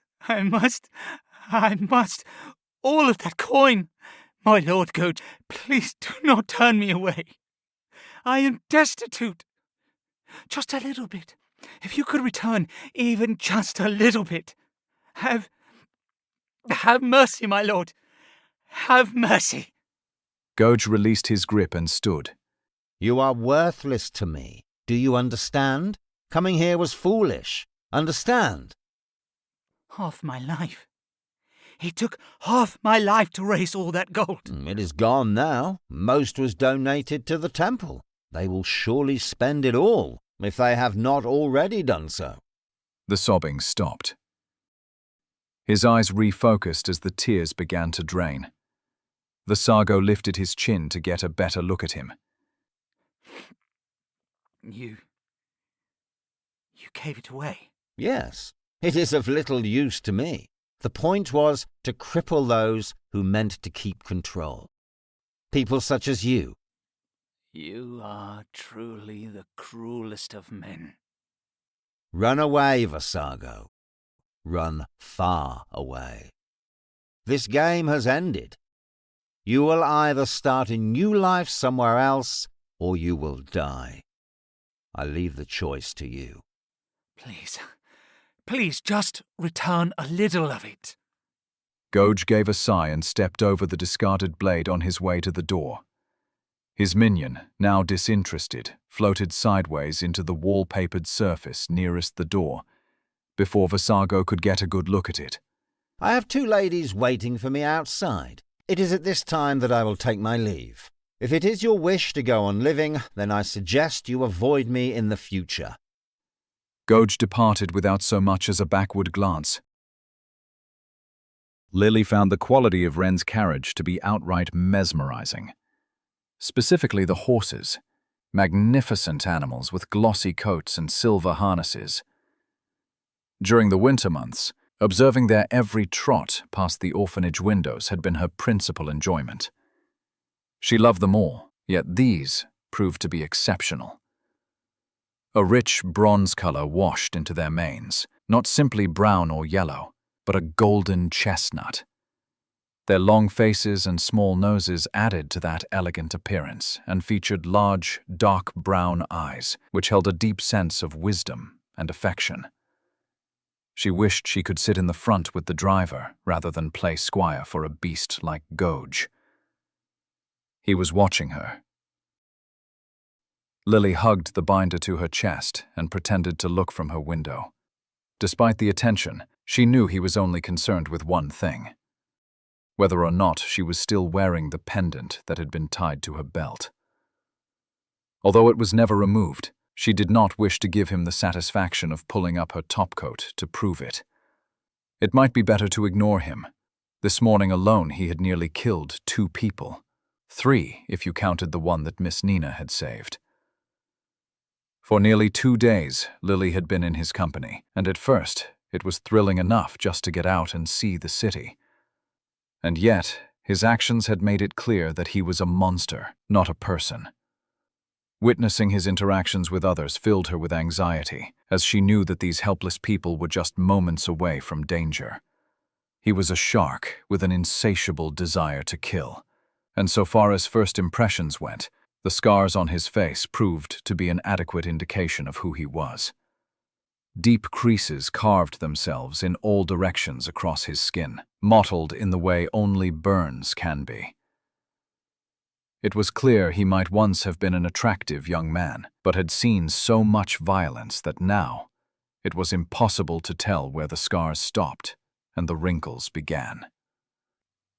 It was not these ancient wounds which bothered her.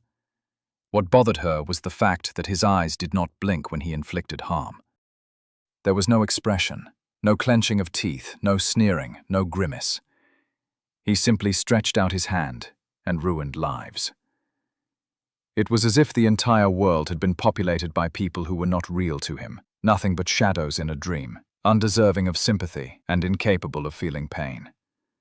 Simply catching sight of his eyes made her feel like a rodent trapped in a pit of snakes. Or perhaps with one particularly large snake who had swallowed the others. But why did he not kill her as well? Why did he hesitate when she blocked his path? What could he be planning? Why do you want me to read? What? Lily slowly forced herself to look at him. You invited Miss Nina to give me lessons, and I am very happy about it. But why? Is there something that you will get? My intentions are not as complicated as you might imagine. So why? Gouge rubbed his brow with a hand. He was clearly not accustomed to explanations. The only thing worse than a slave is an illiterate slave. If you continue to be uneducated, then you shall continue to be useless. Lily squinted. She held the book closer to her chest and shook her head. I am not your slave. She held his gaze and did not speak until her hands began to shake. The air grew heavy with the weight of his disapproval. Then what are you? Tell me what you are. While you are considering an answer, tell me how many demons are in my city. Where are they? Why are they here? Surely you must know something. What is the purpose of disguising a red sork Nakiri? No, an untitled Nakiri spawn. Why hide it? Why leave it in the poorhouse? You hate me. I do not despise you. Incomplete puzzles are what I detest. And you, so far, have not proven to be a piece that fits. Whatever nonsense deposited you in my city should come forward and explain itself, offer confession, or beg forgiveness when they are uncovered. Lily squeezed the binder even tighter and decided to turn her entire body to face the window. His terrifying stare had become too much. Although his question was a fair one, she had already come to the conclusion that if Gouge knew how little she remembered about arriving in this world, he might no longer have a reason to keep her alive. Instead of trying his patience, she decided to focus on the world outside. From the angle of the sun, she could determine that it was late afternoon. There would not be many hours left in the day before it began to sink behind some of the larger buildings to the west. As the carriage got closer to the palace, she could see the huge iron fence that surrounded the estate and caged the emerald green grass. It smelled freshly cut, trimmed to perfection. She focused her attention on it, trying to ignore his angry stare. Lily, it was not my intention to— The carriage came to an abrupt stop and caused them both to lurch forward. From outside, the voice of the driver cried, "My passenger is the Lord Gouge." These words were followed by the familiar sound of scraping metal as the gate began to open. It did not surprise her that the city watch had returned to guarding the palace gates. What surprised her was the fact that they were letting his carriage pass through without a moment of protest. They let us come back? Desmond must have spoken with them. I have to visit the temple, but you will remain at the palace. There are a few matters to which I must see. A doorman dressed in fine attire greeted them as their carriage drew near the courtyard. Lily did not recognize the young man, but he appeared friendly enough. He had light brown hair and was slightly thicker than the average Akunian. Although daylight persisted, he had brought with him an unlit lantern, holding it high in preparation. He bowed and extended his hand to help her down the last step, but Lily had already hopped over it. Gouge motioned for the driver to wait. Stepping inside, she found the palace alive again. Not with furniture, paintings, or statues, but with people, chores, and something more. What she thought might be her imagination turned out to be music coming from nearby. Not just music, but also the sound of cheering, dancing, and clapping. Lily glanced around to try to get a sense of where it was coming from. After a brief moment, Gouge moved past her to open the double doors at the right of the stairs. Inside, they found 10 maids gathered in a circle, all clapping along to a man with a flute, and Vera dancing in the center. She was dressed in a red, billowing gown that clung to every curve of her body. Her dark brown curls gave her away, even though she was hiding her face with a feathered mask. Gouge planted his feet shoulder-width apart and began to shout over the music. What madness is happening in this room? The music stopped. The startled maids all shifted their eyes and held their hands in mid-clap, but not Vera. She continued to dance as if nothing was wrong. After a few additional twirls and hops, she danced from her place in the circle and stretched her arms out to either side. Oh, welcome home, my love! Lily took a deep breath and readied herself to step between them, blocking the way and saving Vera from certain death. However, this time, Gouge simply lifted an eyebrow. Vera, what is the meaning of this? Just in time to ask me for a dance. She leaned forward and tried to take his hand, but he did not cooperate with her darting clasps. Are you drunk? Mad? Possessed? Oh, dance with me. How else will I know if you're the man of my dreams? Unless you're a cripple, I suppose. Gouge shook his head. Are you not supposed to be cleaning or something? Yes, I should be cleaning. But I was waiting for you to return home so you could ask me for a dance. Well, I am here now. He put a hand on Lily's shoulder and pulled her along, retreating back into the reception hall before slamming the door shut. Desmond emerged from the stairs with a folded white cloth over one arm. Welcome back, my lord. Dinner is still being prepared. Do you have any baggage that requires attention? Gouge attempted to regard him, but found himself glancing back to the side room as the music resumed, followed by clapping. No baggage. I will not be here long. Please see that Miss Lily gets something to eat and is put to bed on time. Desmond. My lord?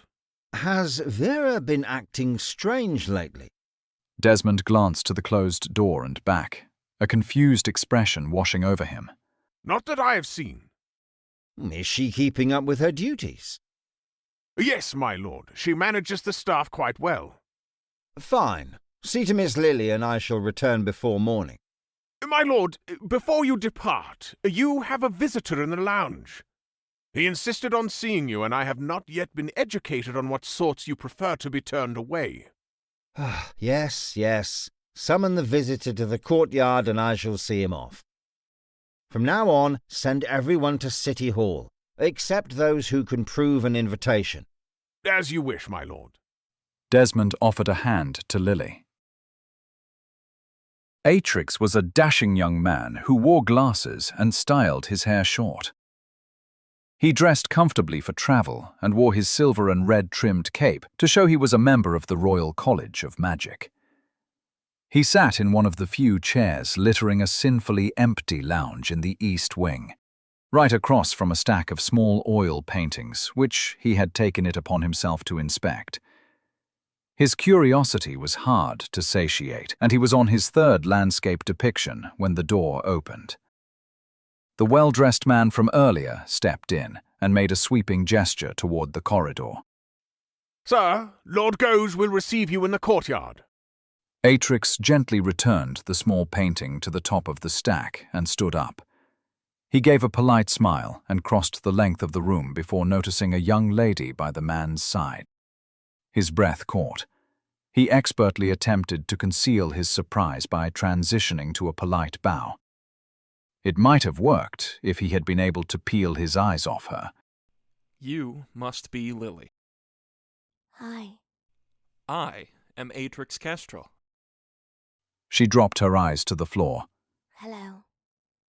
Please forgive my manners, but I have never before seen one such as yourself. Atrix approached like a predator, ready to pounce. His eyes flicked up and down her horns. May I ask what type you are? Lily did not respond, instead inching herself behind Desmond. Please forgive my curiosity. I do not mean to be rude. Lord Gouge awaits you in the courtyard, sir. Atrix folded his hands behind his back and gave an embarrassed nod. So far as missed opportunities went, this encounter threatened to haunt him for years to come.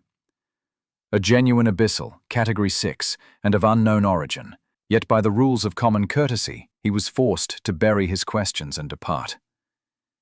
He tried to keep up his smile, and like a scorned dog, pushed himself down the hall and out into the courtyard, leaving the demon and the well-dressed man behind. At the end of the corridor, a solid oak door opened without protest. In the courtyard beyond, he could see an elegant carriage waiting by the main entrance. As he approached, the driver appeared to have made a joke to an older gentleman with short white hair. Could this be him? The imposter who took Rav's life? Atrix continued forward as his eyes carefully scanned this man. His black suit appeared a bit worn, and he carried a cane in his hand. Yet he did not seem to hold it as if it were a walking cane, but rather some kind of weapon. Nervous energy surged in waves. It was a sensation he was familiar with, but not quite like this. The presence of magic, both ether and ignis, intense, pulsing, fields of power that seemed to press up against his skin like a sunburn. He gave a slight bow when noticed. I am Atrix Kestrel. May I ask your name? The old man shifted his attention. He passed the cane from his right hand to his left and turned ever so slightly. Atrix halted in mid-step and put up his hands to show that they were empty. Peace. I offer no threat. The carriage driver's smile faded, and he pretended to be preoccupied with the reins as the old man forced his voice into a polite tone. Who are you? Atrix Kestrel, His Majesty's Royal College of Magic. Why are you here? The real question was this, the one you rush toward, even if it means omitting half of the first answer. Atrix reasoned that if the mage did not attack after that first question, then he might not attack at all. Instead, it was quite possible that he would only issue a warning or a threat. I am here to speak with Lord Gouge. What about? Atrix kept his hands raised, and he resumed his approach. The strangely dressed man stood motionless, seemingly relaxed, yet he never took his eyes away from Atrix's hands. Contingency spells? I have no time for games. The truth is that I came here to see if you were indeed the real Gouge. But now there is no doubt in my mind you have contingency spells attached to you. I have never felt so many. Such nonsense today. Why should that matter? They are quite rare. No one has been able to cast a contingency spell in over 600 years. Ridiculous. A contingency spell is just a delayed cast with a condition. Such things are basic. A condition? Atrix dropped his hands and shook his head. You speak like the mages of history. It has been centuries since anyone even wrote about a casted condition. Gouge stared at him a moment. His expression gave nothing away. Finally, he pointed at the carriage. Get in. Atrix did not hesitate. With a renewed smile, he quickly helped himself up into the cabin and sat on the back bench.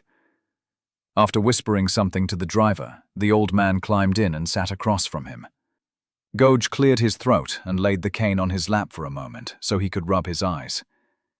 He seemed poised to answer Atrix's questions, yet waited for the carriage to start moving before he spoke. Aether sight. Do you know it? Minor elemental detection. Yes. Cast it. On what? On the carriage? On the bench? On anything. Atrix lifted his right hand and leaned forward. He summoned power to his grasp with a quick roll of his wrist, bringing his fingers into a crooked gesture.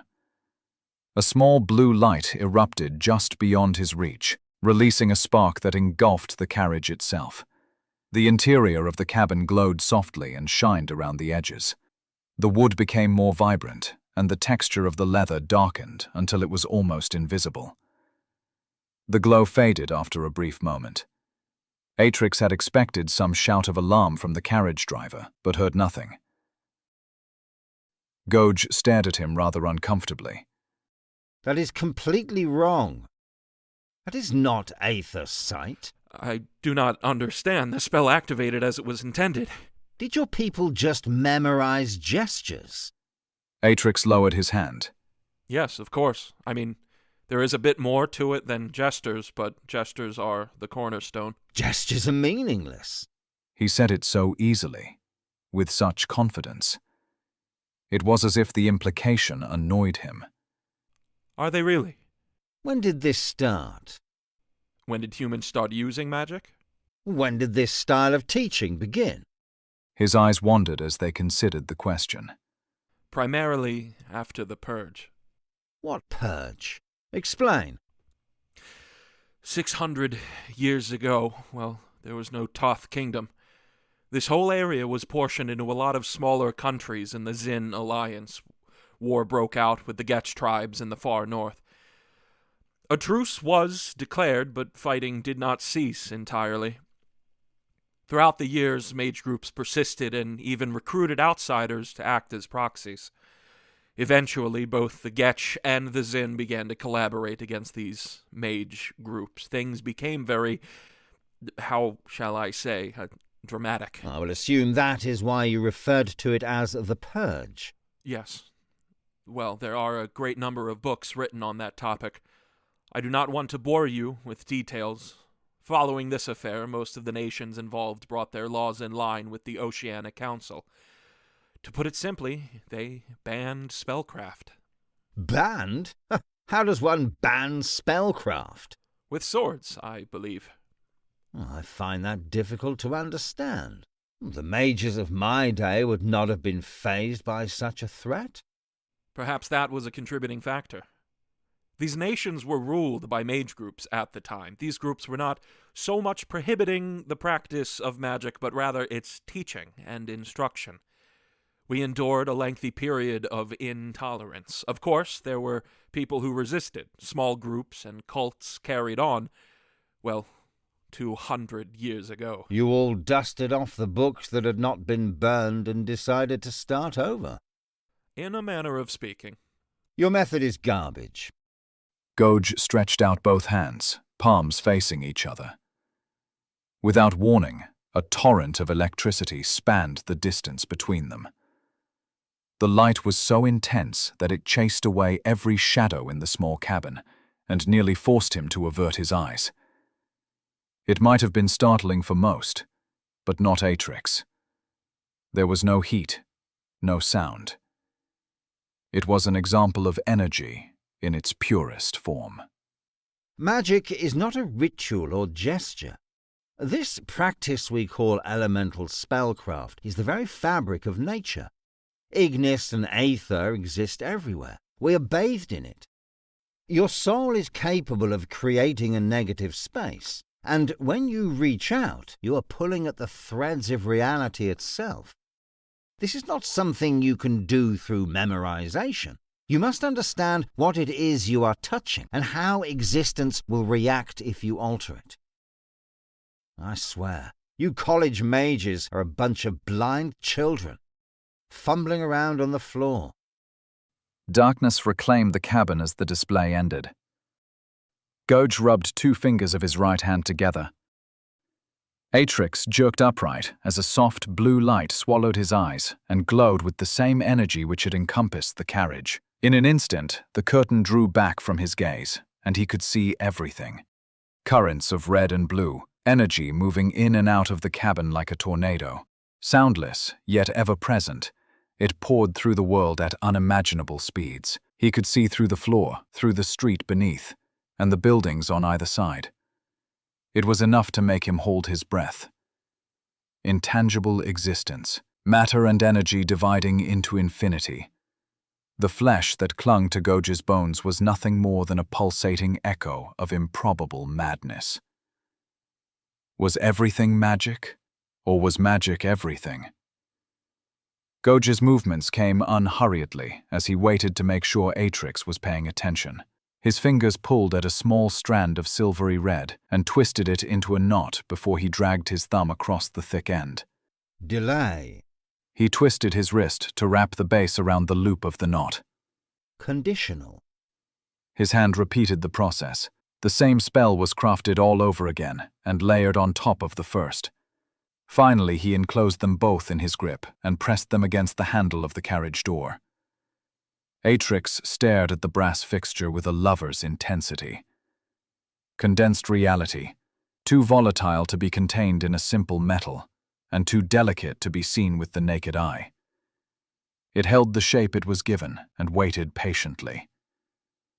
Before he knew what he was doing, Atrix raised his hand and reached out for the door handle. He paused. May I? Of course, that is why I made it. You need to understand how magic interacts before you can ever hope to use it properly. Atrix rubbed the small metal handle with his index finger, disturbing the threads. The magic unraveled before his very eyes, and the effect activated. A small red spark manifested above his finger and made a small pop. twice. Goge's gaze drifted from the threads to Atrix's expression. Do you understand? Atrix was still hunched over, staring at the door handle in disbelief. A smile crept across his mouth. I have learned more in the last few seconds than... He sat up straight and aimed his right hand at the empty seat across from him. It was a pressing curiosity, a spell of his own. He began the gesture for Fireball, a spell he had cast thousands of times before. The minute he began the gesture, tendrils of red energy leapt from the environment and sat at the end of his fingertips. The young mage stared at the tiny strands as they shimmered against his skin, ready to be shaped. So many years of practice, and this was the first time he had ever seen what he was actually casting. He cancelled the spell and leaned back against the bench cushions. Students who were blind, studying something we could not see. We pursued the knowledge of the ancients and never had a chance of attaining their heights. Now everything makes so much sense. Goge glanced out the window again. Well, I'm glad you got so much out of it, because I must attend to other affairs. Or shall I have my carriage drop you somewhere? Atrix ended the detection spell on his eyes and struggled to focus. He wondered how he could ever look at the world the same way again. Thank you, but there is no need. I think I shall walk. There are a few books I must consult, and it seems I have a great deal of research ahead of me. Goge disembarked as the carriage slowed to a halt. He turned to retrieve his cane. Pursue these revelations with caution. Avoid reckless experiments until you are confident of the outcome. Master Goge, thank you for this. It was a pleasure meeting you, Mr. Atrix. Goge gave a nod and started up the steps of the Minar Temple.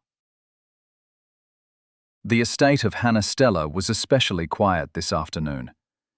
There had been no visitors, no business, and no servants. All three were missing. The Baroness sat behind her desk. She wore her favorite dress today. It was elegant, regal, and very expensive.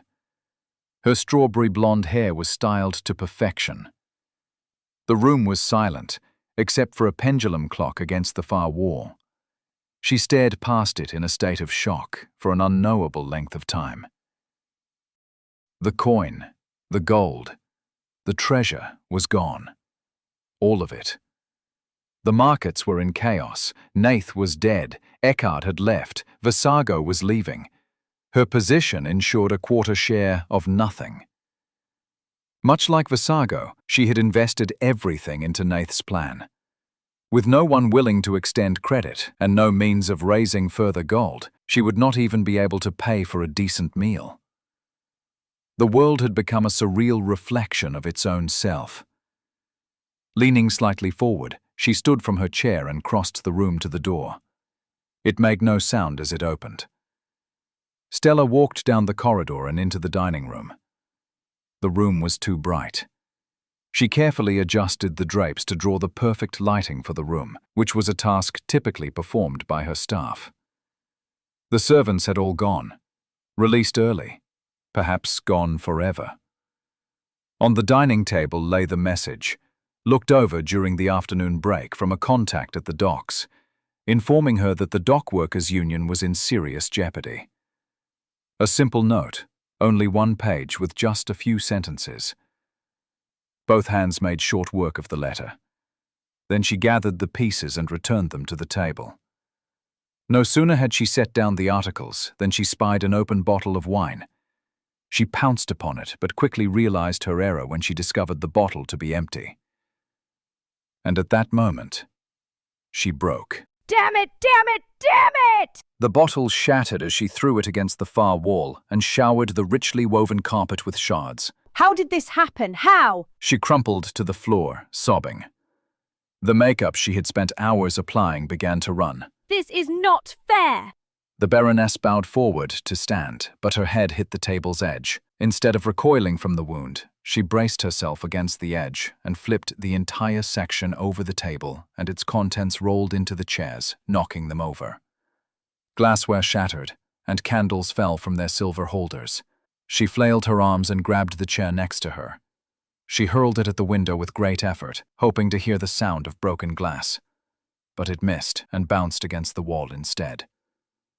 She collapsed once again. After rubbing the wet streaks from her face, Stella surveyed the devastation and finally noticed a large man peeking in from the hallway. It was Bowden. He wore travel clothes and his hands were covered in dirt. What happened here? I do not know. I was having a bit to drink and must have fallen. Are you all right? I am fine. Just a little drunk. I shall clean this up. Where are your servants? Shall I summon someone to— No. Stella's face twisted with rage.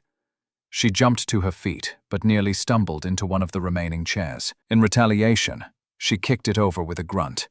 I do not need anyone. He shall not take my property. He can eat dung, that son of a whore. I do not care who he thinks himself to be. Bowden backed away, carefully. Baroness, I can help you. She placed both hands on her head and tried not to pull out her hair. She did not want to cry again, not with Bowden watching. I have a plan. It will work. Trust me. Bowden drew a little closer. She glared and took a deep breath. Her voice somewhat calmer. All right, tell it. Well, tonight, our friends. Our friends. Stella scoffed and stumbled across the carpet, waving Bowden away and unconsciously looking for another bottle of wine amongst the wreckage. There were none. Our friends are going to cause a disturbance. The Baroness looked up. A disturbance? What kind of disturbance? It doesn't matter. I know where the gold is. In City Hall? In the basement? In the pocket of that criminal? Everyone knows where the gold is. Do you think you can just walk in there and take it? Stella stared at him. For just a brief moment, a ray of hope shined upon her desperation. Do you really think he would leave it unguarded? Do you think any of the watchmen would alert him? I can assure you they will not. So you are planning to sneak in and steal it back? That is exactly what I am planning. We won't be able to get it all, but with a wagon and 4 or 5 strong men, we can at least get half. But what was there to risk? She offered a sad smile. I never liked you, Bowden. You are a greedy, unwashed, ugly, impoverished merchant, a terrible ship captain, and you are unable to carry a tune to save your life. But I am happy that you stayed. You will have your men. He inhaled and reflexively put one of those filthy hands against his chest. Afterward, we will be forced to flee. Most certainly. And I want half. That is fair. She could already see one of her assassins slashing open his throat. Partners, then? Partners. Nina sprinted through the alleys of Akune like a wild animal, a hand pressed against her pocket to muffle the sound of coins. She practically ran all the way home, where she and Hammond occupied a series of cramped rooms.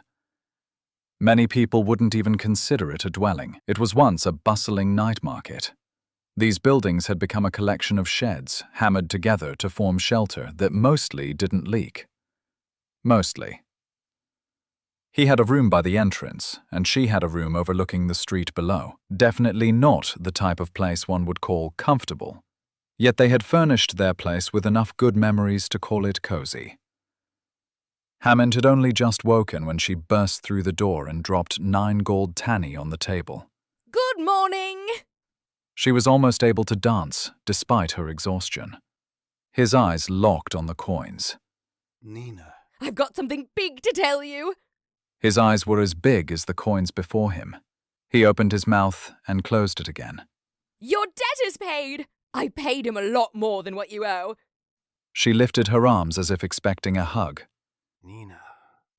He looked from the coins to her face and then back to the coins. Nina, where did you get this? I earned it from Goge. Goge? Yeah, he gave it to me. He gave you gold. This is happening, Hammond. It is really happening. She bounced delightedly, hoping he would ignore what she just said. Now we can buy a proper ship, our own ship. set sail for open waters with her own ship. How did you earn this? I killed a dragon. You what? Joking. Nina, I'm serious. We have some kind of monster living in the palace, and now you tell me he is giving you gold. Well, yeah. I mean, I guess technically he isn't giving me anything, but I earned it. I tutored his little girl. The freak with the horns? Nina narrowed her eyes. His words had not been unfair, and she was not immune to the gossip circling the market district.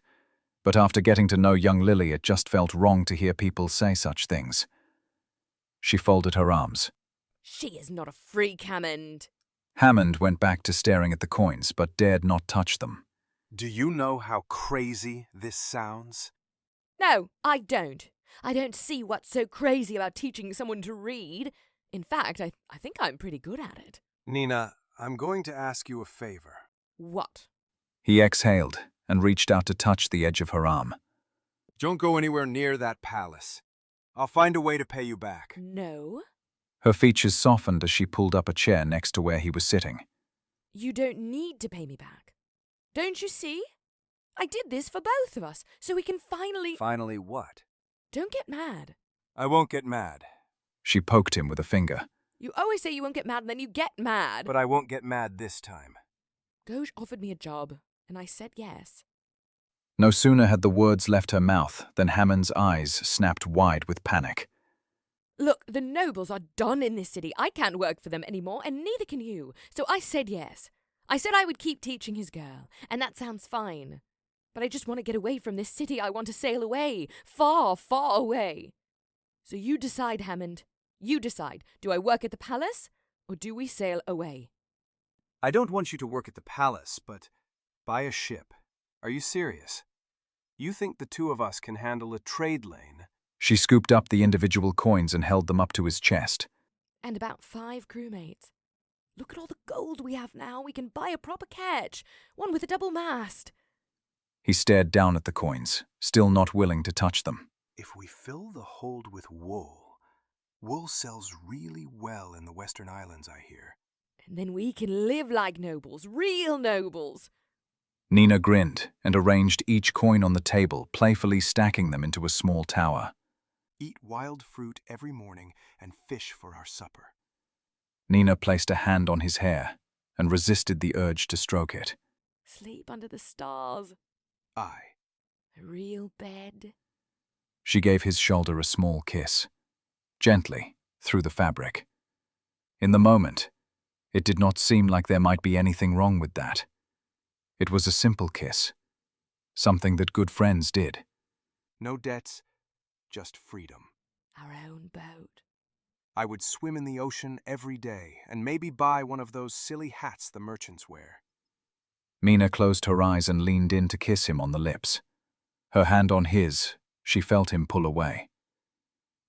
It was not the first time he had rejected her affection, yet this was perhaps the first time she had gone this far. Slowly, she opened her eyes and took in the surprise on his face. Nina averted her eyes from his confused stare, casting them to the floor as she eventually withdrew. Sorry.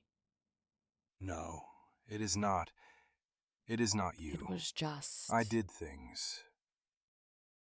When Eckerd sent us out of the city, he would have us kill people. People didn't deserve. People that never did anything wrong. She looked back up, and for the first time in a while she could see shame on his face. With both hands, she reached up and tried to brush it all away. None of that matters anymore. We're free now. Free of everything. We can sail away and leave it in the past. I want that. His smile returned. Hammond gave her a pat on the shoulder and stood up. There is so much to do. I have to talk to Commander Tarek and apply for a trade license at City Hall. We can leave tonight, or maybe in the morning. It may take longer than that to find a good ship. We don't want to buy the first one we see. Then you do it, go find us a good ship, and I will take care of the paperwork. I don't want to spend any more time here than we have to. She stood up and embraced him. For a moment he seemed confused but returned it. It was all too soon before they parted, both of them ready to go about their separate ways. She gave a wave and took a few steps toward the door, looking back to give him one final smile. It was happening. It was really happening. Gutte proceeded to walk straight through the temple.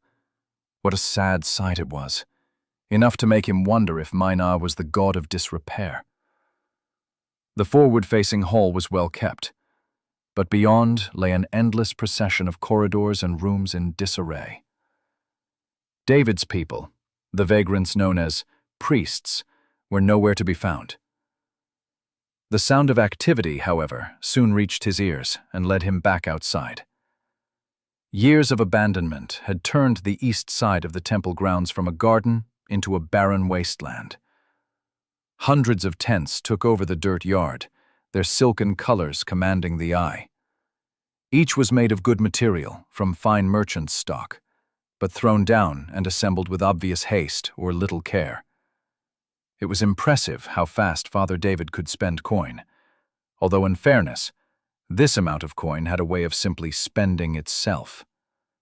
Nearly 100 carpenters, toolmakers, merchants, and craftsmen were hard at work, with only a handful of priests sprinkled in. As Gutte surveyed the staging area, he planted the tip of his cane in the dirt and realized that it was safe to assume word had gotten out. Not even a full day, and wagons were already delivering fresh lumber. The previously mentioned poor, whom the temple had been tasked with sheltering, appeared to have been recruited into more lucrative vocations. It reminded him of something he heard many years ago. It is always the hungry that make the best cooks.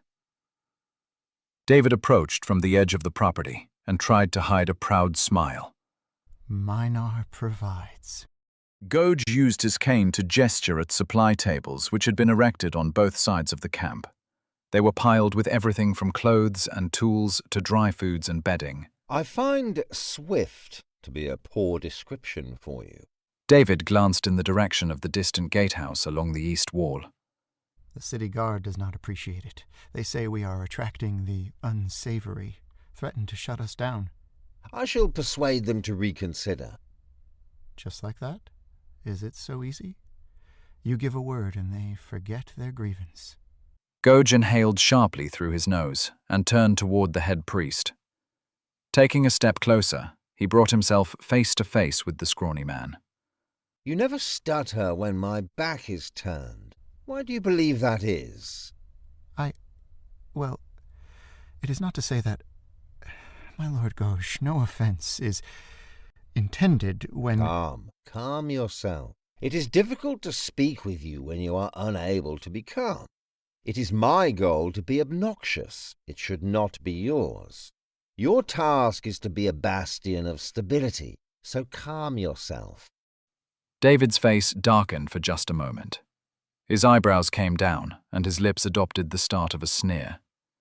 My words were spoken in haste, and it was not my intention to sound as though I was questioning your authority. This is only the second time we have met, and already I have been threatened, harassed, and now everyone treats me as if I am the city's most wealthy noble. This is not a life with which I am proficient, and you put too much on me.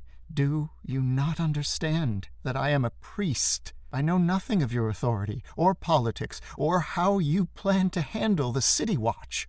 Perhaps you know more than you admit. Because it will be that easy. As you said, I shall give the word, and they shall forget their grievance.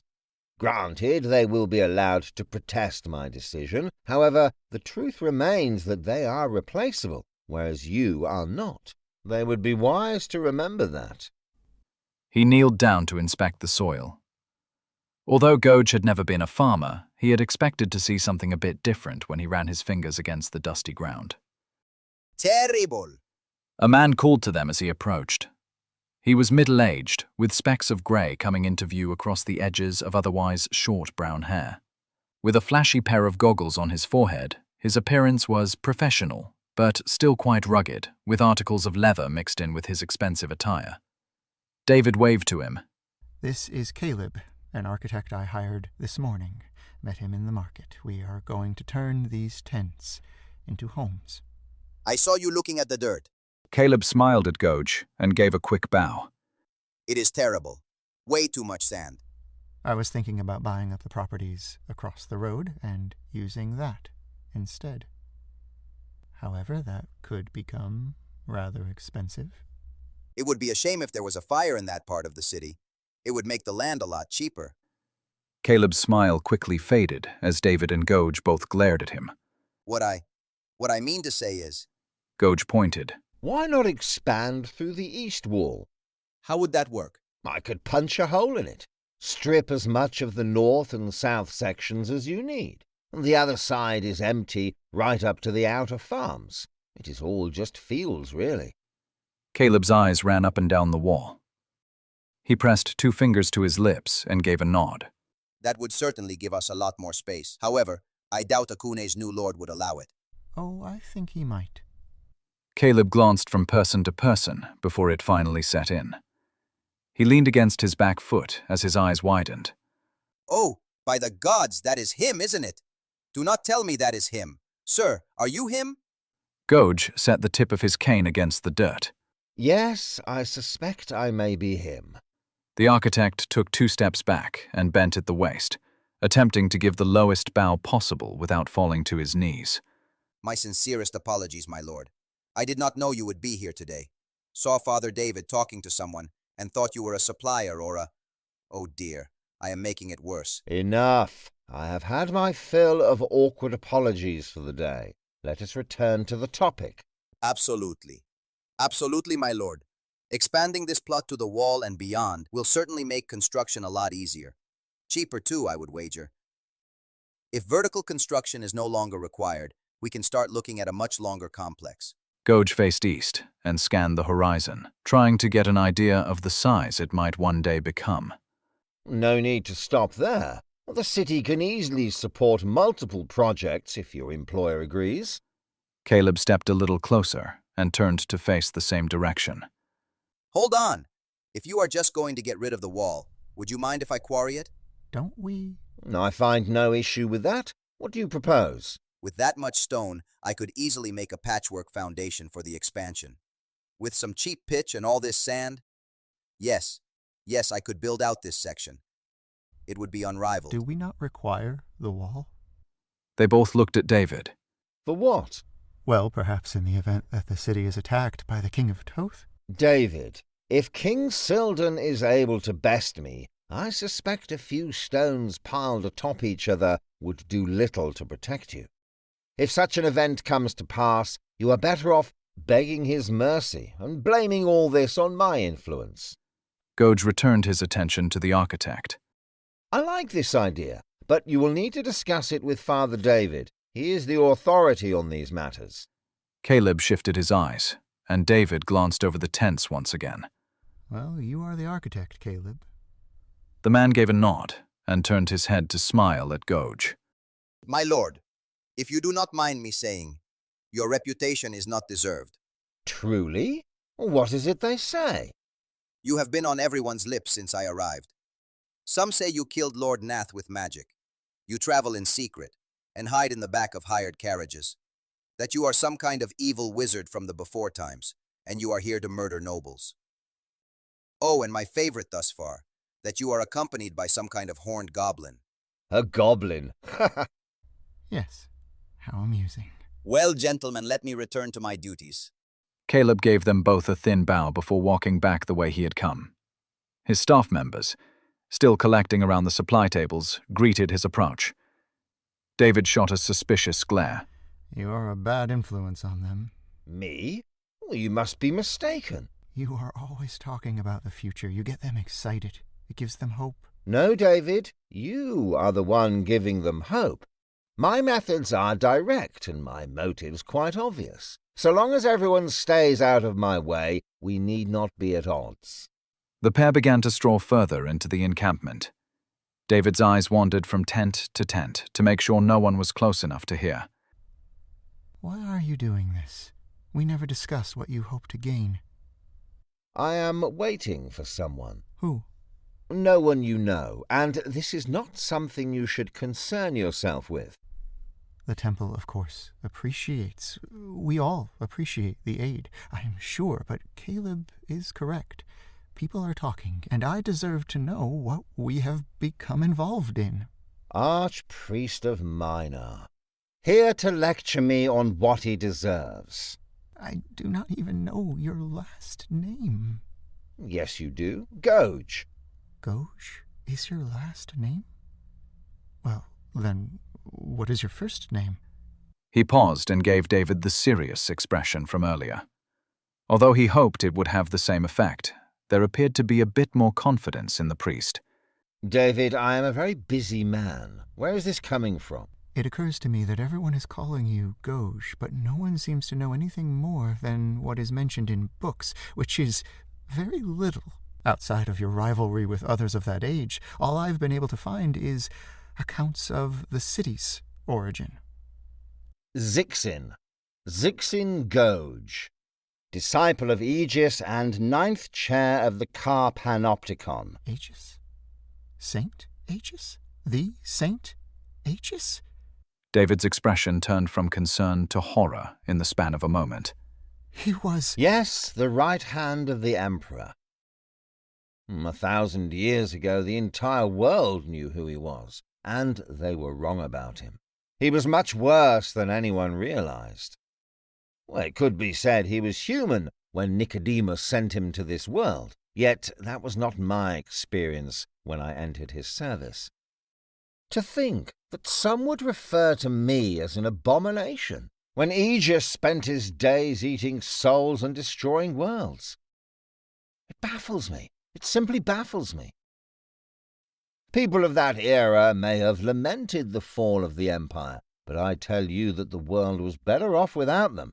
Forget him. Forget the Empire. Forget Nicodemus, the Knight Masters of Kar. Those days are gone, and we are fortunate for that.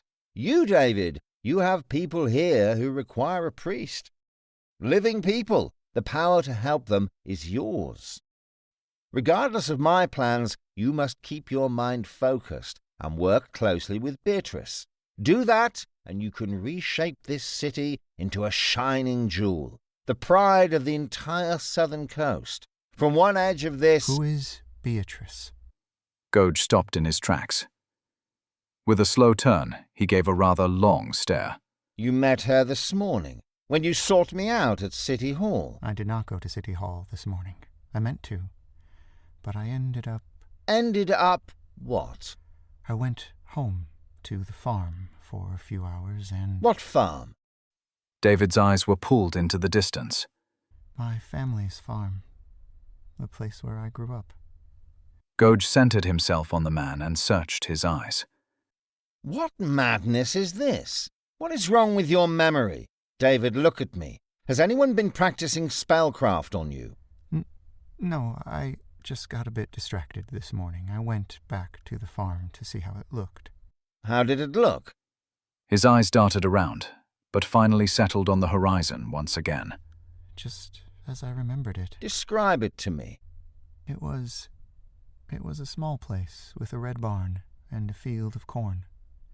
There are 3 or 4 cows and a dozen chickens. Set on a hill, a stream runs through the middle, and there is a wooded area behind the house. When was the last time you visited? This morning, I told you. Before that? Oh, it has been many years since I last saw it. It was claimed by fire when I was very young. David stuck his fingers underneath his glasses to rub his eyes, but Goge quickly slapped his hand away.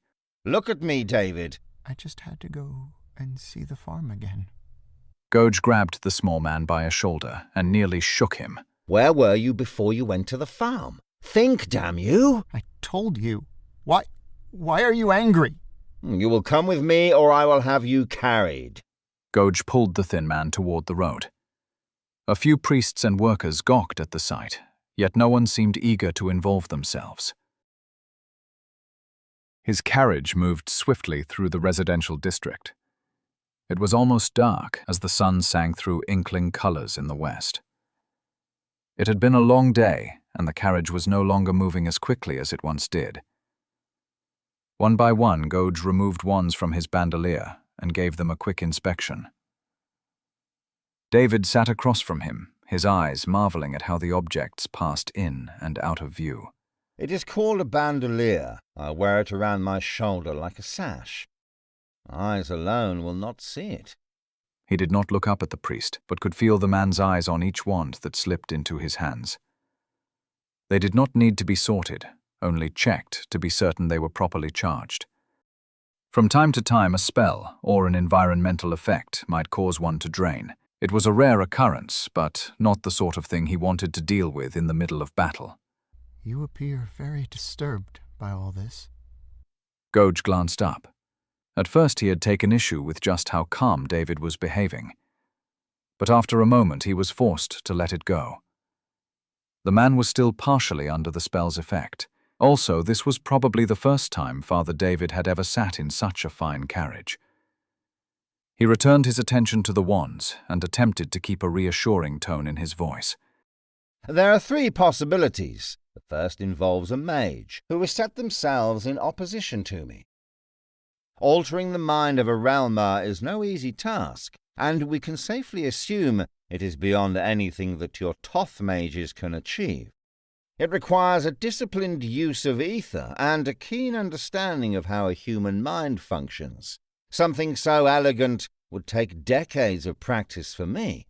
The spell could not be infused into an item, nor could it be made ready before the encounter. No. This mage is a specialist, and very talented.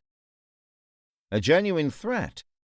A threat that has developed an interest in myself, and by extension, those around me. David leaned forward and put his head in his hands. When I think about it now, I do not understand how it was so convincing. I saw it. I saw a place that no longer exists, and I did not question it, not even for a moment. You did not question it because it never happened. Whatever transpired was obscured and later replaced. The carriage came to a halt, and from outside came the stirring and creaking of leather and links as the driver put up his reins. Gouge put a hand on the door. What are the other possibilities? You said there were 3. Forget them. The more I ponder it, the more certain I become. We are dealing with a very experienced mage. I will not be of any use to you. Every time I try to remember what actually happened, the false memory... It will pass. Just breathe deep and focus on the present. Leave the rest to me. David glanced at his hand on the door. What are you going to do? My Ure travel underground and require a few moments to position themselves. We will wait for a moment before disembarking. When we step out, we must assume he will be watching. What do you mean by Yuri? I said I would show you what I remember, but I will not be part of your... My plans, my agenda, my goals. I should inform you that you have no choice. You were the one this mage chose to interrogate. You are in this up to your neck. I will not be a party to violence, Lord Gouge. Perhaps you believe that you intimidate me. However, well, yes, you do. Sometimes you scare me to death, especially earlier when you spoke of Aegis. Yet... Listen to me, you ignorant fool. Changes were made to your mind. The memory will pass in a day or 2. The purpose was not to convince you of something, it was to make you forget. Breathe deep, clear your thoughts, and follow me. The door opened and Gouge stepped out onto the cobblestone streets of a relatively wealthy neighborhood. 3 rows of city homes pressed together, each sharing a wall with their neighbor, with only a stonework path in place of a yard. David disembarked behind him and threatened to step forward into the quiet cross street, but Gouge's outstretched hand stopped him. Wait. He scanned the area carefully. I mean what I said. I will not be a party to violence. Then be a party to peace. If he presents himself, I will allow you to mediate. And what if he attempts to run? He will not. How can you know that? He will realize my pets have surrounded the district. David turned to walk away, aiming himself down the eastward street and starting off. No, I will not be a part of this. You intend violence. Gouge attempted to grab his arm but did not want to take his eyes from the nearby buildings. I do not intend violence, David. David, I am investigating an attack upon you. This is an investigation. We are investigators. Is that not what your God expects you to do? Is he not the God of knowledge? David paused. You know he is not. Why do you taunt me with such words? He tried to remember the conversation from yesterday. Minar was the god of peace? Love? It was something simple yet hopelessly naive. The kind of religion you would find on one of these far-flung worlds. Justice, perhaps. He may as well have been the god of annoyance if his followers were any indication. Gouge decided to play it safe.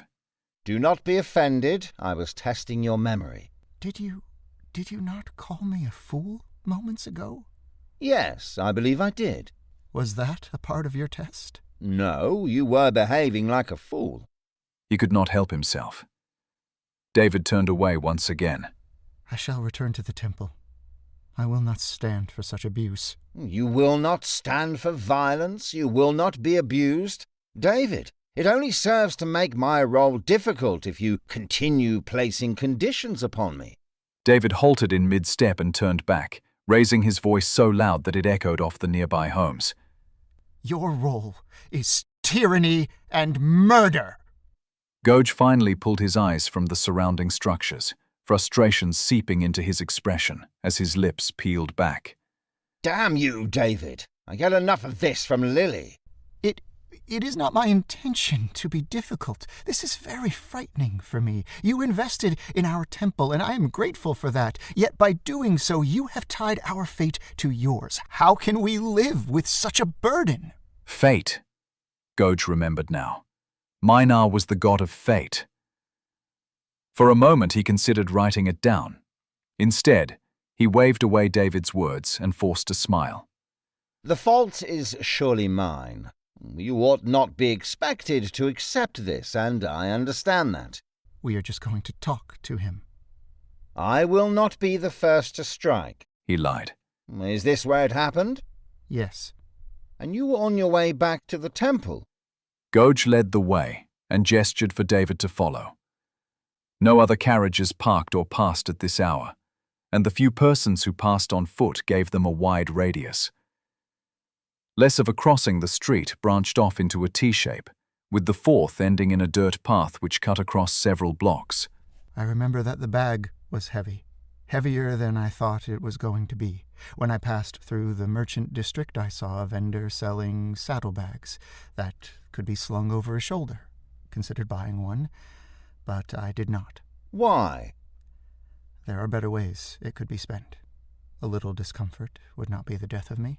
And what happened when you arrived at this point? Then I remember the farm. No, you were here in the street, walking. Surely not down the centre. Do not think back to it. Just use your eyes and tell me what is different. What has changed? What has changed? Everything has changed. Everyone has gone home. Gouge raised both arms to the many homes around them. Good. Now look around. Who has gone? Who might you expect to see? David looked from right to left, his eyes settling on the eastmost corner.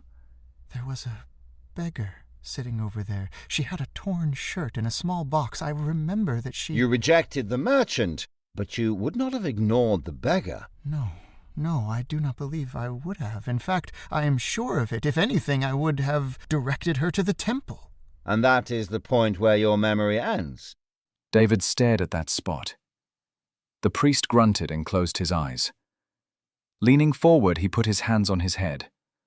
Why can I not? Stop. Do not try to remember. The spell is long gone, but your memories are stacked like a trick of cards. Choose the wrong one from the deck and they all spill out. Focus on the ground, avoid the memory, and answer me this.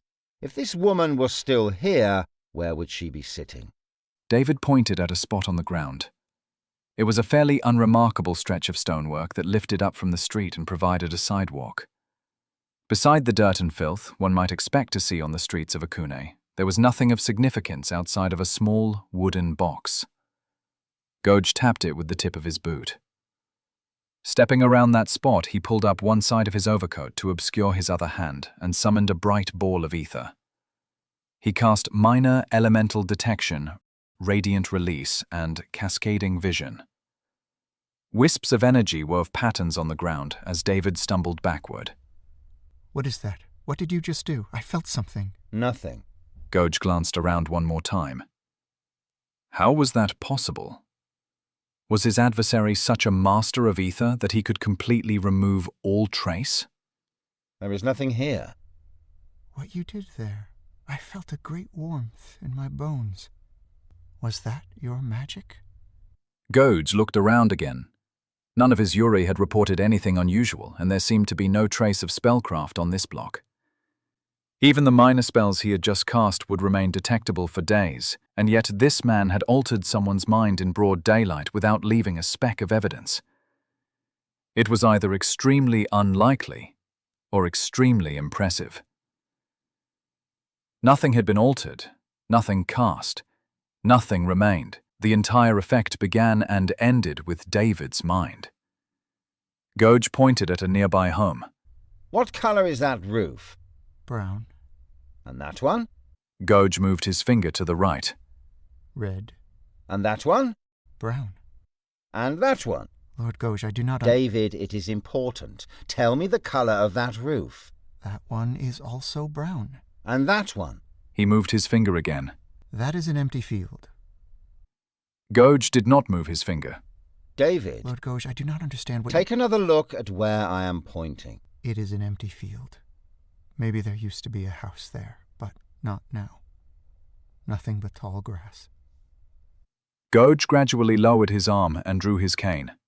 Holding it in his left hand, he used the right to retrieve a silver wand. The metal was pure enough to hold a great deal of charge, and this particular wand had been infused with disintegration. A master of ether would not have difficulty defending himself against it. However, to do so would only serve as theory confirmation. He activated a small pin under his coat. This one was shaped like an elephant and held a single charge of modified reflection. It would last for the next half hour.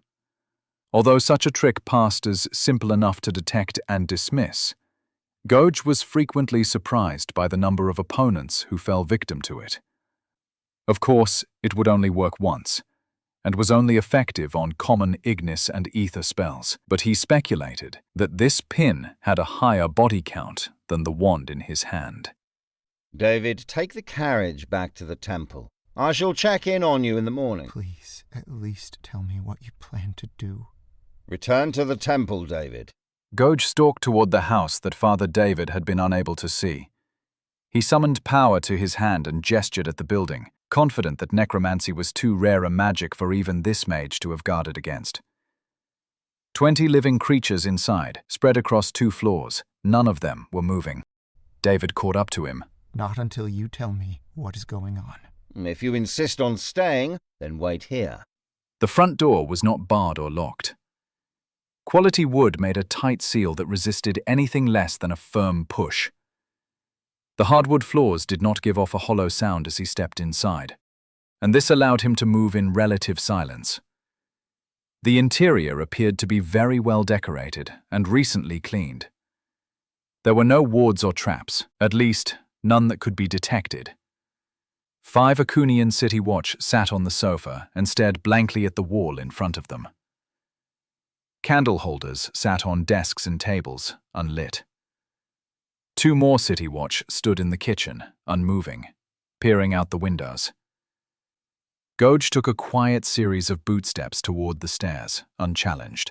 Each step creaked under his weight as he climbed to the next floor. It was not a large house, and the presence of so many watchmen made it seem rather cramped. The upstairs was not as bright, and Gouge could barely make out the silhouette of more guards posted in the hall. They stood like statues and remained inert to his intrusion. A single ray of light came from under the door at the end of the corridor. Gouge took the last few steps carefully as he traversed the watchmen that crowded his path. Although he was sure to be nearing his target, the lack of defenses made the situation all the more confusing. An adversary with this type of skill and experience would surely have coated the walls and floors with all manner of magical defense. Yet he saw none. The door opened before he could touch it. Peering inside, he noticed a large chair and a woman within its padding, hunched over a table. Aged and somewhat plump, she sat facing him, and was dressed in a faded grey robe with a brown woolen cowl. Gutte kept the weapons at his side with the utmost care not to raise them. Until this person decided how she wanted to proceed, this was as much of a greeting as he was prepared to give. With her right hand she drew a deck of cards. Pulling a tarot with her left, she placed the image on the table face up. It was death. She drew another card and placed it alongside the first. It was also death. She drew a third and a fourth as he watched. All death. The cards foretold your coming. They did not warn me that you carry an infernal weapon. Obscenity to the gods, I have been expecting you. The old woman did not speak with the voice of someone her age. Instead, it sounded as if someone were trying a little too hard to play the part. Gutte sighed and put his wand away. Taking a seat in the chair which had been set out for him, he attempted to get a glimpse of the woman's face. Unfortunately, the dim candlelight draped long shadows across them both. You are swimming in illusion magic. Your cards are no different. Remove these insults or suffer my choice of spellcraft. The old woman paused as she placed the deck on the table, as if startled by what he had said. I'm not your enemy, but the cards... Gutte summoned a ball of crackling red energy to his hand and raised it to shoulder level, his eyes never straying from his target. The woman held up her hands in surrender. All right. The walls, the candles, the table and chairs peeled away as the illusion unraveled. Light from the sunset washed through the room as the drapes disappeared as well. The woman changed into a beautiful version of herself, with a foxtail and pointy ears covered in light brown fur. Her hair was reddish-brown and well-styled. Thick white trousers and a shirt under a gold-trim vest completed the more honest truth. The fabric was obviously not local. Gutte briefly glanced around the room. Not spacious, as he had been led to believe. A bedroom with a 4-post bed, a small nightstand, an armoire, and a selection of oil lamps. The table and 2 remaining chairs were hardly as grand as they once appeared, taking up a fraction of the space. Gutte lifted an eyebrow. A succubus? Another demon in my city? I am no demon, if you please. You are an abyssal who uses illusion. Succubus is what you are called. She sat up straight and placed her hands on the table. My name is Tifano, and I know what a succubus is. I'm a domainer, yes. But I am no demon. I am Kitsune, if you please. Never heard of that. Gutte placed the cane across his lap, still glaring. We reside in the domain of Zal. We do not involve ourselves in the eternal war. His cold expression faded as he placed the final piece of the puzzle. You were the one who brought Lily here. That glamour was your doing. Her fluffy tail snaked around and momentarily wrapped across her chest. Yes. We separated, and I watched from a distance. Why are you disrupting my affairs? Her features twisted angrily for just a moment, but slowly relaxed before she would allow herself to speak again. Lily was fine where she was. You're the one who complicates matters, if you please. Me? Was it I who came to your city and began altering the memories of your servants? Well, please forgive me if that is the case.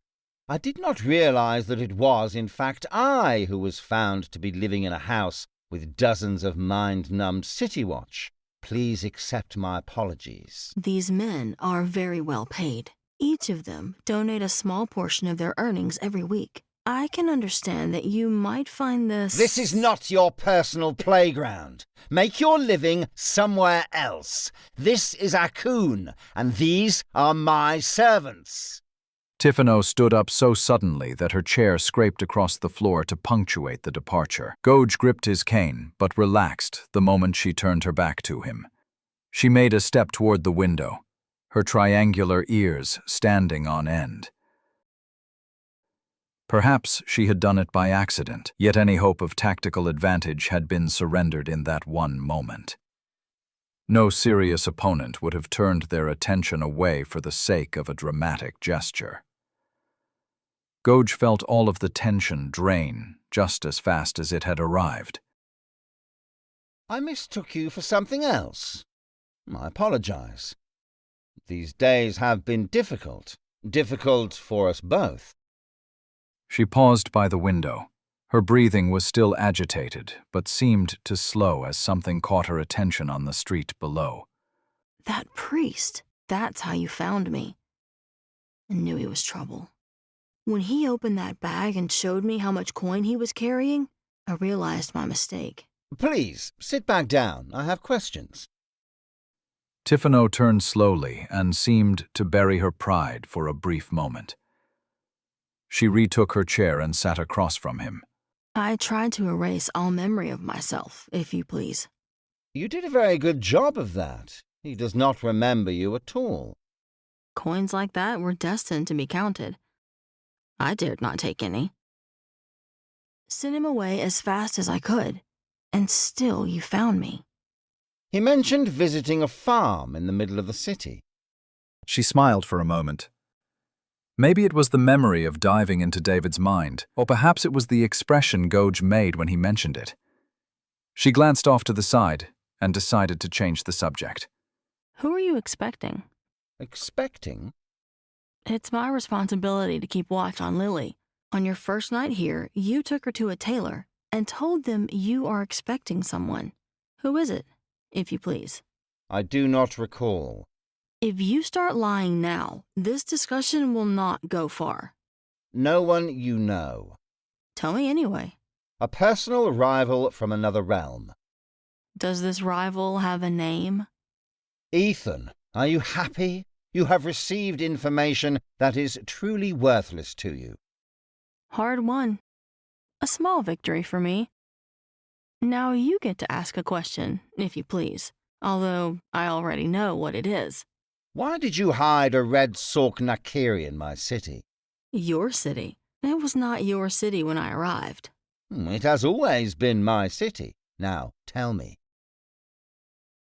Lily is not a red Sork. She is a Manozako, if you please. I'm not up to date on abyssal nonsense. What is that? Something which is sacrificed. With every 10 million born, the gods require a sacrifice. You stole their sacrifice. Tifano gave a brave smile. No, the role of thief was not offered to me. And I'm not sure how many hands she passed through since. Could you not have brought her somewhere else? The City of Mists? A paradise domain? Surely there are better places in the domains. This is not some ritual. A celestial would slay her just as fast as her own kind. The gods want her dead, both the old and the new. I find it difficult to believe that the gods would pay attention long enough to actually agree on something. Why so much attention? As I said, she is a Manozako. Every 10 million born, a Nakiri emerges with the power to slay the divine.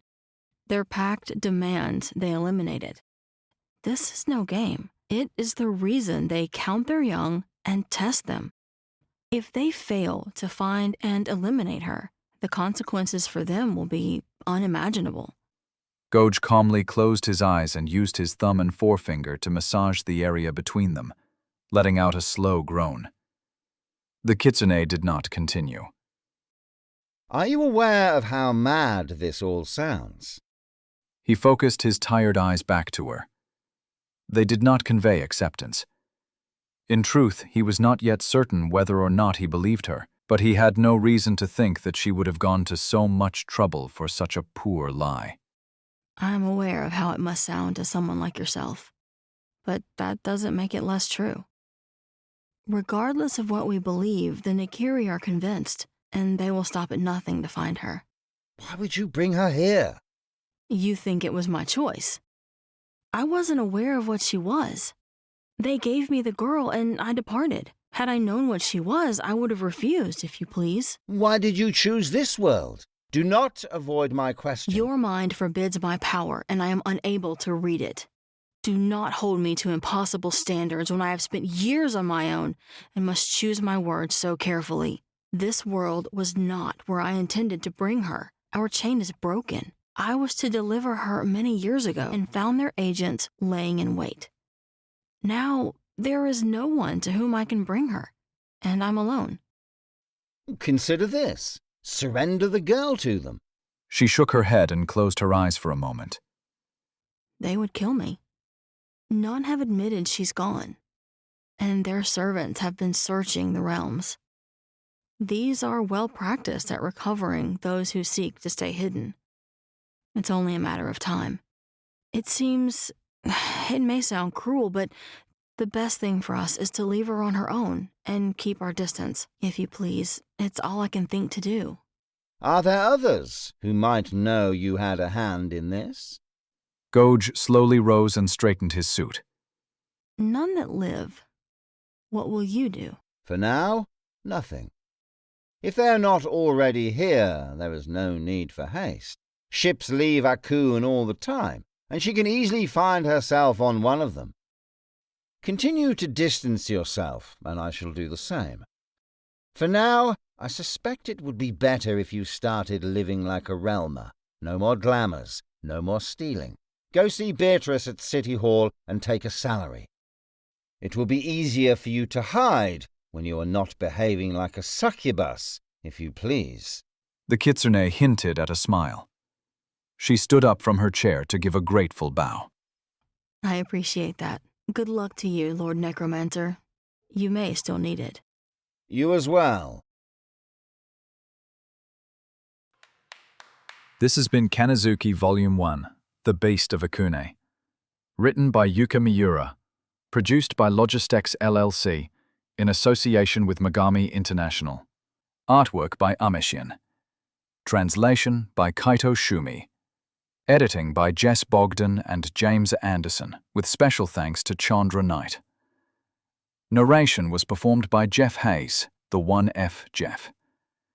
Featuring Simon Jackson as Lord Gouge, Linnea Sage as Lily and Nina, Sam Jennings as Hammond, Patrick Locke as Toma and Bowden, Jamie Sanders as Nath, Garan Patrick as Terrick, J.D. Voices as Rav, Victoria Gutte as Baroness Stella, Andrew H. as Desmond, Katherine Grant-Suttie as Vera, Joshua Story as Count Versago, Scott Antonucci as Father David, David Banner as Park, John Redrick as Atrix, Suzanne Wynnvo as Tiffany, Kiera R. as Beatrice, Robert Vorob as June, Jeramy Burke-Miller as Sato,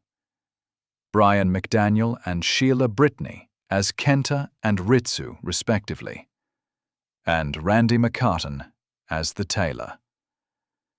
All characters are the copyright of Yuka Miura, Mogami Publishing, and licensed by Mogami International. Thank you all very much for joining us, and we will see you again in Kannazuki Volume 2.